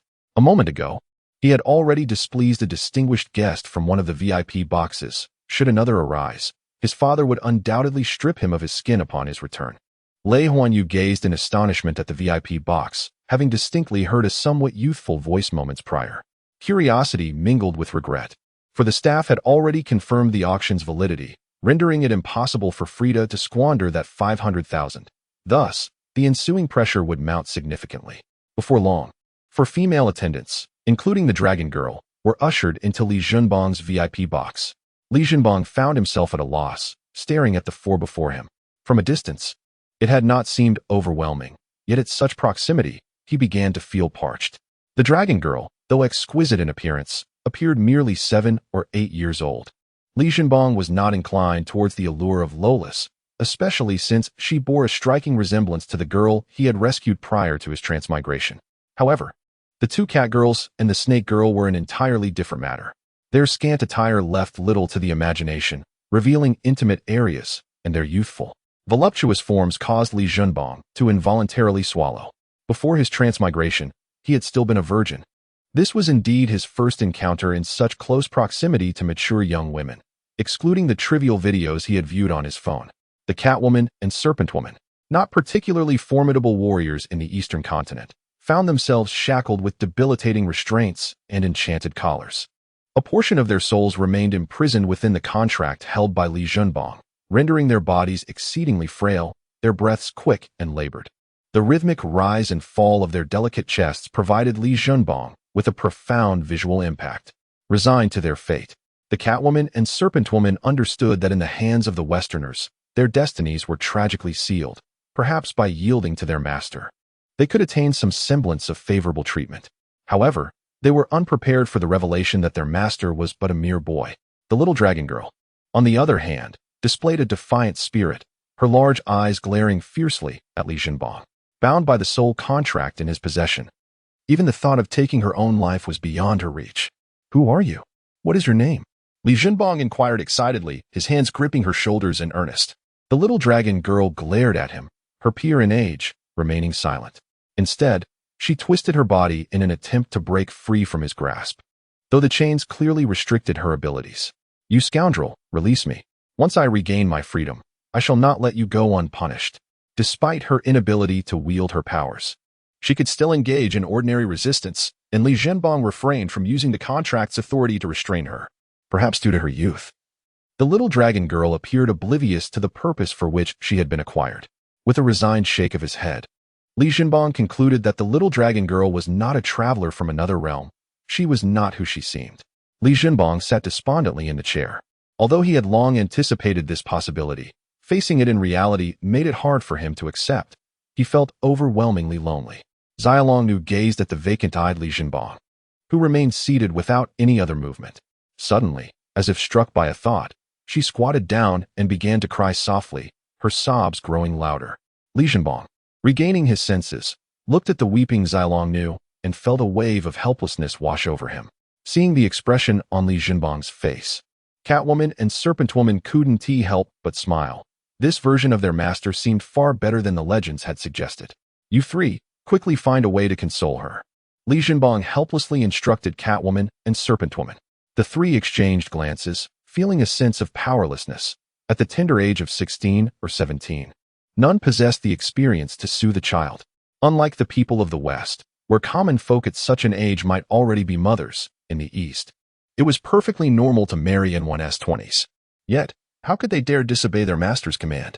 They exerted all their efforts. And perhaps Xiaolongnu had simply worn herself out, or perhaps their combined methods began to take effect, as her cries gradually subsided, her breathing becoming even, and she eventually fell asleep in the embrace of one of the Catwomen. Li Junbong watched the four of them, feeling a headache coming on. After all, he had come to school, and how was he to manage these four? Suddenly, a voice echoed in his mind. "Junbong, open the door."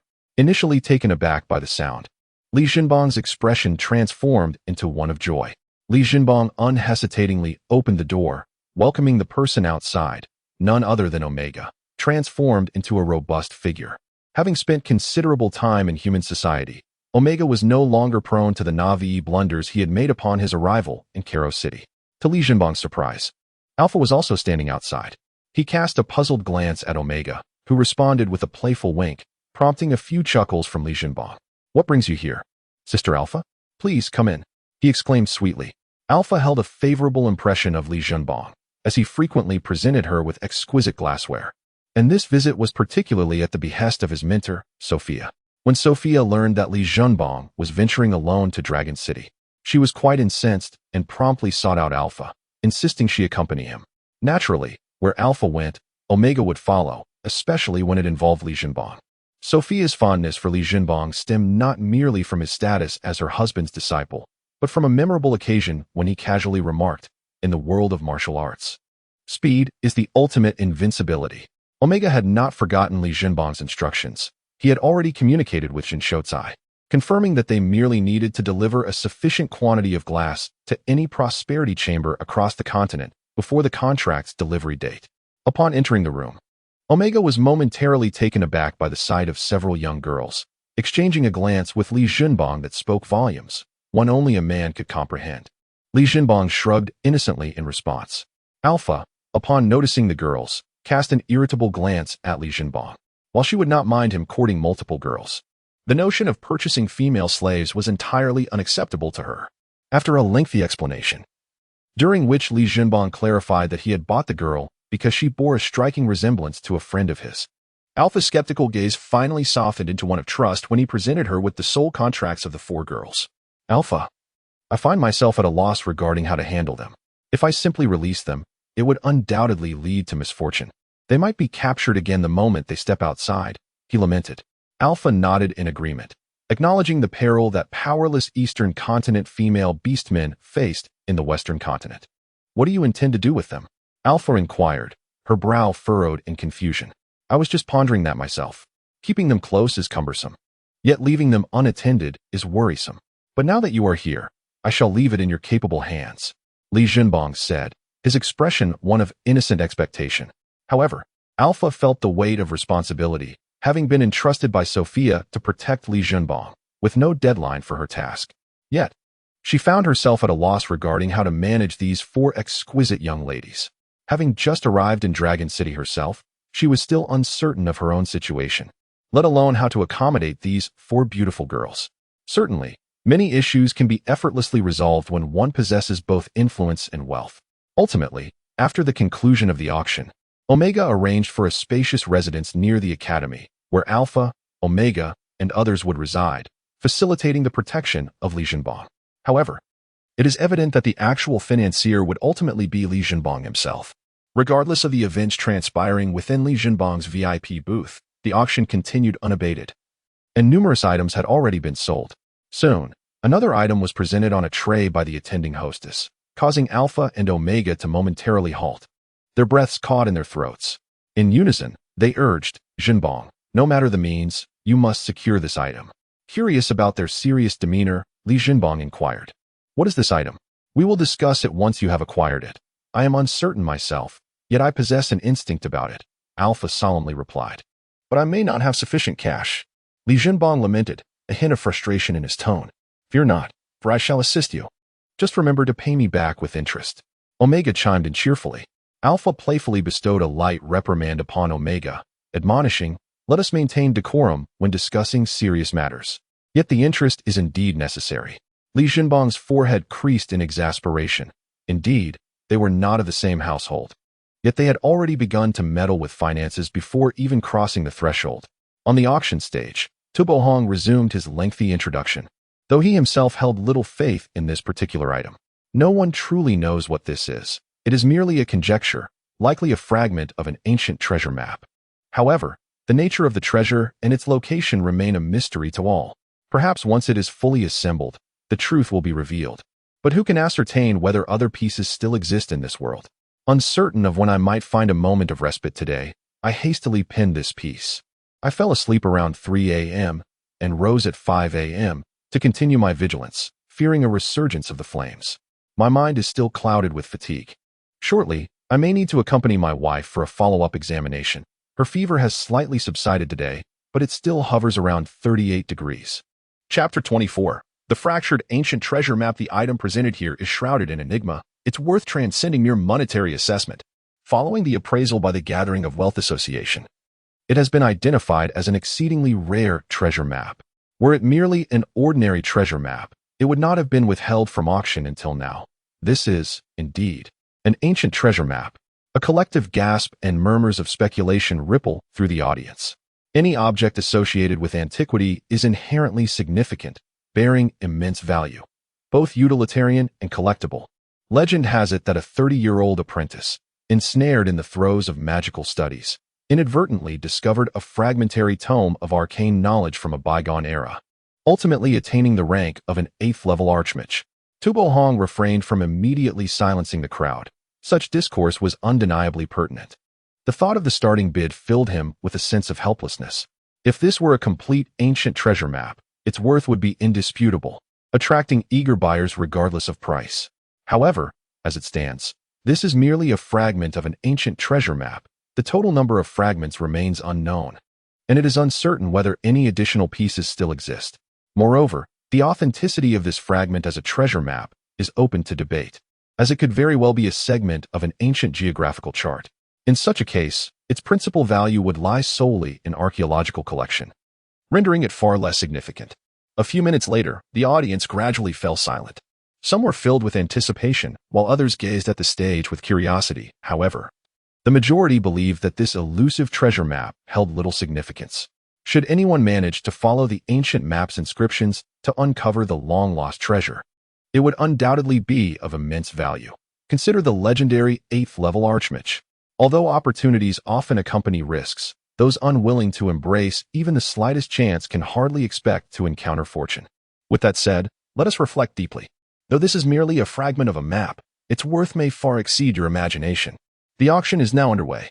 The starting bid is set at 50,000 gold coins, with no limit on subsequent increments. The crowd inhaled deeply. This price was certainly steep for what was essentially a mere whisper of a map. Although the fragment had been displayed, it was no larger than the size of a hand, making it nearly impossible to discern from such a distance. The audience was not composed of fools. The wealth-gathering chamber must have made a copy of this ancient treasure map.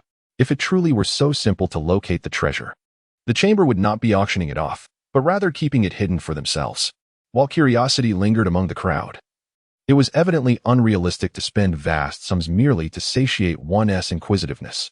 Tupo Hong observed the audience's lack of bids with some resignation. Though he had anticipated this outcome, it was far from a pleasant experience. Should this ancient treasure map be sold, the wealth-gathering chamber had promised a substantial reward. In the VIP room of Li Junbong, Omega and Alpha were on the verge of madness due to Li Junbong's reluctance to raise the bidding paddle. Yet, Li Junbong continued to reassure them to remain patient and wait a little longer. Had it not been for his promise that they would indeed secure the item, they would have already taken matters into their own hands. This treasure map held immense significance for them, as it emanated an aura that only those of the dragon lineage could perceive. Although they were uncertain of the map's ultimate purpose, that faint essence was enough to drive them to the brink of insanity. Despite the absence of competing bids, the auction was destined to proceed, and it appeared that the item would likely go unsold. Tupo Hong sighed in resignation, raising his auction hammer. Just as he was about to bring it down, a voice that sounded like celestial music to him rang out. 50,001 gold coins. Everyone momentarily froze, the voice emerging from the VIP room, seemingly from the same box that had purchased the female slave earlier. Tupo Hong felt a surge of excitement. Someone had indeed placed a bid, albeit a modest one of 50,001 gold coins. The starting bid was 50,000, and the first bidder could have easily called it at that amount without any need for an increase. The additional coin, in his view, seemed almost whimsical. Perhaps the buyer was not particularly invested in the item, but, noticing the silence and possessing ample wealth, decided to make a casual bid. Naturally, the attendees in the hall shared similar sentiments, leading to a lack of follow-up bids. This time, Tubo Hong refrained from excessive promotion, instead symbolically inquiring if anyone wished to raise the bid. He then eagerly called out 50,001 gold coins for the first time, as if fearing that Li Junbong might reconsider. Naturally, once a bid is made, it must be honored.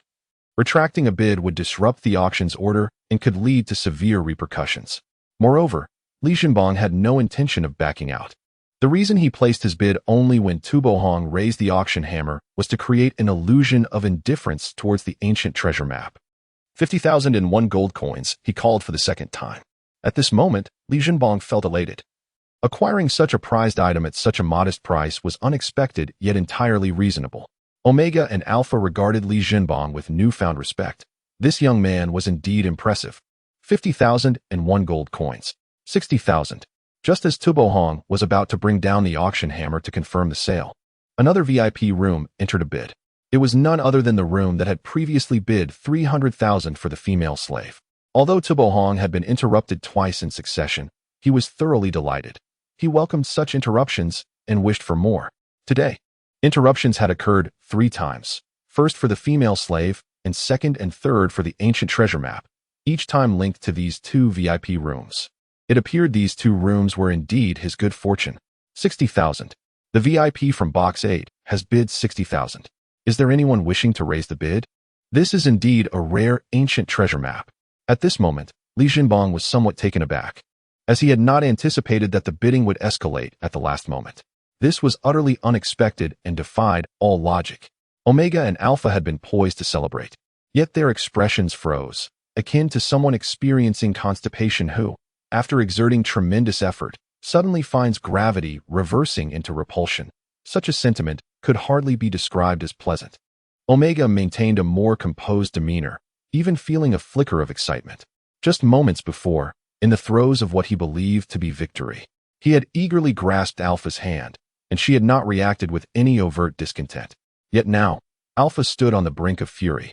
Had there been competitive bidding from the outset, it would have been acceptable, but to be thwarted at the very moment the gavel felt distinctly targeted at them. Alpha was not one to suffer indignities lightly. She had already moved towards the door, intent on confronting the adversary in Box 8, when Omega swiftly seized her, and Li Jinbong hastily intervened with soothing words to dissuade her. Though this was indeed their territory within the auction house, it was best to avoid conflict. Auctions are, after all, won by the highest bidder. If necessary, they could simply offer a higher amount to reclaim it. At last, Alpha settled back into her seat. Although the fierce rise and fall of her chest betrayed her lingering anger, Omega would certainly not overlook these subtleties. Stealing glances, he occasionally feigned indignation, placing his hands on his nose to huff dramatically, seizing the opportunity to inhale the scent lingering on the hands that had just embraced Alpha. He could have simply grasped Alpha's hand to prevent her from leaving. Within the confines of Box 8, the man, nearly beyond recognition, was enveloped in confusion. Had he misjudged the situation? Was it possible that the occupants of Box 6 were merely intrigued by the ancient treasure map? Tupo Hong observed the prolonged silence from the VIP Box 6, believing his earlier assumptions to be correct, and thus decided to cease his waiting. 60,000. For the first time. 60,000 for the second time. 60,000. 65,000. The occupants of Box 6 finally placed a bid. Tupo Hong lowered the auction hammer once more, sensing that the guests in VIP Box 6 relished the spectacle of his gestures. Though somewhat exasperated, Tupo Hong felt an undeniable joy. While the unexpected bid from Box 6 had taken him by surprise, it fell within the realm of possibility. The prospect of a rival contesting for the item stirred a modicum of displeasure, particularly when faced with the wealthy and influential nobles. If only the bidding war could escalate further. The man in Box 8 chuckled, pleased with his wager. Indeed, the occupants of Box 6 were eager for the treasure map. Recognizing their desire, he saw an opportunity for himself. 100,000. As anticipated, the esteemed guest from Box 8 continued to bid. But the leap to 100,000 left everyone astounded. At this moment, Tubo Hong was filled with elation. While other auctioned items only promised him a mere fraction of their value, the successful auction of this treasure map would grant him a remarkable 1,000th of the transaction amount. With this singular item, he would already secure 100 gold coins. It is worth noting that a single gold coin is sufficient to sustain an ordinary family for an entire month, with some surplus remaining. If Li Jinbong could not discern that Box 8 was targeting him, he would indeed be rather foolish. Yet he could not fathom why Box 8 bore such a specific animosity towards him. The buyers below exchanged glances between Box 6 and Box 8, clearly baffled by the situation. It was evident that Box 8 was currently engaged in a bidding war specifically against Box 6.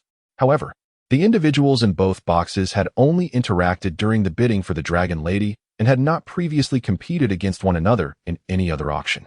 Moreover, Box 8 had only made a single bid of 300,000 for the Dragon Lady before retreating, and even if there were grievances, they were directed at the Evil Wolf mercenary group.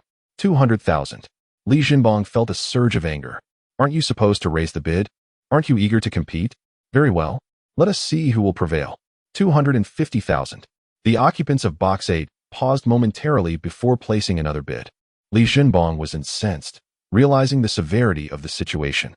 This was the first time he had stood up in anger during an auction. Just when Alpha had finally sought his assistance for something, an unexpected rival had emerged. As Li Jinbong prepared to raise his paddle once more, Alpha grasped his arm and shook his head. Both Li Jinbong and Omega looked at Alpha in confusion, while Alpha smiled mysteriously. Omega was utterly mesmerized, simply breathtaking. A goddess. Jinbong, have you forgotten my profession? Li Jinbong's face was marked by a few lines of discomfort as he chuckled awkwardly. It is worth noting that in the past, Master Sophia and the Golden Dragon Alpha had even managed to pilfer from the Empire's treasury. Chapter 25, The Dragon God's Treasure in Bygone Days. The formidable duo of Mistress Sophia and the Golden Dragon Alpha instilled trepidation in the hearts of many, earning the moniker of the shadowless twin fiends in the realm. Yet, they humbly referred to themselves as the shadowless twin stars. The exploits of Sophia and Alpha were nothing short of illustrious, from aristocrats to monarchs. There was nary a treasure they coveted that eluded their grasp, vanishing without a trace. Regardless of the sophistication of one's security measures or the ingenuity of one's tactics, if the shadowless twin stars set their sights on something, it was guaranteed to disappear without a whisper. At this moment, Alpha was poised to take the initiative. A most fortuitous turn of events that would save both time and resources, indeed, a delightful prospect. Moreover, it was certain that Alpha would not be satisfied with merely securing a single treasure map. She might very well procure additional valuable items in the process. Today's auction had already showcased a plethora of enticing treasures. Li Jinbong refrained from continuing his bid, which surprised Tibohong. He had anticipated that Box 6 would raise the stakes when he lifted his auction hammer for the third time, so he cautiously elevated the hammer, only to see that Box 6 remained silent until the final drop. The occupants of Box 8 were momentarily taken aback. Had they surrendered so swiftly? Yet, such an outcome was fortuitous for them, as the retreat of Box 6 granted them a chance. Congratulations to the esteemed guest of VIP Box 8 for successfully acquiring the ancient treasure map at the price of 250,000. A testament to their foresight and sagacity as a noble. Now, let us invite the attendant to present the next item for auction, which I trust will pique everyone's anticipation. This item is a rare magical elixir, the successful concoction of which can only be achieved by grand sorcerers of level 7 and above, with a rather slim chance. The method of creation is exceedingly intricate, and the materials required are exceptionally precious. It is none other than the remarkable body-refining pill, capable of rejuvenating warriors and transforming their very essence. Although one may consume but a single pill in a lifetime, its effects can elevate warriors below the bronze tier by at least one level. Black Iron warriors may even ascend to the rank of silver warriors, and while silver warriors cannot advance to gold, their foundations will be fortified and their cultivation refined. Most importantly, there are no adverse side effects from consuming the body-refining pill. The auction commences now. The starting bid is 500,000. Each subsequent bid must not be less than 10,000 gold coins. At this moment, Alpha emerged from box number 6, standing at the entrance in anticipation. Shortly thereafter, a warrior clad in resplendent silver armor, adorned with a golden ingot insignia on his chest, approached. He was presenting an ancient treasure map to the staff of VIP box number 8. "Wait a moment, handsome," Alpha called out to the silver-armored warrior as he passed. The warrior, taken aback, regarded her with caution. Though she was undeniably a stunning beauty, he remained steadfast in his duty. "May I inquire as to the purpose of your obstruction, fair lady?" he asked, stepping back cautiously while reaching for the sword at his waist, his tone courteous yet guarded. "I wish to examine that ancient treasure map." Alpha was inherently a straightforward dragon, and the sight of the silver-armored warrior eyeing him with suspicion only exacerbated his already irritable mood. Given that the warrior's strength was utterly insignificant in comparison to his own, he spoke with a tone of firmness. "I am afraid I cannot comply. Please step aside, or I shall not hold back." The silver-armored warrior tightened his grip around the hilt of his sword, prepared for battle at a moment's notice. "You." Li Jinbong emerged from box No. 6 just in time to prevent Alpha from losing his temper. "My dear brother, I apologize. My sister has a rather short fuse. Please do not take offense. We are from box number 6. The silver-armored warrior found himself in a dilemma. He had been instructed that the guests of box No. 6 were the most esteemed and that their needs should be met whenever possible. Yet this situation felt slightly irregular. My good sir, rest assured. We intend merely to take a look before returning it to you. As you can see, we have already bid 200,000, only to lose it in the end. If anything goes awry, I will take full responsibility. I believe Chairman Wu Mingzhi has briefed you on this matter. You may report this incident to Chairman Wu later. Should any issues arise, I will bear the consequences, all right? With that, Li Jinbang discreetly slipped a pouch of gold coins into the silver-armored warrior's embrace. This, very well, but please be swift. It remained unclear whether the warrior was swayed by Chairman Wu Mingzhi's authority or the pouch of gold, but he ultimately acquiesced. His gaze never straying far from the ancient treasure map. Alpha took the treasure map into her hands, her body trembling slightly before quickly returning to normal. After a brief glance at the map, she handed it back to the warrior clad in bright silver armor. The warrior examined it closely, visibly relieved, and carefully tucked the ancient treasure map into his bosom. He then bypassed Li Jinbang and the others, hastily making his way towards box number 8. Sister Alpha, why must you take a look at that treasure map? Li Jinbang inquired, perplexed. I just needed to confirm my intuition, and I added a subtle spiritual imprint to it. Unless someone of the rank of an 8th level mage or higher examines it, they will not detect any anomalies, she replied. What did you confirm? He pressed on. I confirmed a sensation. Omega likely sensed it too. There is a faint breath of the dragon god upon it. The dragon god? How could that be? Wasn't it said that the dragon god perished in ancient times? Li Jinbang exclaimed in astonishment. That is what the legends claim, but how many of those can be trusted? Even we, the dragon race, are uncertain about the dragon god's fall. Moreover, this map is indeed genuine, and it leads to the treasures of the dragon god. Alas, it is merely a fragment of the whole. Li Jinbang's mouth fell agape in shock, unable to fathom the magnitude of the dragon god's treasure, a fortune beyond imagination. After all, the dragon god was renowned as the foremost collector of the ancient era.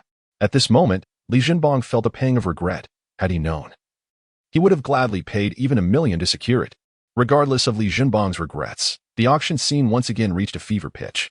The creators of this wave of excitement are merely 2 individuals. Lei Huanyu, the vice captain of the Razor Mercenary Corps, and Frida, the vice captain of the Evil Wolf Mercenary Corps. The auction venue is devoid of any further bidders, leaving only Lei Huanyu and Frida engaged in a fierce contest over this body-refining elixir. Had Li Jinbang not been fortunate enough to have 2 esteemed holy magisters as his mentors, he might have joined the fray. However, who can blame Li Jinbang for having such excellent instructors? Presently, his spatial ring contains 2 high-quality body-refining elixirs. The market value of a premium body-refining elixir hovers around 120 to 130,000 gold coins. Yet it is often considered to be priceless due to its rarity. Meanwhile, the elixir of average quality at the auction has already soared to 150,000. At this moment, the highest bid is from Frida. Both Lei Huanyu and Frida have already attained the rank of bronze warriors, with Lei Huanyu poised on the brink of becoming a black iron warrior. This body-refining elixir holds immense value for both of them. Consuming it would undoubtedly grant one the advantage in strength over the other. If all goes as expected, there will be another chapter this evening. Chapter 26. The treasure map for the Dragon Maiden, 1,550,000. At this moment, Lei Huanyu was engulfed in frustration, burdened by immense pressure. The market price for high-quality body-refining pills hovered around 120 to 30,000. While difficult to procure, there remained a glimmer of hope. Yet, this pill of mediocre quality had already surpassed 150,000, far exceeding his ideal budget. How wonderful it would have been had the female slave been auctioned off by Frida at that time. Perhaps the price would not have soared to such heights. But alas, there are countless what-ifs. 1,600,000. Frida, brimming with confidence, raised her bidding paddle. The female slave had not been purchased, leaving her with an excess of approximately 50,000. The upper echelons of the Wolf Mercenary Corps had initially anticipated that Lei Huanyu would compete for the body-refining pills, preparing a budget of around 150,000, likely mirroring Lei Huanyu's own. Unfortunately, plans often falter before the swift currents of change. Having failed to acquire the Dragon Maiden, the saved 50,000 could facilitate numerous endeavors. And the higher-ups of the Wolf Mercenary Corps would undoubtedly prefer that Lei Huanyu did not succeed in obtaining this body-refining pill. Though Lei Huanyu was loath to see Frida secure the body-refining pill, he had no choice but to resign himself to reality. The budget for the Thunder Snake Mercenary Corps was 150,000, and even if he were to draw from his personal savings, he could muster no more than 160,000. This amount had fully eclipsed the value of the body refining pill. As Tupo Hong excitedly brought down the auction hammer, Frida secured the body refining pill for 160,000. Though merely an ordinary quality pill, it possessed the potential to alter many circumstances in the future. With the successful conclusion of the auction for the body refinement pill, the entire auction event wrapped up splendidly, leaving most participants with satisfactory gains, particularly Tupo Hong, who was exceedingly pleased. As the auction came to an end, guests from the VIP box gradually emerged from the auction hall. Li Jinbong and his companions, however, did not rush to vacate their box, as there were still matters left unresolved. Knock, knock, knock. The sound of urgent knocking echoed from outside Li Jinbong's box. He furrowed his brow, noting that the knock was unusually forceful. Typically, a server would knock gently and with decorum. This knocking was both hasty and impolite. Alpha also frowned and quietly remarked, "It's the people from Box 8. What do they want?" Li Jinbong inquired, puzzled. Alpha and Omega shrugged, indicating their ignorance of the situation. "Omega, you handle it when they come in. Alpha, you provide support from the side," Li Jinbong instructed, his brow still knitted. He was reluctant to reveal too much, as he still intended to study in Long City. Omega offered Li Jinbong a reassuring glance, signaling that everything would be under control. Knock, knock, knock. The urgent knocking resumed, prompting Li Jinbong to approach and open the door. A man from Box 8 glanced disdainfully at Li Jinbong, curling his lip in contempt as he perceived the boy to be merely a lackey. The man strode into the box, unceremoniously taking a seat at the table. He cast a look at Omega, who occupied the main seat, and noted that he did not recall having seen him in Long City. He likely hailed from another city, having come to participate in the auction. Upon glimpsing Alpha, his eyes undeniably sparkled with intrigue, and he unabashedly cast a lingering glance in her direction. He had encountered many beautiful women before, some exuding a chilling allure, others radiating noble grace, yet he had never encountered someone like Alpha, who embodied both an enchanting coldness and a dignified elegance. His gaze, brimming with desire, roamed over Alpha, awakening long-dormant impulses within him. Impulses that had previously been induced solely by substances. "Humph. Who are you, and what do you want?" Omega expressed his discontent at the man's unabashed scrutiny. Had it not been for Li Jinbong's presence, he would have likely resorted to violent measures against the man. The interrupted individual, though displeased, recognized that those present in the room were far from ordinary. Reluctantly, he withdrew his brazen gaze and, turning to Omega with an incredulous tone, exclaimed, "You don't know who I am? What sort of noble are you, arriving in Long City without knowledge of my identity? Listen well, I am Lord Chelsea, the second son of Marquis Edward, the deputy commander of the City Defense Army." Omega feigned enlightenment, replying nonchalantly, "Oh, I haven't heard of you." He anticipated that Omega would acknowledge the renowned Chelsea with a sense of reverence, perhaps stating, "It is an honor," only to be met with an unexpected response. The audacity of a noble from Long City being unaware of his identity was utterly intolerable. Yet, recognizing his dependence on the situation, he stifled his indignation, clearing his throat to suppress the simmering frustration within him.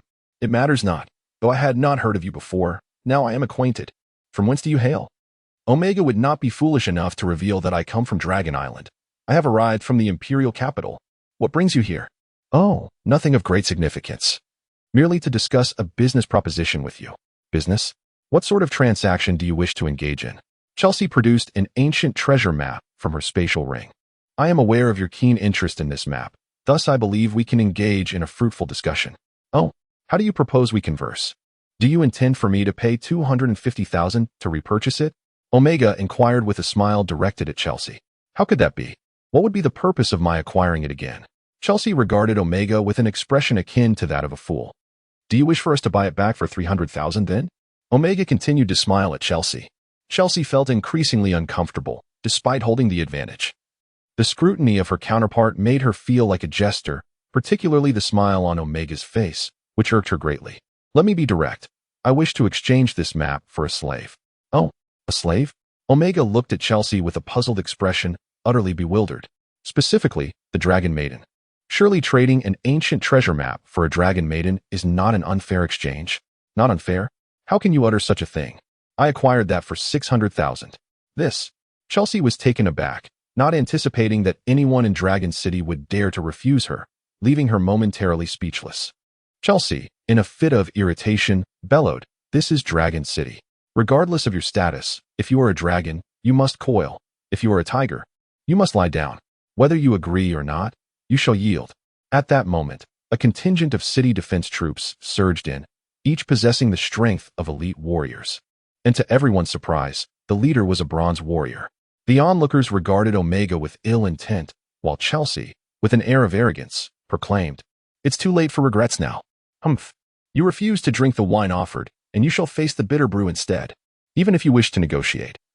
The door is closed, unless that young lady accompanies me for a few nights. Who knows, if I am in a good mood, I might even bestow upon you the treasure map." With a sinister grin, Chelsea advanced menacingly towards Alpha. Chapter 27. The Crusader. Let go. It hurts. If Omega could allow Chelsea to encounter Alpha, then he would have lived in vain. He wouldn't even dare to touch him himself, let alone permit others to do so. Moreover, Omega was exceedingly certain that if Alpha were to intervene, this wretch would be left utterly annihilated. "Let go, or else I shall slay you all," Chelsea screamed, his voice a facade of bravado. Omega grasped Chelsea's wrist with his left hand, applying a gentle yet firm pressure. Chelsea's complexion had turned a ghastly shade akin to liver, beads of sweat cascading down his face, his cries echoing like the lamentations of a slaughtered beast. "Release Lord Chelsea at once, or we shall not hold back," the commanding officer of the city defense troops bellowed, simultaneously reaching into his breast pocket to retrieve a whistle. Should the whistle sound, the nearby city guard would rush to provide immediate assistance. "Not hold back, you say? Very well. Let us see how far you dare to go," Omega replied with a mocking smile, his expression dripping with scorn and derision. The squad leader had barely placed the whistle to his lips when, in an instant, a fist the size of a sandbag struck him squarely in the face, plunging him into oblivion. The other members of the city guard within the room regarded Omega with the same horror one might reserve for a monstrous beast. He held Chelsea's wrist with a firm grip, dragging him across the floor like a lifeless dog. Chelsea's arm had been fractured, twisted grotesquely, and at that moment, he was left gasping for breath, devoid of any air to exhale. Omega's right fist lingered at the position where the squad leader's face had once been, now deeply embedded in the wall behind him. His visage was a grotesque tapestry of blood and flesh, with his nose irreparably caved in, even with healing. It seemed unlikely he would retain any semblance of a nose. His gaping mouth revealed only a few molars, while the majority of his teeth lay shattered, leaving merely a few remnants of gum to declare their existence. The remaining city defense soldiers stood paralyzed, acutely aware that they had been ensnared by Omega's formidable aura. They understood that any movement could lead to a fate far worse than that of their leader, for he was a bronze warrior, while they were merely elite soldiers. Omega cast a disdainful glance at the remaining defenders, showing no inclination to strike again. Why would an adult engage in conflict with a swarm of ants? Looking down at Chelsea, who had succumbed to pain and lost consciousness, Omega smirked. When one's arrogance far exceeds their actual prowess, the outcomes are often dire. He retracted his outstretched fist, and merely this motion sent the remaining city guards recoiling in terror. Ignoring them entirely, Omega reached for the spatial ring on Chelsea's hand, tossing it to Alpha. Thus, the act of thievery was rendered unnecessary. Alpha held the ring and was astonished to discover that the space within it measured approximately 20 square meters, making it a remarkable spatial ring. More significantly, the treasures contained within were exceedingly abundant. There was a thick stack of crystal storage cards, each worth no less than 500,000 gold coins. Ironically, the least valuable items were the few thousand gold coins huddled in one corner of the ring.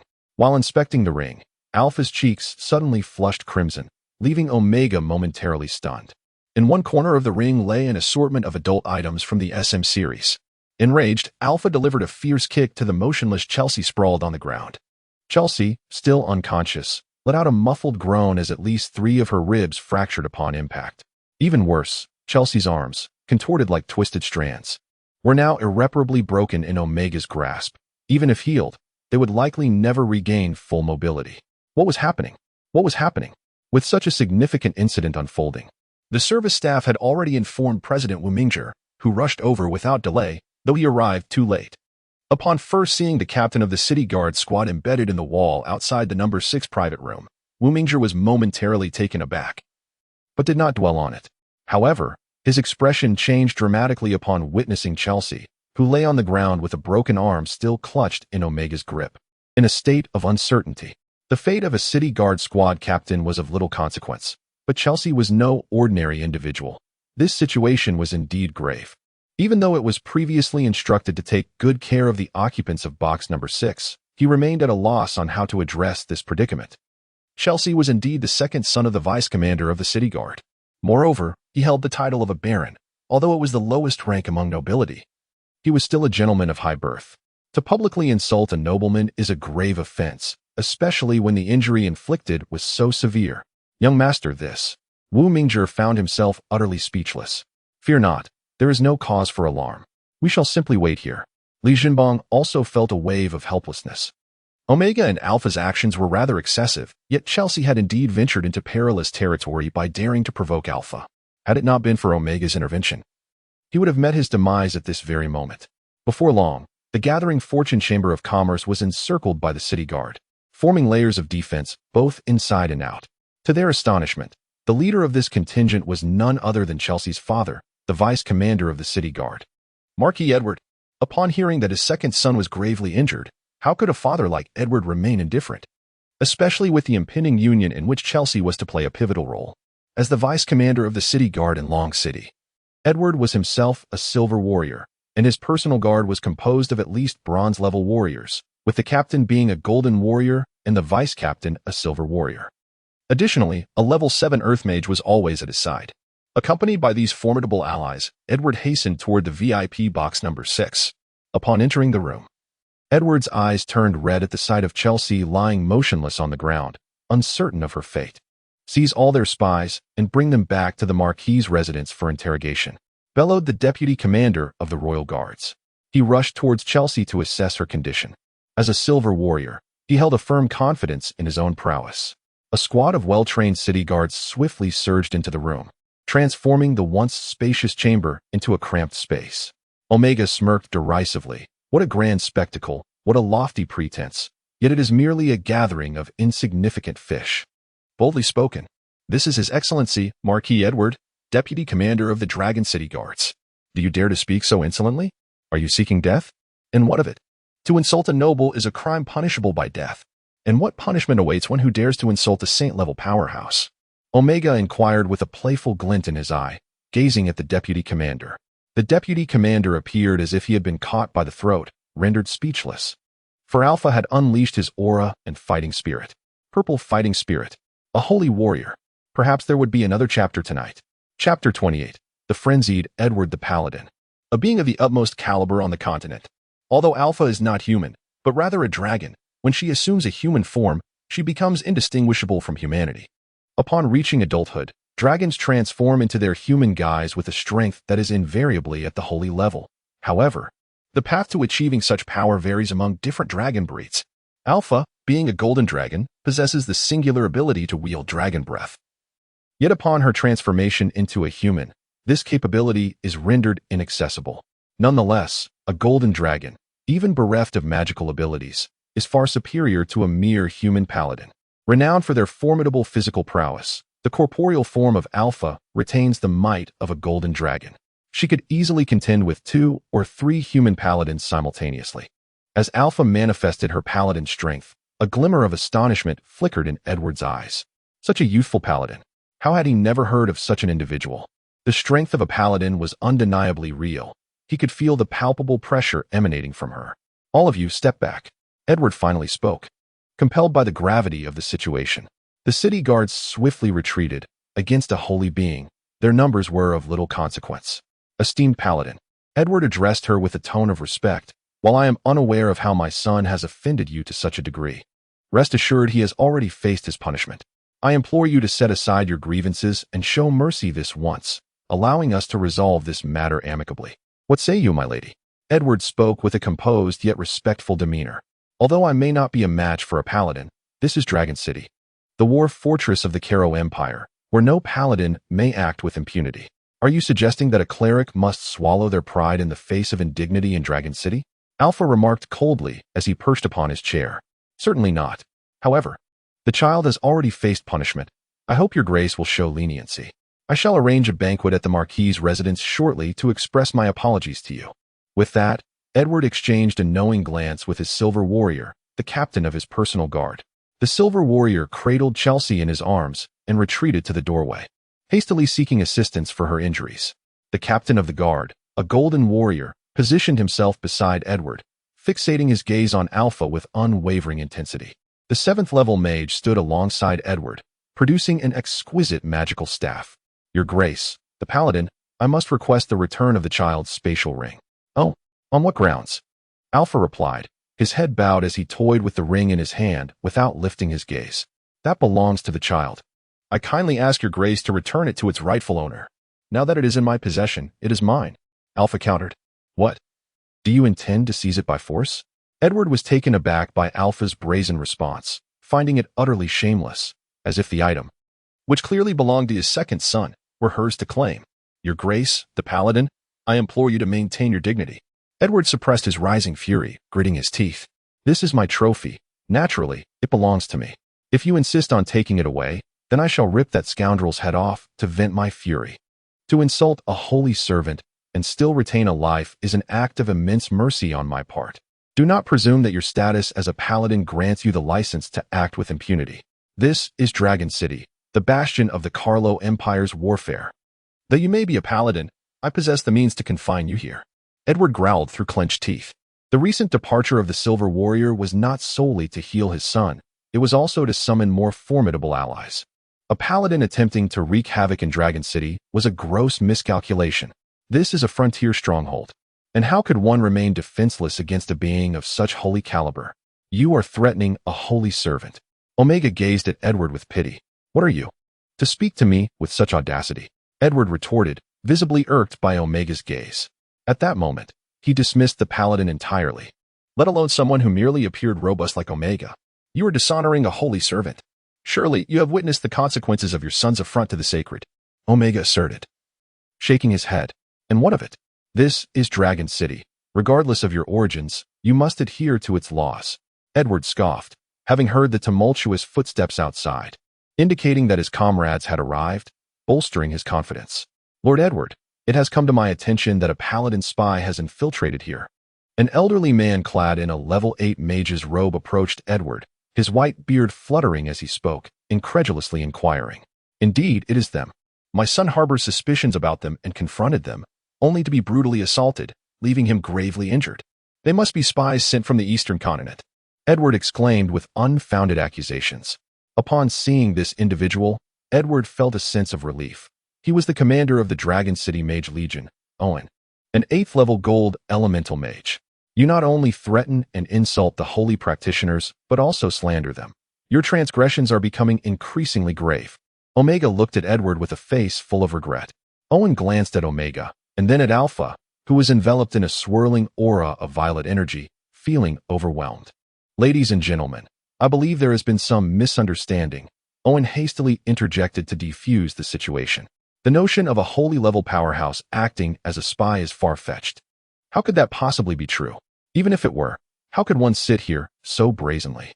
It must be noted that this is Dragon City, where even holy-level strongholds may fall. Owen, they are indeed spies. How could a mere holy warrior presume to wreak havoc in Dragon City? You must assist me in apprehending them." Edward shouted frantically, realizing he was in a predicament. If he failed to subdue this holy warrior, his future would be bleak. "It is not enough for her alone. With my assistance, it will be different." Omega smiled, exuding the aura of a holy mage. Omega transformed into human form, embodying the power of a wood elemental holy mage. However, it is not solely the holy mage who commands power. One must recognize that the might of the dragon also lies within its physical form. Thus, Omega can be regarded as a holy warrior in his own right, although his physical prowess is merely on par with that of a novice holy warrior. The existence of a holy mage possessing the attributes of a holy warrior is indeed a formidable one. Owen's perception is particularly acute. The holy mage surpasses even the holy warrior in terms of terror. It is not that holy warriors are incapable of contending with holy mages, but rather that the destructive potential of the latter far exceeds that of the former. In this moment, Owen finds himself in a state of exasperation. Edward is not usually so reckless. How could he have offended two holy figures at once?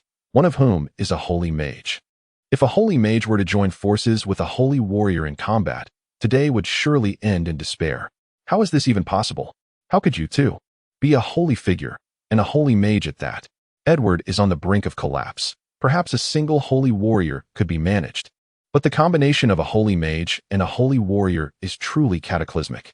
Esteemed Marquis Edward, should we not settle our accounts? Omega inquires, a smile adorning his face.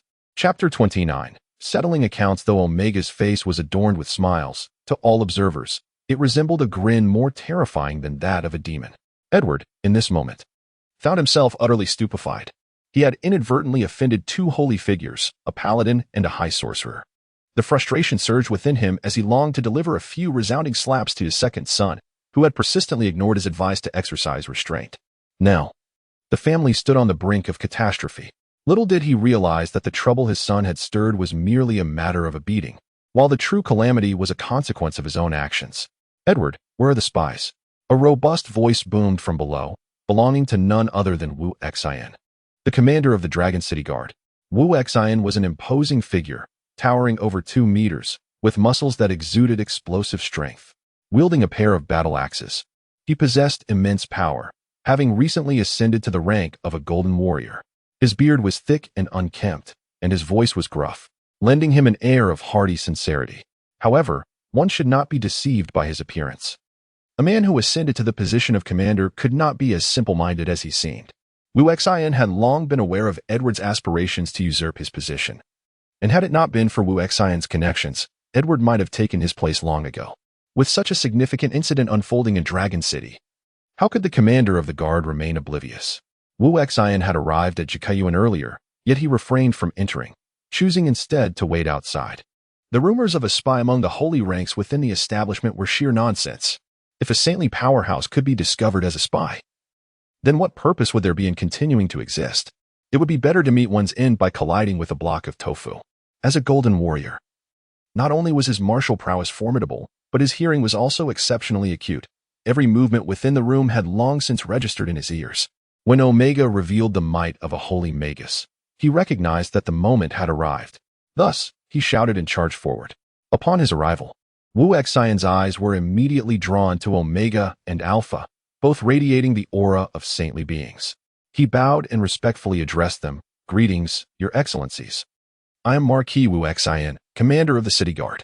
I have heard that a saintly spy has appeared in this vicinity, and I have come specifically to apprehend him. I did not expect to find both of you here. Surely, the saintly spy has already been captured by your esteemed selves. I shall certainly commend your achievements to His Majesty the King. At that moment, Edward felt an overwhelming urge to strangle Wu Xian. Was he not blatantly showing bias? To arrive and immediately accuse someone of espionage was clearly selling himself out once again.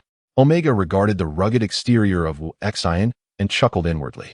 With his strength, how could he possibly fail to recognize Wu Xian, who had recently ascended to the rank of Golden Warrior? However, he chose not to expose him. You claim to be the commander of the City Guard, correct? Can you manage the affairs of the Vice Commander? Your Excellency, the Holy Magus, you jest. If it pertains to the domestic matters of Vice Commander Edward, I naturally have no authority. However, if it concerns the City Guard, then I certainly have a role to play. Wu Xian raised his right hand, grasping his battle axe, and with a resounding thump against his armored chest, he declared confidently, "That is well. Esteemed Vice Commander, not only have you unjustly accused us, 2 saint-level warriors, of being spies, but you have also threatened, insulted, defamed, slandered, and extorted us. I wonder how the commander intends to address this matter?" This. Wu Xian felt a wave of despair wash over him. Such accusations could lead to 100 deaths without reprieve. Your Excellency the Archmage, although Edward's transgressions are indeed numerous and grievous, rendering him deserving of 100 deaths, he is, after all, a Marquis of the Empire, and as a noble, it would be improper to resort to private punishment. What do you mean by that? Are we to simply endure? Omega inquired softly, her voice laced with a chilling cold that sent shivers through all present. Your Excellency the Archmage, how can you so readily let him off the hook? Would that not tarnish your dignity? However, to stoop to his level would undermine your authority. Perhaps this could be a viable solution? According to the laws of war, captured nobles cannot be executed at will, yet they may be redeemed with gold or treasures. Just moments ago, his son Chelsea preserved his life with the treasures from a spatial ring, did he not? Wu Xian replied respectfully. That is indeed worth considering. However, as a marquis, he holds far greater value than a baron. Moreover, while his son merely insulted, Edward has committed threats, insults, defamation, slander, and extortion, among other charges. Omega earnestly counted on her fingers. Of course, rest assured. I guarantee your satisfaction. Wu Xian looked at Edward with a face full of sympathy, secretly reveling in delight. Is Edward not quite wealthy? This time, I shall strive to bring about your ruin, and we shall see whom you will bribe in your quest to usurp my position. Edward, the Marquis, I have done all in my power to preserve your life. Wu Xian patted Edward's shoulder, gazing at him with a heart-wrenching expression, displaying an abundance of sorrow. Thank you for your protection, Commander. Edward expressed his gratitude, for it was indeed Wu Xian who had safeguarded his existence. Now that Omega had pledged not to take his life, Edward felt a semblance of courage. After all, it was merely a matter of wealth. According to the prevailing rates for noble captives during wartime, a few million would suffice for a marquis. Your Grace, the Holy Archmage, I deeply regret the offense I have caused to the two esteemed saint-level warriors. I am willing to atone with gold. Edward lowered his head in resignation, acknowledging that circumstances were beyond his control. Well, we must calculate this carefully. First, you have threatened, insulted, defamed, vilified, and extorted two saint-level beings. Thus you shall owe compensation in double. Furthermore, the sum you must pay must certainly exceed the value of the items within your son's spatial ring. And it must be at least double that amount. Omega spoke with a smile, as if he were discussing trivial matters. What? More than double? That is not in accordance with the rules. Edward's mouth hung agape, large enough to fit a fist. Although he was unaware of the exact contents within Chelsea's spatial ring, he had brought a considerable sum to the auction house, at least several million gold coins. Adding in his personal collection, he estimated that he had no less than 8 million, if not 10. This predicament was indeed quite troublesome. General Wu Xinjuan, it appears that your deputy is rather dissatisfied. In an effort to quell the rising ire, I might have to devise some measures, Omega remarked with a sense of helplessness, while a sphere pulsating with the rich essence of wood magic coalesced in the palm of his hand. The sphere, initially a soft green, swiftly transformed into a deep emerald hue. While it may not wreak havoc upon the entire Dragon City, it would certainly suffice to eliminate those before him. And even the 8th-level Archmage Owen might not be spared. Your Excellency, the Holy Archmage, rest assured, even if Edward disagrees, it is of little consequence. There are so many witnesses present. Edward will undoubtedly provide you with satisfactory compensation. Wu Xian declared with solemnity, though the fear gleaming in his eyes betrayed his true thoughts. Wu Xian, what exactly do you mean? Edward roared, disregarding Omega's presence at his side. The contract review has been approved. I have been preoccupied with signing today, hence the delay in updates. Another chapter will be released this evening. Chapter 30. The Marquis's Treasure Chamber. Edward, if you wish to perish, do not drag us down with you. If you refuse to acquiesce, it matters not. After your demise, should the Holy Mage remain unsatisfied, we shall retrieve Chelsea to appease His Excellency the Holy Mage. And if His Excellency remains irate, causing harm to Dragon City, I dare say His Majesty the King would not spare your family either. Wu Xian stated, his gaze icy as he fixed it upon Edward. Defeated, Edward sank to the ground. Wu Xian was correct. Although the Karo Empire did not fear the holy-level powerhouses, it certainly did not wish to offend them, especially for someone as insignificant as himself. Incurring the wrath of two such formidable beings was far from prudent. Moreover, this predicament stemmed from his own folly. Should he provoke the holy-level beings, it would be entirely reasonable for the Empire to make an example of him. Very well, I concede. However, I implore both of you esteemed holy-level powerhouses to show mercy. Once the ransom is secured, let this matter be laid to rest. Edward shuddered at the sight of Omega's glowing eyes, fearing a substantial financial toll awaited him. We are men of principle, rest assured. As long as we are in good spirits, this incident shall be considered as though it never occurred. Cheer up. Do not sulk as if mourning a lost mother. I have neither slain your son, nor taken your life, nor harmed your entire family. You should count your blessings. Offending two holy-level powerhouses and your family managing to escape unscathed is worthy of boasting across the continent. Omega remarked, patting Edward on the shoulder with an expression of envy.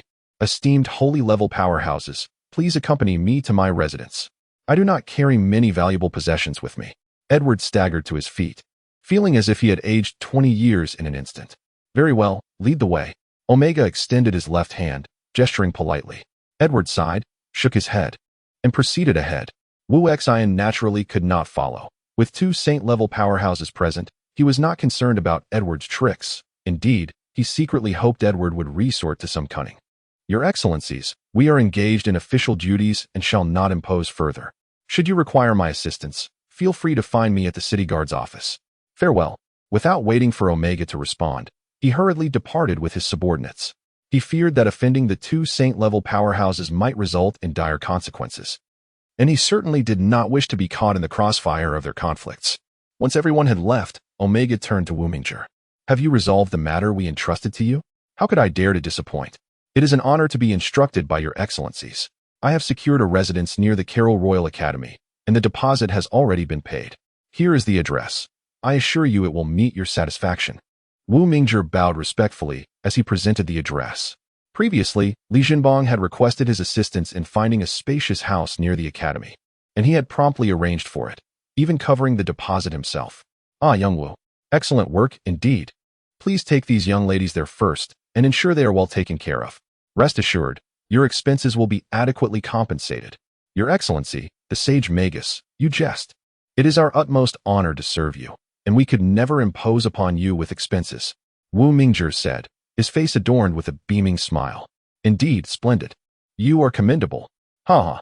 Omega exclaimed, stepping out of the private chamber, followed closely by Alpha and Li Jinbong, leaving behind three maidens exchanging bewildered glances, along with the little dragon girl peacefully slumbering in the embrace of a cat girl. Esteemed sages, this is the treasure vault of our family. Please, allow me to escort you inside. Edward led Omega and his companions to the entrance of the family treasury, unlocking the door with deft precision. He was a prudent man, aware of the critical distinction between the survival of the family and the value of their treasures. Gold and gems could be regained, but life, once lost, was irretrievable. Omega patted Edward on the shoulder, nodding in approval before stepping inside first. He harbored no concern regarding any deceit. As a dragon, his own strength was his most formidable assurance. The treasury was far more intricate than its exterior suggested.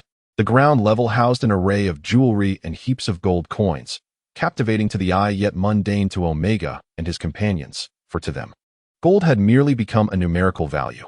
Descending to the second level, which boasted greater sophistication, they encountered numerous cabinets adorned with drawers.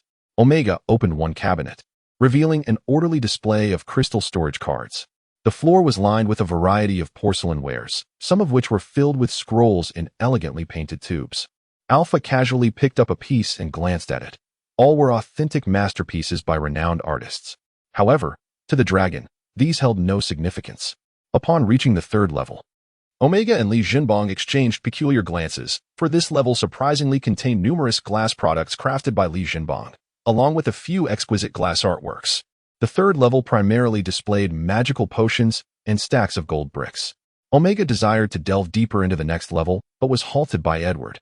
I beg your pardon. Esteemed Saint Major Excellency, but entry to the next level is prohibited. You may select suitable items from the first three levels, Edward stated. Why may we not proceed? Omega shot Edward a frosty glance.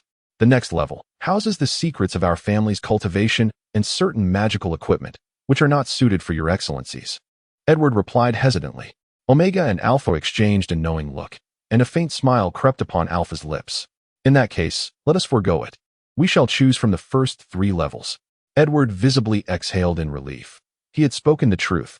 The third level indeed contained secrets and magical gear. His concern lay in the possibility of them discovering the existence of a fourth level. Although the fourth had been somewhat concealed, who could guarantee absolute safety from two saint-level powerhouses? As Edward neared the brink of fury, Omega and Alpha concluded their selection. The advanced magical potions and elixirs had been securely placed into their spatial rings. Although they did not take all the gold bricks, they managed to carry away nearly 100 pounds. Not a single gold coin was taken, yet they left with an entire cabinet filled with crystal storage cards. Omega, feeling quite satisfied, patted Edward on the shoulder and joyfully exclaimed, "You are quite a remarkable person. Truly remarkable. If the opportunity arises, I would love to return here for another visit." Edward gazed at Omega in terror and fell to his knees. Holy Mage, I have erred. I truly have. Please, spare us. I have elders to care for and children to raise. You must leave us a path to survival. Omega was taken aback by Edward's extreme reaction. Was it really necessary to respond as if he had lost a family member over a few gold bricks and magical supplies? Edward's eyes fell upon the few remaining low to mid-level magical potions on the table, alongside the less than 100 pounds of gold bricks, and he coughed up a mouthful of blood. Upon updating this chapter, he realized he had mistakenly placed chapter 29 in the wrong order. However, this should not affect the reading experience, as it has now been corrected. Chapter 31. A midnight expedition to the treasure vault. Having personally escorted Omega and his companions from the Marquis's residence, Edward collapsed at the doorstep, requiring the servants to carry him back to his chamber. As the clock struck midnight, 3 shadowy figures stealthily approached the vicinity of the Marquis's estate. On the same day, the ailing Marquis, Edward, lay bedridden, while his second son, Baron Chelsea, suffered grievous injuries.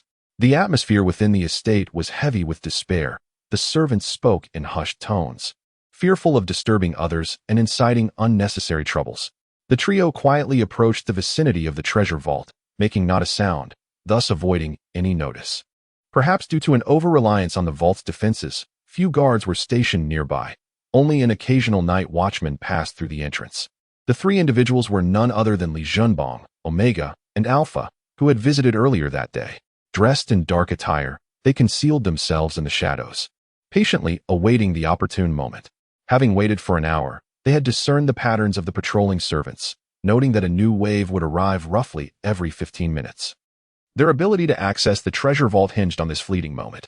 The trio had no intention of forcibly breaching the vault's locks, as such an action would easily attract attention, and it was contrary to Alpha's nature.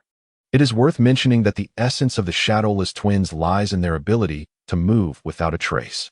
Recall the time when Sophia and Alpha infiltrated the royal treasury and absconded with His Majesty's coveted 9-dragon cup. Had it not been for King Zhao Tianlong's whimsical decision to bestow the cup upon a minister, the theft might have remained undiscovered to this day. The trio stealthily ascended to the rooftop of the treasure chamber, where the mechanisms had long been neutralized by Alpha, not through brute force, but with a deftness that ensured everything would be restored to its original state upon their departure. Had one witnessed Alpha's meticulousness while pilfering, it would be utterly inconceivable that this was, in fact, a temperamental golden dragon. As they entered the treasure chamber from the rooftop, they passed through the first level without pause. Alpha led the way, while Li Junbong and Omega followed closely in his footsteps, ensuring a seamless progression. For the traps here were mere trifles in Alpha's discerning gaze. The second level was not their objective either, though the crystal storage cards within the cabinets were indeed valuable. The allure of gold coins no longer stirred their desires, and the loss of such commonplace items would be easily detected. Upon reaching the third level, Omega hesitated for a moment, but ultimately resisted the urge to seize the gold bars. Arriving at the entrance to the fourth level, Omega and Li Junbong remained still. Aware of their lack of expertise, a careless mistake could jeopardize their entire endeavor. Alpha circled the entrance twice, a flicker of disdain evident in his eyes. For these trivial mechanisms paled in comparison to those within the royal treasury. Then, Alpha methodically stepped several times upon the floor at the entrance, and gently tapped the adjacent wall. To their astonishment, a hidden compartment sprang open in the iron door. Alpha retrieved a slender steel needle from the compartment and inserted it into the lock, deftly manipulating it until the iron door silently swung open. Alpha strode in with an air of nonchalance, while Li Junbong and Omega exchanged glances, neither making a move. Though Alpha's demeanor seemed casual, who could say if it was a deliberate approach to avoid triggering any mechanisms? You can simply walk in, the main gate opens normally. How could it possibly activate any traps? If a normal entrance could still set off a mechanism, how could one ever gain entry? Must one dismantle the traps each time they enter? Foolishness. Li Junbong and Omega shared a look, both reflecting a sense of helplessness. Indeed, navigating different realms often felt like traversing vast chasms. Upon reaching the fourth level, all 3 furrowed their brows. As Edward had asserted, the fourth level contained merely a collection of cultivation techniques, martial arts, and magical equipment. The cultivation manuals were not particularly extraordinary. Otherwise, Edward would not have remained merely a silver warrior. Although a silver warrior is esteemed among ordinary folk, to 2 dragons, anyone beneath the sanctified level was deemed insignificant. Li Jinbong being the exception. The magical equipment within the chamber was likewise not of exceptional quality, with a modicum of effort. Most could be acquired at auctions. As apprentices to two Saint Magisters, their discerning eyes held high standards for magical artifacts, rendering the items in the room utterly unremarkable to Li Jinbong. Naturally, the dragons regarded these magical artifacts with disdain, though the glimmering pieces still held a modicum of allure. Nevertheless, both Omega and Alpha had long since refined their tastes. Such trifles no longer captured their interest. There is an undeniable sense that something is amiss. If the fourth level truly housed only these trivial items, surely that old fellow Edward would not have barred our entry. Although the possessions within possess substantial monetary value, they hold little significance for us. They are less advantageous than solid gold bricks. Li Jinbong furrowed his brow as he spoke. Perhaps he views things differently. Omega speculated with a shrug. He might be concerned that we would abscond with his entire collection of magical equipment and cultivation techniques. It cannot be that simple. Yet what we have observed is indeed limited to these items, Li Jinbong replied, his expression tinged with confusion. Observed. Alpha seemed to be struck by inspiration upon hearing Li Jinbong's words, pacing restlessly within the fourth level while echoing his sentiment. Suddenly, as if a revelation had dawned upon him, Alpha pressed his hands against the wall, carefully attuning himself to its texture. A frown creased Alpha's brow. Something felt off. One arm crossed over his chest while the other supported his chin, his refined jawline raised slightly in contemplation. Abruptly, a spark of realization illuminated his countenance. Intriguing, indeed. It appeared to be on the ceiling. Alpha soared upwards, rhythmically tapping on the wall above him. Before long, a palm-sized wooden panel was dislodged from the ceiling, revealing a handle. With a gentle nudge, he pushed the handle, unveiling a button on the wall. Standing before the button, Alpha scrutinized it carefully, internally acknowledging its intriguing potential. He reached out to grasp the button, lifting it rather than pressing down. Accompanied by the creaking sound of a spring, a narrow door, barely wide enough for a single person to pass through, materialized in the wall. Upon entering, Alpha realized why he had overlooked this concealed passage. The door was forged from 10 centimeters of tempered steel.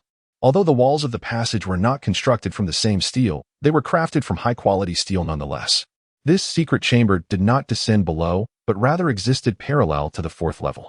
The chamber was modest in size, measuring approximately 5 square meters, and contained a collection of small jade boxes, each no larger than a palm, numbering around 30 to 40 in total. Apart from these, there was naught else within. Chapter 32. Ancient Relics. Alpha casually opened a jade box and was momentarily taken aback to discover a magic core within.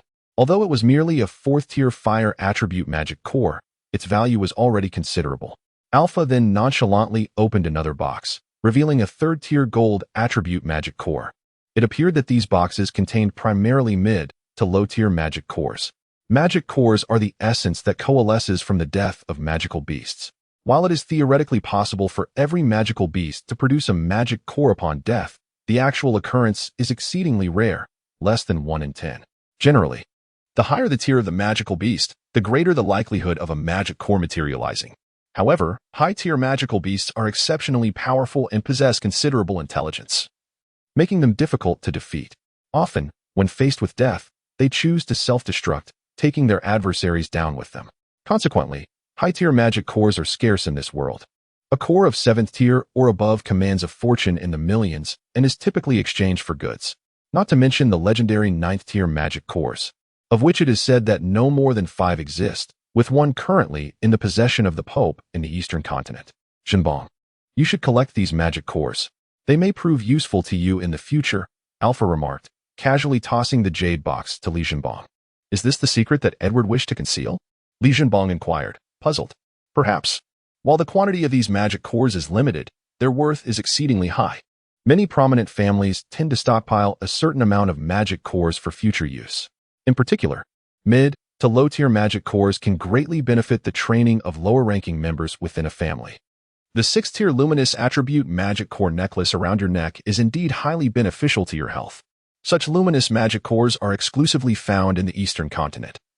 Their value in the Western continent is comparable to that of an 8th-tier magic core. Li Jinbong retrieved the 6th-tier luminous magic core necklace from his chest, his mouth agape in astonishment, realizing that teacher Yang Bing had gifted him such a precious item. Since there is nothing more to be found, let us take our leave. Omega remarked, noting that this was Edward's treasure chamber, not a place for prolonged stay. Alpha nodded and had just begun to step forward when an unusual sensation washed over him. It was the instinct of a master thief. A feeling that if he were to leave at this moment, he would forever regret it. Wait a moment. Perhaps this is merely a ruse by Edward. A ruse? What do you mean? Omega inquired, puzzled. Are you suggesting that this is merely a false treasure, enticing yet designed to conceal another, far more valuable treasure? Sacrificing the pawn to protect the king? Li Jinbang pondered thoughtfully. Jinbang, join me in this venture. I see great potential in you as a master thief, Alpha said, her eyes glimmering with approval as she regarded Li Jinbang. Sister Alpha, please do not jest. I am well aware of my own limitations. My current abilities are ill-suited for such a high-risk, high-reward profession. What a pity.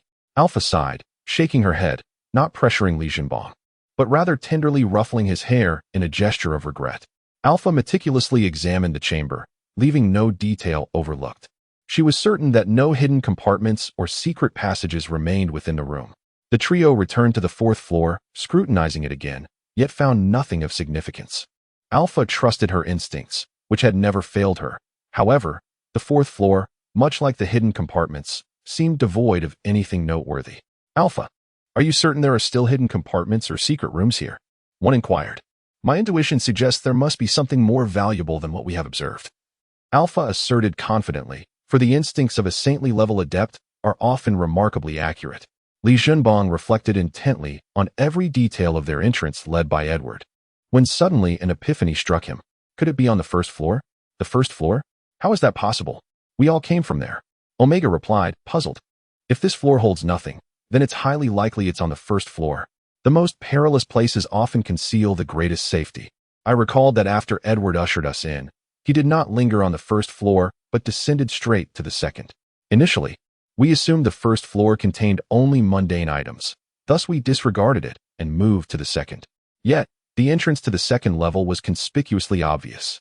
Typically, a thief, upon seeing the gold and jewels on the first floor, might be tempted to seize them. However, should they be aware of a second floor, they would naturally ponder how to access it, for it is a common belief that the second level holds greater worth, which indeed proved to be the case. The third level is relatively concealed, while the fourth level is even more so. The hidden compartment took considerable effort for Sister Alpha to unlock. Now that the secret compartment has been discovered, would anyone still return to the first level in search of treasures? After pilfering valuable items, one would surely flee at the earliest opportunity. Jinbang's reasoning is sound. Let us ascend and investigate. Jinbang, have you truly given no thought to joining me? Sister Alpha, please spare me. With my slight frame, I am of little use to you aside from hindering your efforts, Li Jinbang replied, feigning innocence. Very well. I shall not press you further. A reluctant fruit is seldom sweet. Let us first explore the first level. As anticipated, there indeed exists a secret chamber on the first level. Although termed a secret chamber, it feels more akin to an unknown expanse. The method of activation is peculiar. While the three were searching, Li Jinbang inadvertently touched a section of the wall, causing a circular pattern to illuminate. As the trio observed intently, they were abruptly absorbed into the wall. They felt a sudden blur before finding themselves in an expansive hidden passage. To their astonishment, Omega and Alpha had reverted to their dragon forms, and fortunately, the passage was sufficiently wide. Otherwise, Li Jinbang might have been crushed. Omega and Alpha were astonished to discover that the passage was suffused with ancient energy, suggesting that the secret chamber likely housed an ancient relic. The trio cautiously stepped into the secret chamber, where, contrary to their expectations of intricate traps, they found not a single mechanism in sight. Their astonishment was palpable. However, they understood that caution is the mother of safety. Upon entering the chamber, their eyes were immediately drawn to a stone pedestal, upon which rested three items. In the center lay a gossamer thin inner armor. To its left was an ancient tome crafted from an unknown material, emanating a subtle white glow, while to the right sat a weathered cloth pouch, no larger than a palm. The ancient aura permeating the hidden passageway was unmistakably emanating from these three treasures. Chapter 33. Fated encounter. Omega and Alpha furrowed their brows as they gazed upon the three objects before them, none of which appeared to be familiar. The trio approached the stone pedestal with utmost caution, refraining from hastily reaching out for the items, uncertain of the potential deadly traps that might lie in wait. After all, These were relics from ancient times, and their defenses were unlikely to be trivial. Alpha scrutinized the pedestal and its surroundings, discerning no apparent traps. However, he could not shake the feeling of an impending danger. At that moment, the three remained skeptical that these were the secrets hidden by Edward. Unbeknownst to them, Edward's true secret was the low-tier magic cores placed within that chamber, which would ascend in rank over time. While higher-tier magic cores may not undergo such evolution, they could, nonetheless, render the energy within increasingly pure and potent. This revelation was indeed terrifying. Despite the mere one-tier difference between the third and fourth-tier magic cores, they were worlds apart in significance. Among sixth-tier magic cores, the purity and density of the energy greatly enhanced their value and efficacy. Should others become aware of this, it would undoubtedly incite a cataclysmic upheaval. Although Edward himself could not fathom the reasons behind the ascension of the magic cores, this remained his most profound secret. The trio had inadvertently stumbled into this hidden passage, a fortunate misstep, as the faint aura of ancient energy emanating from within was gradually augmenting the strength of the magic cores housed in the fourth-level chamber. Since entering the passage, Li Jinbang had felt the sixth-tier light magic core nestled at his neck, radiating a brilliant white light, its energy becoming ever more refined and concentrated.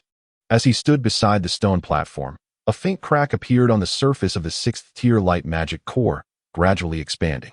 Li Jinbang, startled, hastily removed it from around his neck, while the three of them gazed in astonishment at the fissured surface of the sixth-tier light magic core.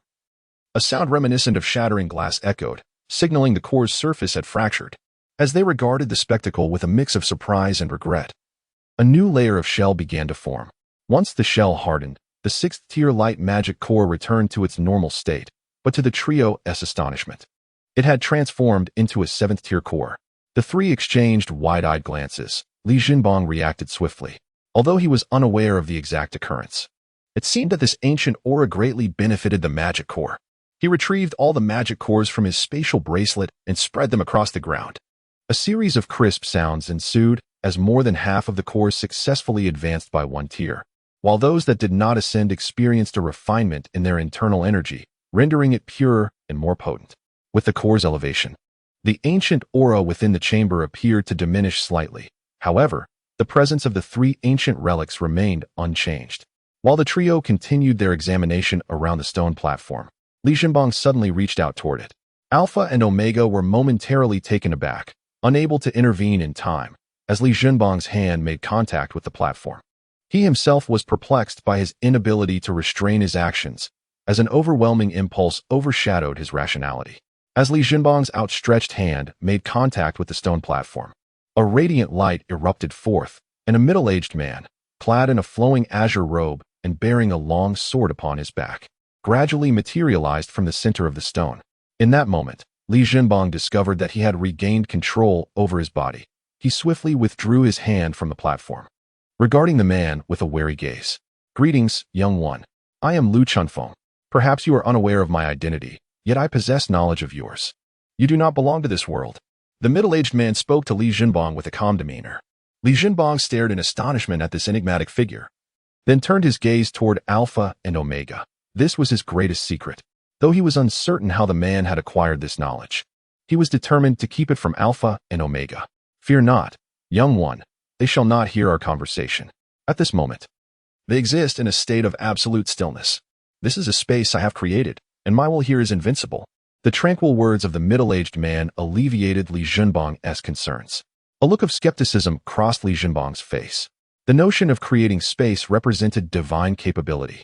Although the spatial bracelet he wore could also be considered a form of created space, it was incapable of storing living beings, rendering it incomparable to this realm. He had been here for some time and felt no discomfort in his body. "You may have many questions, but this is merely a projection of my spirit. Once activated, it cannot remain for an extended duration, so I shall be succinct." As the middle-aged man's form solidified completely, he spoke with a sense of urgency. "The reason I discern that you do not belong to this world is that I too am an outsider. Only those who are similarly estranged from this realm can unlock the seals I have left behind." Li Jinbang gradually calmed his mind, though curiosity stirred within him. He refrained from questioning and instead listened intently. The middle-aged man nodded in satisfaction at Li Jinbang's reaction and continued, "I am a cultivator. And upon reaching the pinnacle of perfection in my world, I gained the ability to traverse different realms at will. This place is one I have visited before. I can no longer perceive the existence of my true self. Perhaps I have completely perished, or perhaps I have indeed ascended to what we refer to as the celestial realm. As he spoke, a hint of melancholy flickered in the man's gaze. These 3 treasures are remnants of my essence left here as a gift to a fated individual such as yourself. Why am I deemed a fated individual? Is it merely because I do not belong here? Or do you have other desires that require my fulfillment? Li Jinbang questioned incredulously. As he had always believed that nothing comes without effort, there are no free lunches in this world. In a foreign land as a stranger, why must we have met before? Our encounter itself is fate, and those who cultivate place great importance on the concept of destiny. You may not be the only one from another realm in this world, but you are indeed the sole one who has arrived here, and that is sufficient. Are you suggesting that others have traversed into this world? I am not the only one. Li Jinbang asked in shock. Is it possible for me to return to my former world? The vastness of the universe is filled with wonders, yet who can truly articulate its mysteries? Let us leave everything to fate. Lu Chuanfeng's gaze shifted away from Li Jinbang, turning towards the heavens. Although it was merely a stone wall, Li Jinbang felt that Lu Chunfeng must be able to perceive the sky beyond. Very well, little one, my time is limited. So allow me to introduce you to these 3 treasures. After a brief pause, Lu Chunfeng returned to his usual demeanor and spoke. This inner armor does not belong to this world. Rather, I acquired it during my travels in other realms. I have named it the Heavenly Silkworm Soft Armor. Chapter 34. The cultivator Lu Chunfeng. The celestial silkworm armor grants immunity to a certain degree of both physical and magical damage. Nonetheless, being a half armor, it inevitably leaves some areas vulnerable to harm. However, one may infuse their inner energy into it to actively activate its protective capabilities, thereby achieving comprehensive defense. The greater the infusion of inner energy, the more formidable the defense becomes. Li Jinbang's gaze revealed a tinge of helplessness. Inner energy? Before his transmigration, he had trained on Mount Wudong, yet he had never encountered profound inner cultivation techniques. His experience was limited to mere introductory breathing methods. Observing Li Jinbang's expression of resignation, Lu Chunfeng paused momentarily, then recollected himself and said, I almost forgot. In this world, there is no inner energy. Only fighting spirit and magic exist. Infusing fighting spirit or magical elements is indeed feasible, albeit the defense would be somewhat inferior. Could I possibly admit that my fighting spirit is exceedingly feeble? Could I confess that I am merely an apprentice in magic? Might I reveal that I am just a summoner? Li Jinbang lamented. Although he had attempted to cultivate fighting spirit, the results were less than satisfactory. He was merely at the intermediate warrior level, approaching the advanced warrior tier, with his only commendable asset being his agility. Oh, a summoner? That is quite a formidable existence. Your demands for mental fortitude must be substantial, and indeed, your current mental strength appears rather lacking, Lu Chunfeng remarked with surprise, not expecting him to be a summoner. Formidable? Senior, could you refrain from jesting?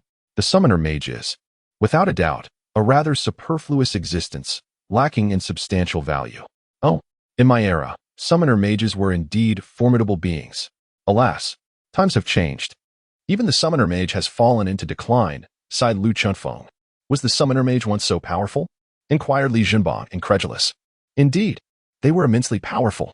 Even I could not guarantee victory against a formidable summoner mage. Lu Chunfeng continued. It is not that the summoner mages themselves were exceptionally strong, but rather that the companions they summoned were truly terrifying. Li Jinbang was left speechless. Nowadays, if a summoner mage were to summon a fearsome companion, it would still be incredibly potent. However, this is contingent upon having sufficiently strong mental fortitude.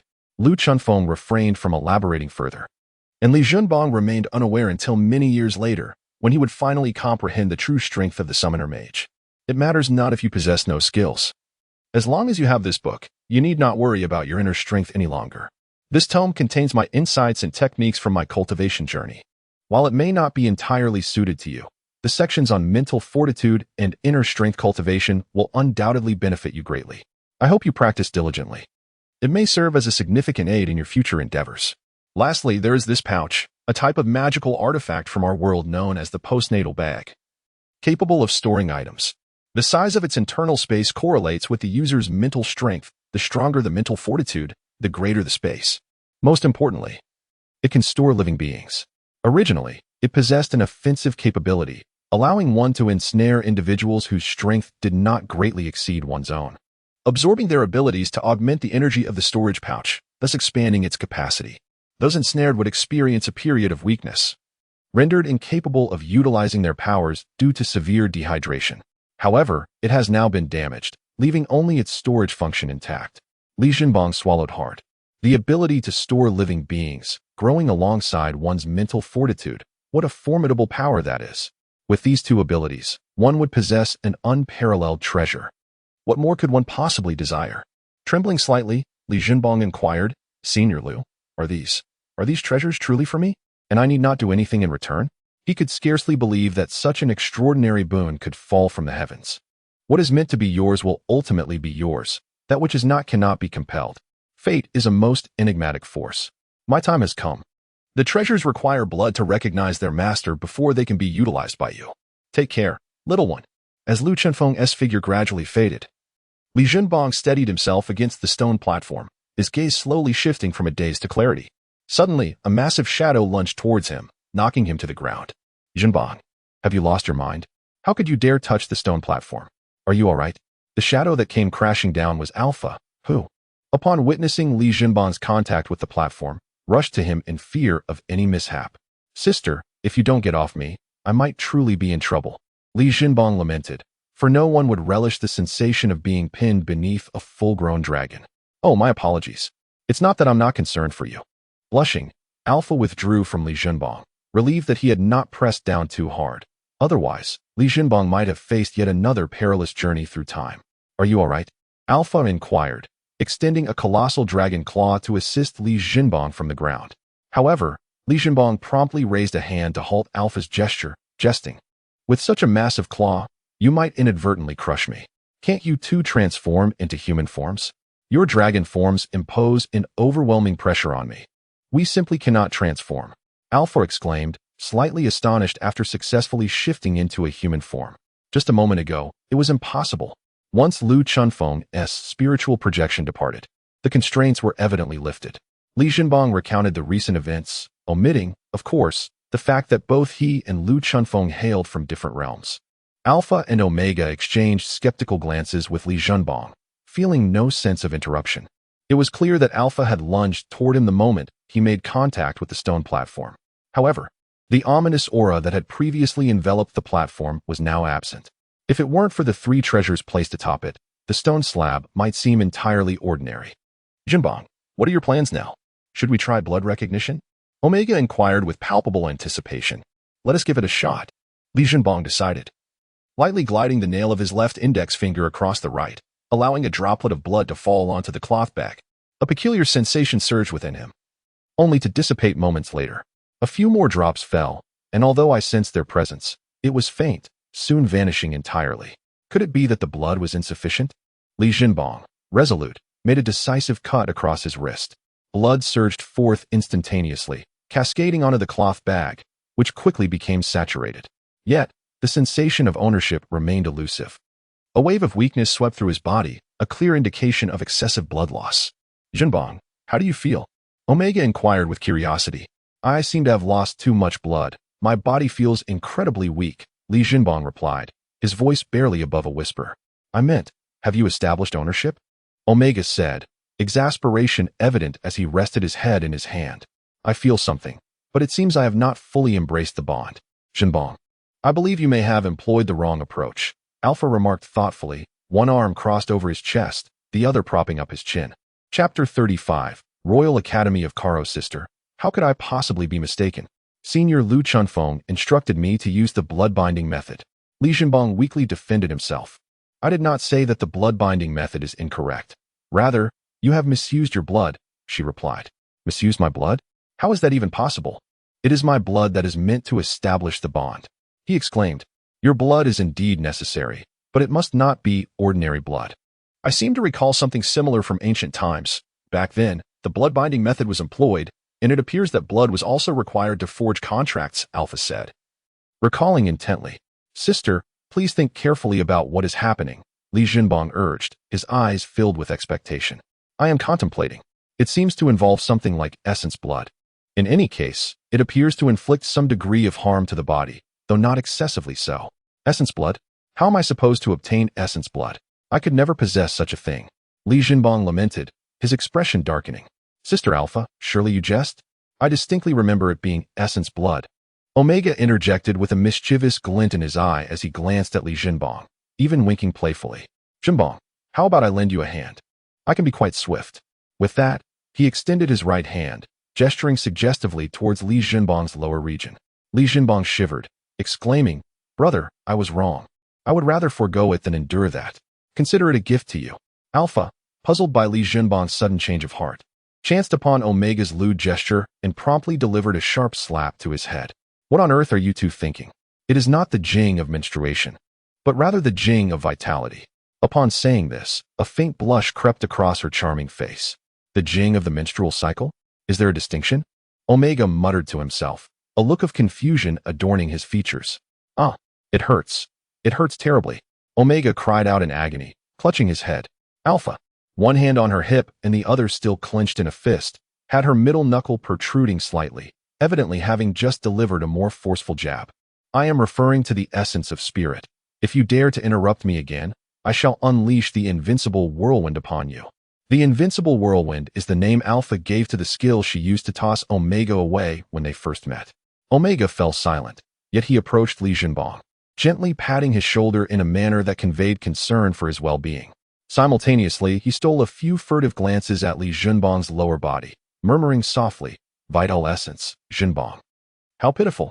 How many times must one indulge to produce this vital essence? No wonder it is said to inflict certain harm upon the body. I suspect the damage is not insignificant. Fear not. I shall find a way to procure some restorative medicine for you. At this moment, Li Jinbong felt as though he wished for nothing more than to vanish. Was Omega truly ignorant, or merely pretending not to understand? Vital essence refers to the essence of blood within the body, specifically the refined blood within the heart's vessels, which does indeed pose some risk to one's health.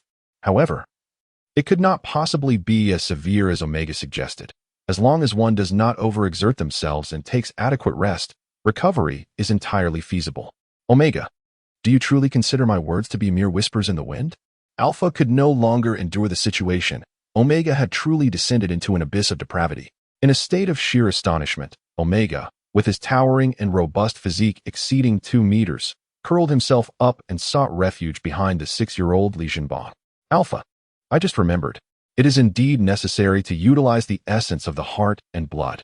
Observing the imposing Alpha advancing towards him with determination, Omega hurriedly spoke, fearing that any delay might cost him the opportunity. Upon hearing Omega's words, Alpha paused, reflecting intently, as if recalling that perhaps, in some vague manner, that was indeed the case. Then I shall take a moment to recuperate. At this point, I feel as though not even a single drop of ordinary blood could be spared, let alone the essence. With great effort, Li Jinbong retrieved a restorative potion from his spatial ring, consuming it directly before settling into a meditative posture to regain his strength. Omega, understanding the gravity of the situation, timely invoked a wood-based magic to facilitate the recovery of bodily functions. It was clear that anemia could not be remedied hastily. Recovery must be gradual to avoid further harm to the body. Approximately half an hour later, Li Jinbong opened his eyes, visibly rejuvenated. Although he still felt somewhat weak, an inevitable consequence of significant blood loss, he was no longer in grave danger.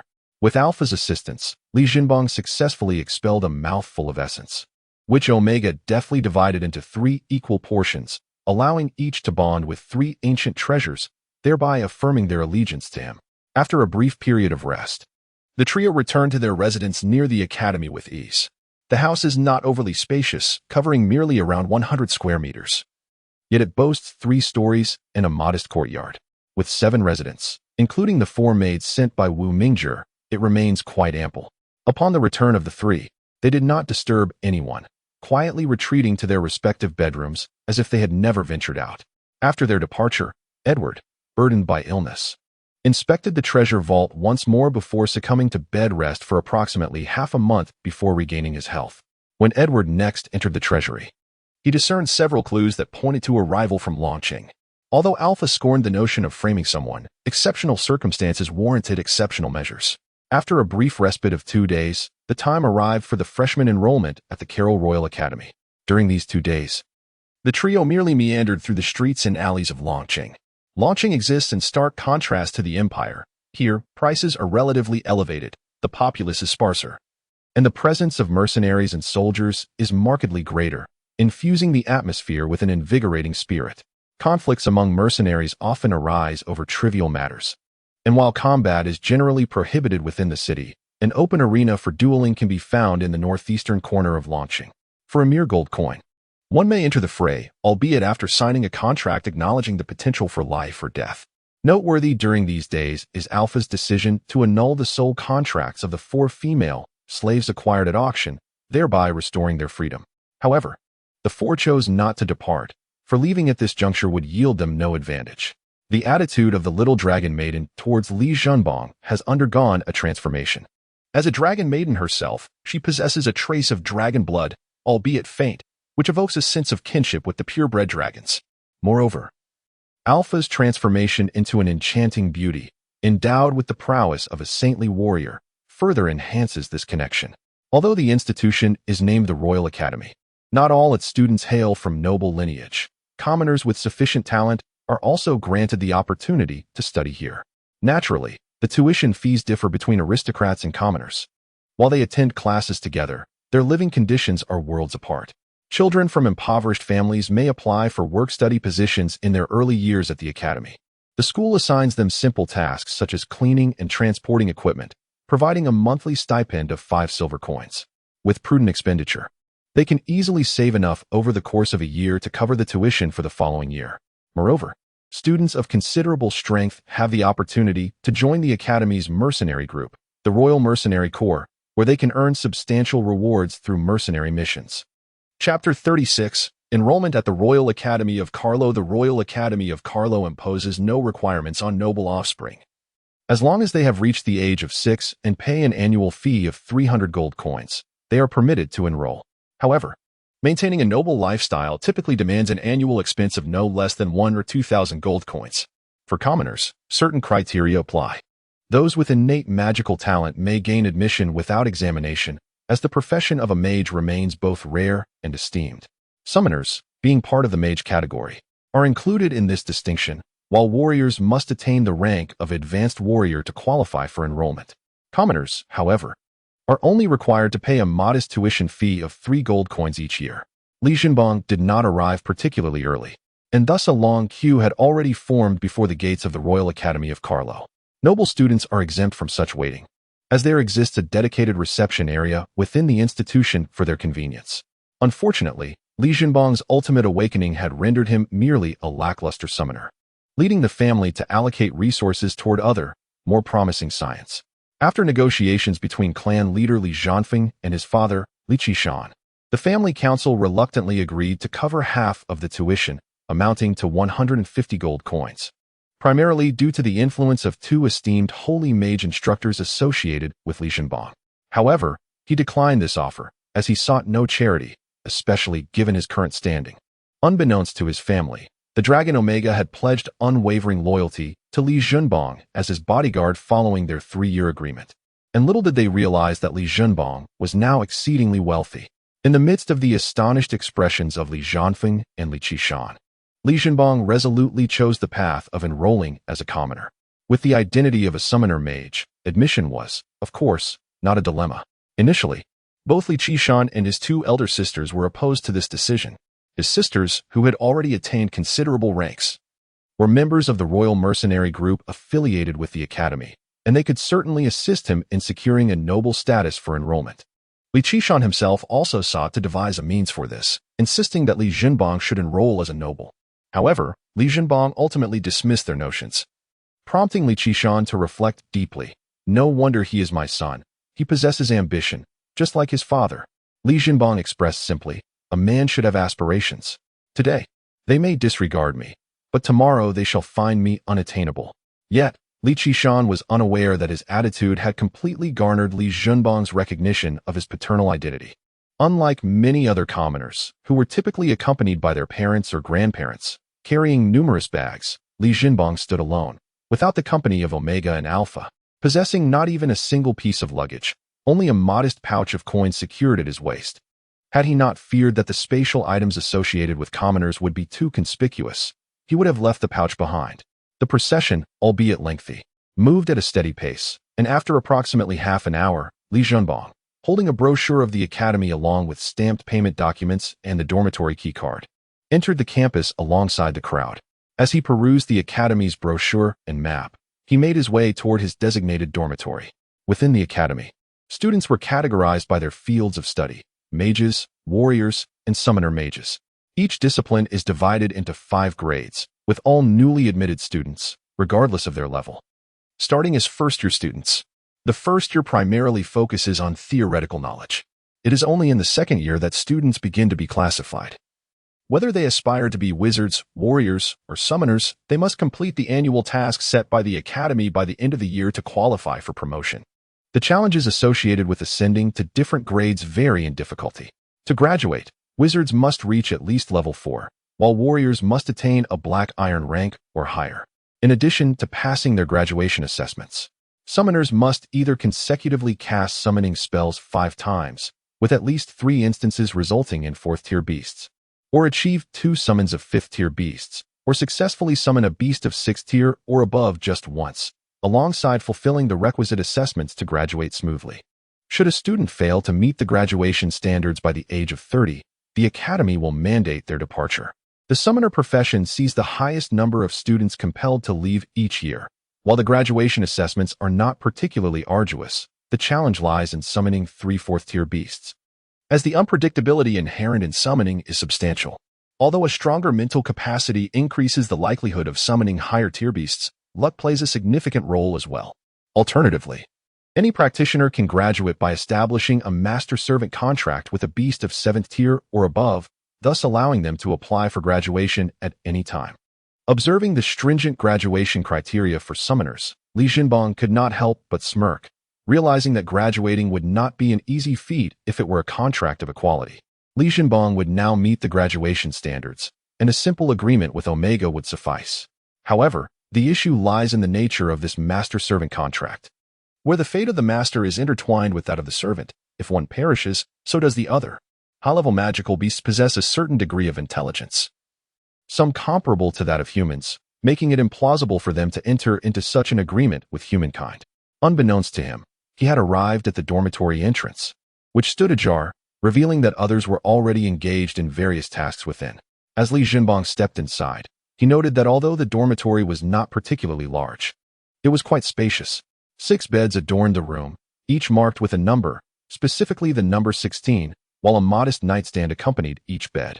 At that moment, a chubby boy was bustling about at bed number 3, while bed 5 had already been neatly arranged with bedding. Upon entering the academy, parents and servants are prohibited from entering the premises without the institution's consent, a measure instituted to cultivate the students' independence and ensure their safety. For children from commoner backgrounds, this is hardly a concern, as household chores are a commonplace aspect of their lives.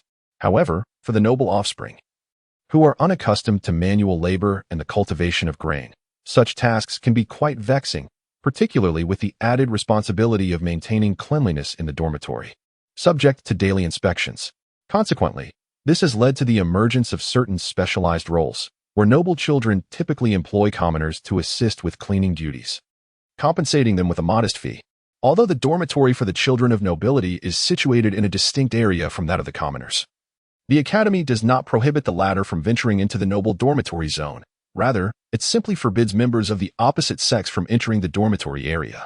This, in effect, provides an additional source of income for the commoner children. The plump boy evidently noticed Li Zhenbang's entrance and greeted him with a friendly smile and a wave.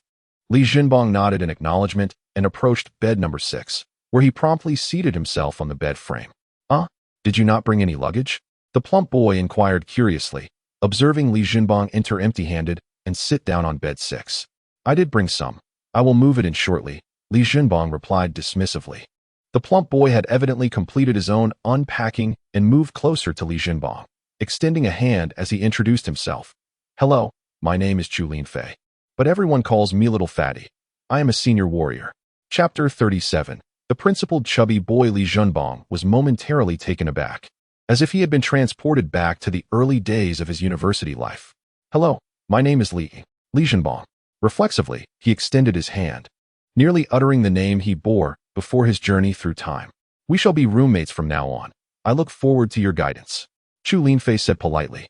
"There's no need to be so courteous. We should support one another." Li Zhenbong replied with a smile, holding a favorable impression of Chu Linfei. "Where are your belongings? Allow me to assist you in bringing them in." Chu Linfei offered with enthusiasm. "There's no need for that. I can retrieve them myself shortly." "Thank you, Linfei." Li Zhenbong felt a bit overwhelmed by Chu Linfei's sincerity, a warmth he had not experienced in a long while. "Just call me Chubby. It's no trouble at all. Since we are roommates, there is no need for such formalities. My mother always told me that one must foster good relations in a shared living space, to be united, and to assist each other in times of need. Moreover, I am a senior soldier. Despite my appearance, I possess considerable strength," Chubby said with an innocent expression. "By the way, you haven't yet shared your profession with me. Although you appear somewhat slender, your physique is well proportioned. You wouldn't happen to be a senior soldier as well, would you?" Chubby inquired, a hint of curiosity in his voice. Li Zhenbong mused privately. Could this chubby fellow be a chatterbox? Nevertheless, he found him to be quite genuine.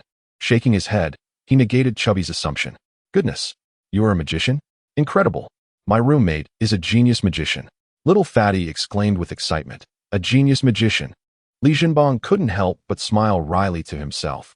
He had indeed once been hailed as a genius magician, but alas, his awakening had failed. "Little Fatty, you misunderstand. I am merely a summoner," Li Zhenbong said with a hint of resignation. "A summoner? Oh my goodness. You are a summoner. That means you must be able to summon powerful magical beasts. How wonderful." Little Fatty continued to express his enthusiasm. "Well, theoretically, yes," Li Zhenbong replied. "I just knew you must be incredibly talented. I have a magician roommate, a summoner no less. This is amazing. When the holidays come, I must tell my mother. She will be so delighted." Little Fatty chattered excitedly to himself. Li Zhenbong watched in astonishment as Little Fatty flailed his arms joyfully, unwilling to dampen his spirits. He chose silence and quietly stepped out of the dormitory. Seizing the moment when no one was paying attention, he retrieved his luggage from his spatial bracelet and brought it inside. Little Fatty eagerly helped Li Zhenbong arrange the bedding, gazing at the thick, soft blankets with envy. "Your bedding is simply too comfortable. In all my life, I have never slept on such plush bedding." It was then that Li Zhenbong noticed a small patch on Little Fatty's trousers, and he felt a pang of compassion. "I have an extra set of bedding, just as thick as this one. I would like to give it to you." "Oh, that won't do. My mother always said one should not take others' belongings without permission." Though tempted, Little Fatty ultimately declined the offer. "Are we friends?" "Indeed. As roommates, we naturally become good friends. Now, when a good friend offers you a gift, can you refuse it?" "Well, I can't accept your gift without any reason, can I? Moreover, I have nothing to exchange with you." The chubby boy lowered his head, his hands intertwined, rubbing his round belly. "How about this? I will gift you a blanket, and in return, if I don't want to eat at the cafeteria, could you bring me back some food?" "No, that won't do. My mother said that when friends are in need, it is one's duty to help as much as possible. How can one ask for compensation? She would be upset if she knew." Li Zhenbong looked at the chubby boy's earnest expression and felt a sense of helplessness. Sometimes, being too innocent is not necessarily a good thing. However, he found himself genuinely fond of this principled, plump little boy. "What if I lend it to you?" "That won't work either. My mother said one should not casually borrow things from friends, for if one borrows and cannot repay, there may be no friendship left to speak of." Li Zhenbong lay down on his bed in frustration, feeling utterly powerless against the chubby boy. Suddenly, he sat up, left the dormitory, and retrieved a blanket from his space bracelet, tossing it directly onto the chubby boy's bed. "Zhenbong, what is this?" The chubby boy looked at Li Zhenbong in surprise. A bit perplexed. "Did your mother ever tell you that helping friends should be done without expecting anything in return?" Li Zhenbong exclaimed, fuming. "How did you know that?" "My mother once said that one should help others without expecting anything in return." Xiao Peng gazed at Li Zhenbong in astonishment and remarked, "I believe your mother is absolutely right. Assisting others should not come with the expectation of reciprocity. Therefore, I present you with this bedding, not seeking any reward. If you were to reciprocate, it would mean you did not heed your mother's wisdom." Li Zhenbong replied with a hint of pride. "However, my mother also said that one should repay even the smallest kindness with great gratitude." Xiao Peng insisted earnestly. Well, that is indeed true. Did you not just help me arrange the bedding? Thus, I am repaying you in kind. But my mother said we should not expect anything in return for helping others. Li Jinbong's forehead creased in confusion as he found himself going in circles. I believe your mother is correct. I am genuinely moved by your gesture. Therefore, while you may not seek a return, my gratitude does not contradict your intentions. Think carefully, although your mother mentioned not to expect rewards. She did not state that one cannot accept them, did she? She seems not to have said that. Xiaopeng pondered for a moment before affirming. Then it is settled. Just accept it. Li Jinbong exhaled in relief, secretly thinking, little one, I am determined to win you over. There is no way I can let this opportunity slip away. To Li Jinbong's surprise, Xiaopeng suddenly clutched the bedding and began to weep. This time, Li Jinbong found himself completely at a loss. How can I present a bed and quilt to him, only to find that instead of joy, he is brought to tears? Though I have lived 2 lifetimes, totaling around 30 years, I find myself utterly inept at comforting a child. Little fatty, why are you crying? Is it truly so grave that I simply offered you a bed and bedding? If it is so distressing, I need not give it to you at all. No, I understand you mean well. You are the kindest person to me aside from my mother. Little fatty, with tear-streaked cheeks, gazed at Li Jinbong and sobbed. What of your father? Li Jinbong inquired, puzzled. I know not. My mother told me he has passed away, and I have never laid eyes upon him. I apologize. Little fatty, it was not my intention to evoke such sorrow. It is quite all right. I have grown accustomed to it. During my childhood, the other children in the village would often taunt me, calling me the illegitimate child without a father, and I would retaliate. Initially, I found myself outnumbered, but as time passed, I grew stronger, and eventually, I became a formidable fighter. Chapter 38. A familiar face. Is it truly possible for advanced warriors to cultivate in such a manner?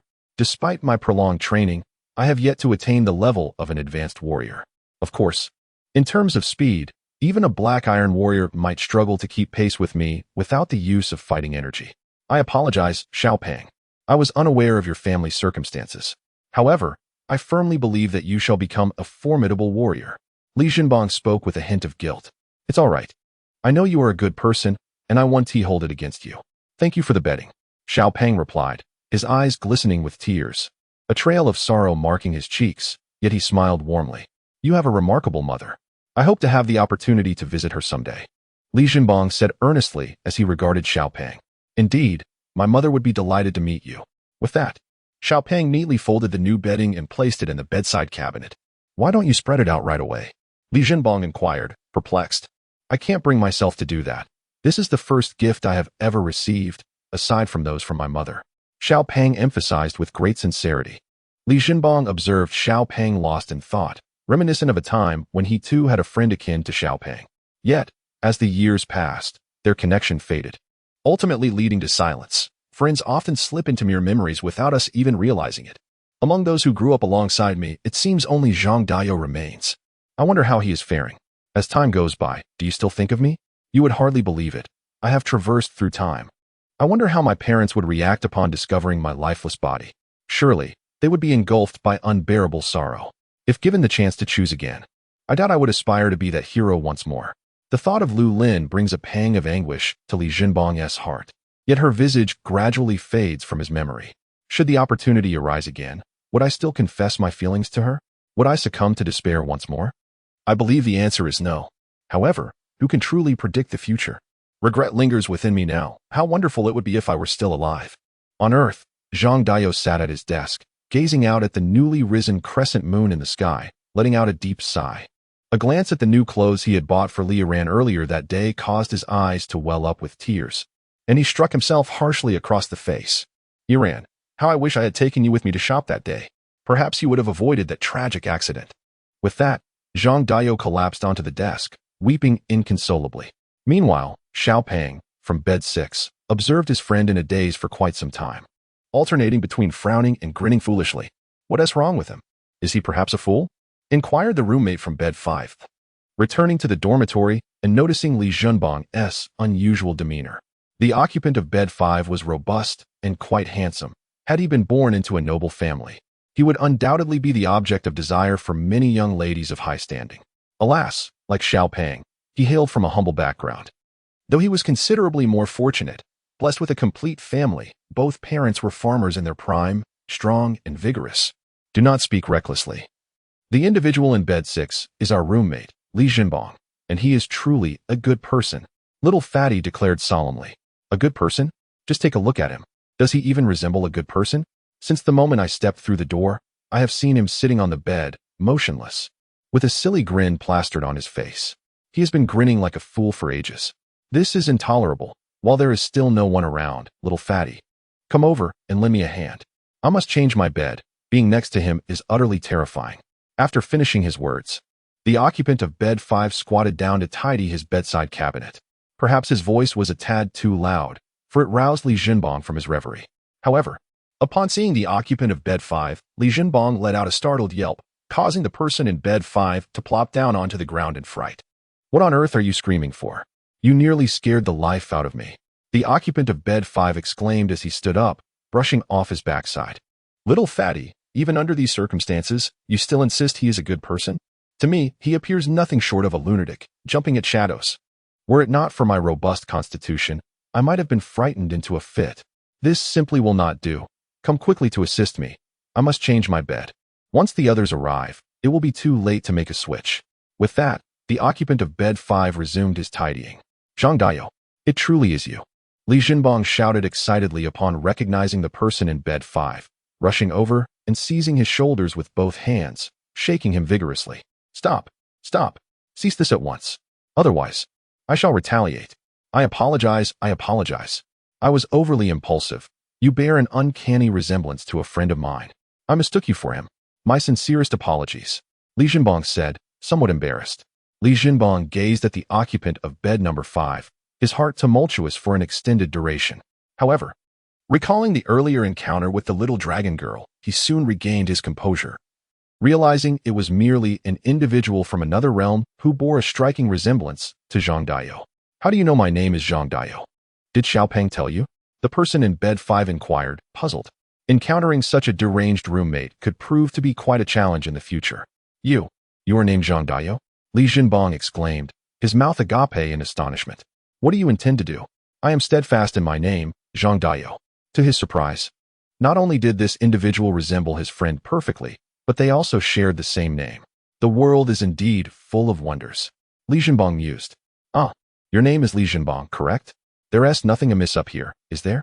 Zhang Daiyou gestured towards his own head, questioning. Ah, I apologize for the misunderstanding. I was simply overwhelmed with excitement. My sincerest apologies. I assure you, I am quite normal. Quite normal? Zhang Daiyou regarded Li Jinbong with skepticism, even casting a casual glance at his lower half. I have stated that I am perfectly normal, a true man, and I hold no interest in other men. Li Jinbong retorted emphatically. Ah, Zhang Daiyou smirked, rolling his eyes in disbelief, yet thankfully refrained from insisting on changing beds. Li Jinbong felt a surge of exhilaration within. Although Zhang Daiyou was not truly Zhang Daiyou, it nonetheless served as a comforting psychological solace for him. So far, he has encountered 2 individuals strikingly similar to himself. Who can say with certainty that there will not be a third or even a fourth such likeness? A flicker of anticipation ignited within him. Soon, the remaining 4 members of the dormitory gathered, all aged 6 and hailing from humble backgrounds, thus lacking any considerable airs of superiority, quickly bonding as one. What astounded Li Jinbong the most was that one of his roommates was, astonishingly, a first-level mage, an extraordinary rarity among those from common households. Chapter 39. The Civilian Committee in Civilian Households. Due to the absence of systematic guidance, individuals typically awaken as magic apprentices. Even those with a strong affinity for magic are unable to wield advanced spells without proper mentorship. It is only upon mastering second-tier magic that one may receive the badge of a first-tier mage from the Mage Guild.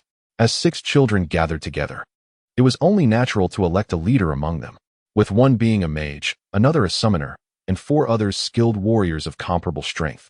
Age became the deciding factor for their hierarchy.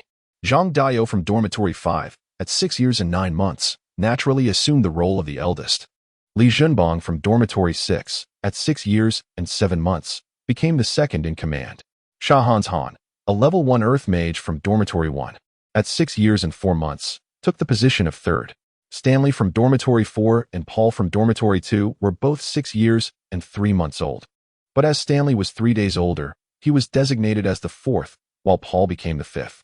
The youngest among them, Chu Linfei from Dormitory 3, had just turned 6, thus earning the title of the sixth brother. Today, Li Jinbong was particularly joyful, not only for the companionship of his new roommates, but also for the serendipitous encounter with Zhang Dayo. Though this Dayo was not the same as the one he previously knew, there was no need to dwell on the distinctions.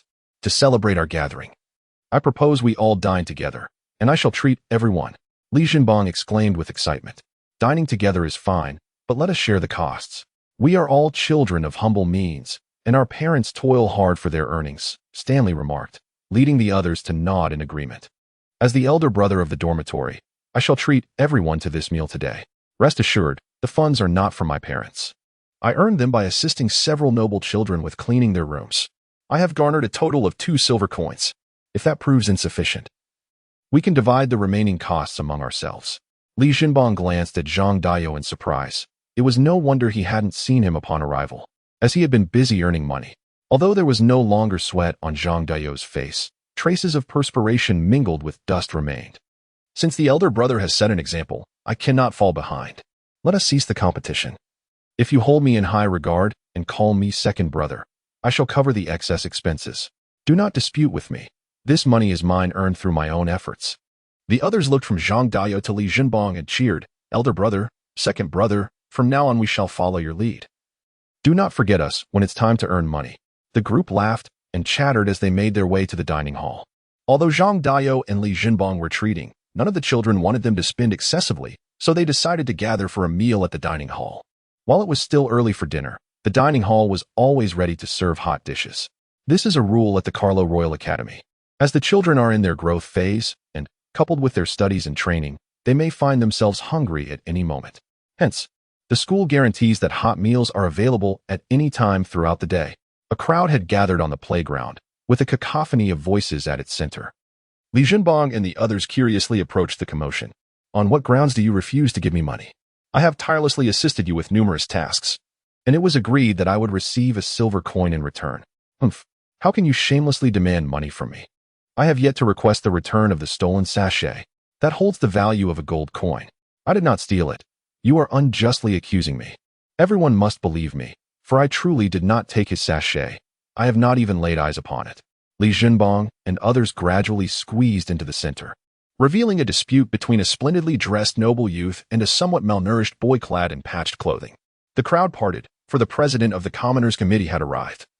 Seeking to mediate the situation, a portly boy, appearing to be around 17 or 18, approached. What is the Commoners Committee? Li Jinbong inquired softly of Stanley.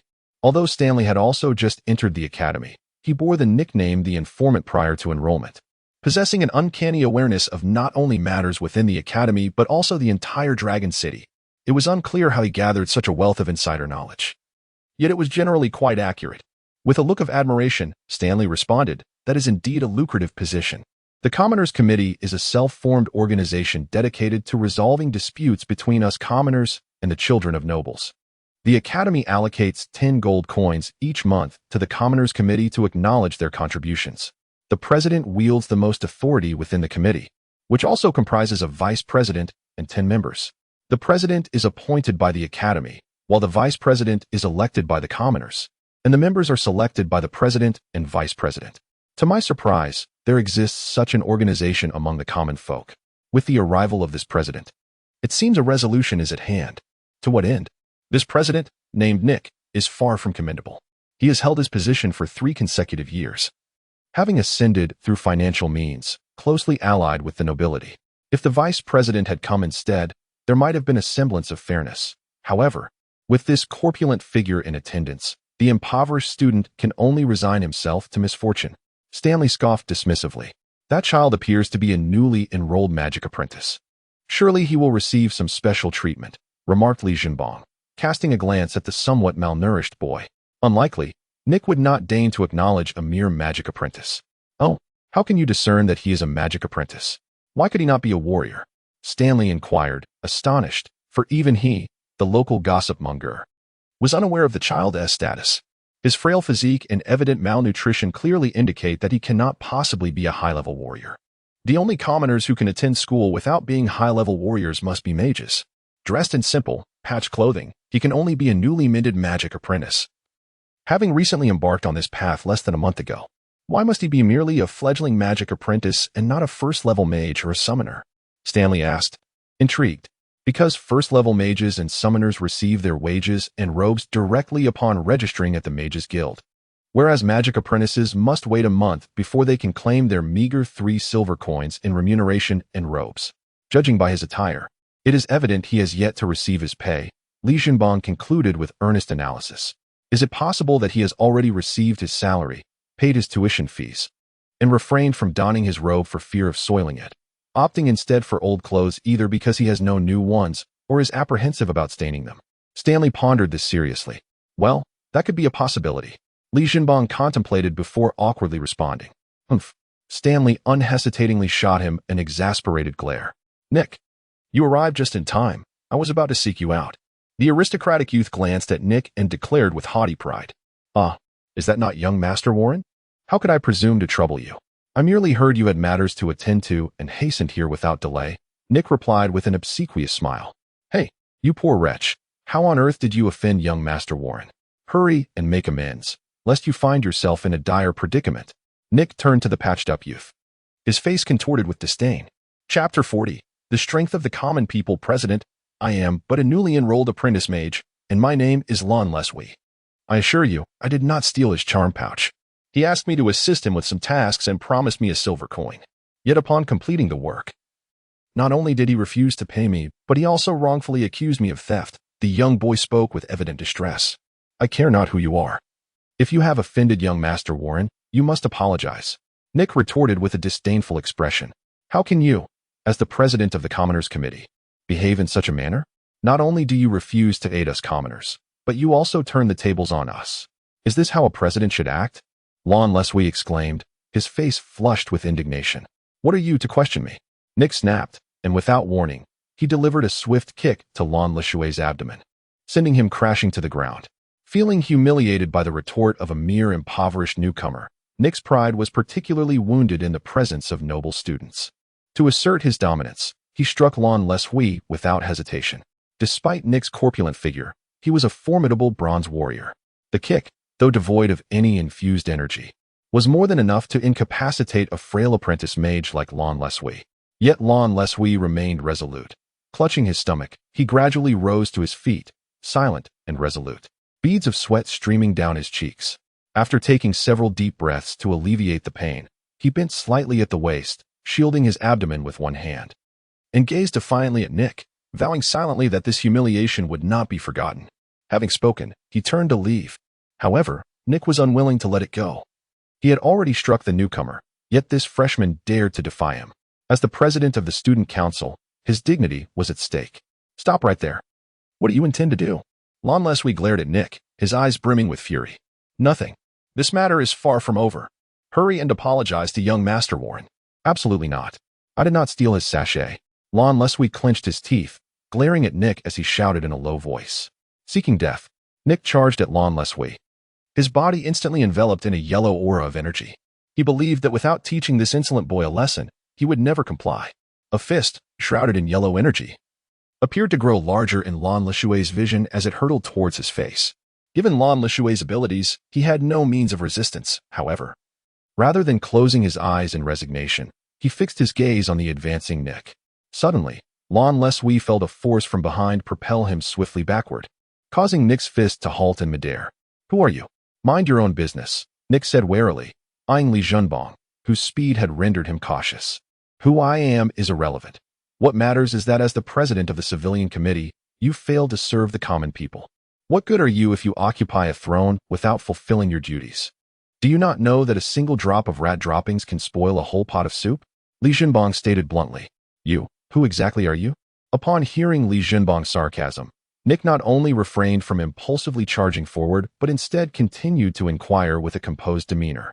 As the president of the civilian committee, Nick was no ordinary individual. His earlier outburst was merely a display intended for Warren and the surrounding aristocratic offspring. The aura emanating from Li Jinbang instilled in him a sense of danger, and until he discerned the latter's true identity, he dared not act rashly. Nick's tranquility astonished Li Jinbang, suggesting that he was far more complex than he appeared. "You are not worthy to know my name," Li Jinbang declared, exuding an air of inscrutable superiority. Despite harboring resentment, Nick suppressed his rising anger. The more disdain Li Jinbang showed him, the less assured he felt within. "What do you truly desire?" he demanded. "Nothing much. I merely voice my discontent against injustice. When the time comes, I will take action," Li Jinbang retorted dismissively, casting a scornful glance at Nick. "Since you are powerless, I cannot stand idly by while all the commoners suffer due to your incompetence. If you choose to be a dog, that is your choice. However, it is unacceptable for you to drag all the commoners down with you. Commoners possess their own dignity and must strive for self-empowerment." The majority of those present were indeed commoners, and upon hearing Li Jinbang's words, some began to cheer in agreement. Even a portion of the noble offspring looked at Li Jinbang with a hint of surprise. Though they did not openly express it, their gazes contained elements of admiration. Nick cast a cold glance towards the direction of the applause, his voice faltering. However, the few individuals from Li Jinbang's dormitory remained undaunted, not only cheering but also leading the applause. As someone takes the lead, others inevitably follow, for Li Jinbang is a voice for the common folk. The applause, initially sparse, quickly swelled into a resounding chorus. Zhang Dayo exclaimed with enthusiasm, "Well said. The common people must strive for self-reliance." Soon, the children of the commoners echoed, "We must strive for self-reliance. We must strive for self-reliance." Lan Lesui gazed at Li Jinbang with profound gratitude, bowing deeply and saying, "Thank you. I truly did not steal his pouch." "So, you claim to be one of the commoners?" "Humph. Very well. Let us see how you resolve this matter," Nick remarked. His eyes shadowed as they bore down on Li Jinbang. At that moment, Nick found himself in a precarious position. He cared little for the few commoner children, but the sheer number present was daunting. Moreover, if word of this incident reached the ears of the Academy's leadership, his presidency would be as good as over. Should he lose his position, given his tarnished reputation among the commoners, he would face dire consequences, especially since he had made numerous enemies, many of whom were of higher standing. His best outcome would be to graduate early and seek refuge under the patronage of the noble allies he had cultivated, a prospect that was far from his desires. Having chosen to intervene, Li Jinbang was prepared for the worst. Yet, he remained confident in his judgment based on Lan Leshui's demeanor. She did not appear to be a thief. "Warren, greetings. I am Li Jinbang, and I wish to understand the details of this incident. I will do my utmost to assist you in recovering the pouch, and if it cannot be found, I shall compensate you with 1 gold coin." Li Jinbang gazed intently at Lan Lesui and spoke earnestly. Warren cast a peculiar glance at Li Jinbang and replied, "Very well. I assure you, I do not intend to cause any trouble. I hold a certain admiration for the children of common folk who earn their living through hard work. I mentioned earlier that upon discovering the loss of the fragrant pouch, I did not confront him about it. Although I harbor disdain for thieves, a single gold coin holds little significance for me. Master Warren, I truly did not." Lan Lesui began, but Li Jinbang raised his hand to silence him. Offering a reassuring look, Lan Lesui pressed his lips together and nodded slightly. Chapter 41. Searching for the fragrant pouch. Warren cast a glance at Lan Lesui. After the recent events, he felt he may have wronged Lan Lesui. However, the fact remained that his fragrant pouch had vanished after Lan Lesui had tidied the room. Nevertheless, his tone had begun to shift. Later, Lan Lesui approached me seeking 1 silver coin as payment for his work. Given the pouch's disappearance, I suspected he might have pilfered it. Initially, I had resolved not to pursue the matter, yet I was taken aback when he insisted on his payment. A single pouch, even if pawned, would certainly yield more than 1 silver coin.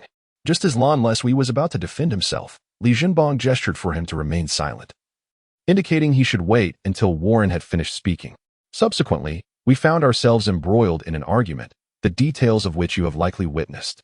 "Do you recall where you placed your pouch at that time?" I inquired. "I remember preparing to change my clothes and casually placed the pouch on the bedside table," he replied. "When I returned after he finished cleaning, I discovered the pouch was missing." Li Jinbang nodded and turned to Lan Lesui, asking, "Did you happen to see any pouch while cleaning the room?" Lan Lesui hesitated before responding, as he pondered the question, then said, "I do not recall seeing any pouch." "That is impossible. I distinctly left it on the bedside table," Warren interjected. "Please, Warren, do not rush. Respond only when I address you. If you have any doubts, save them for when I ask."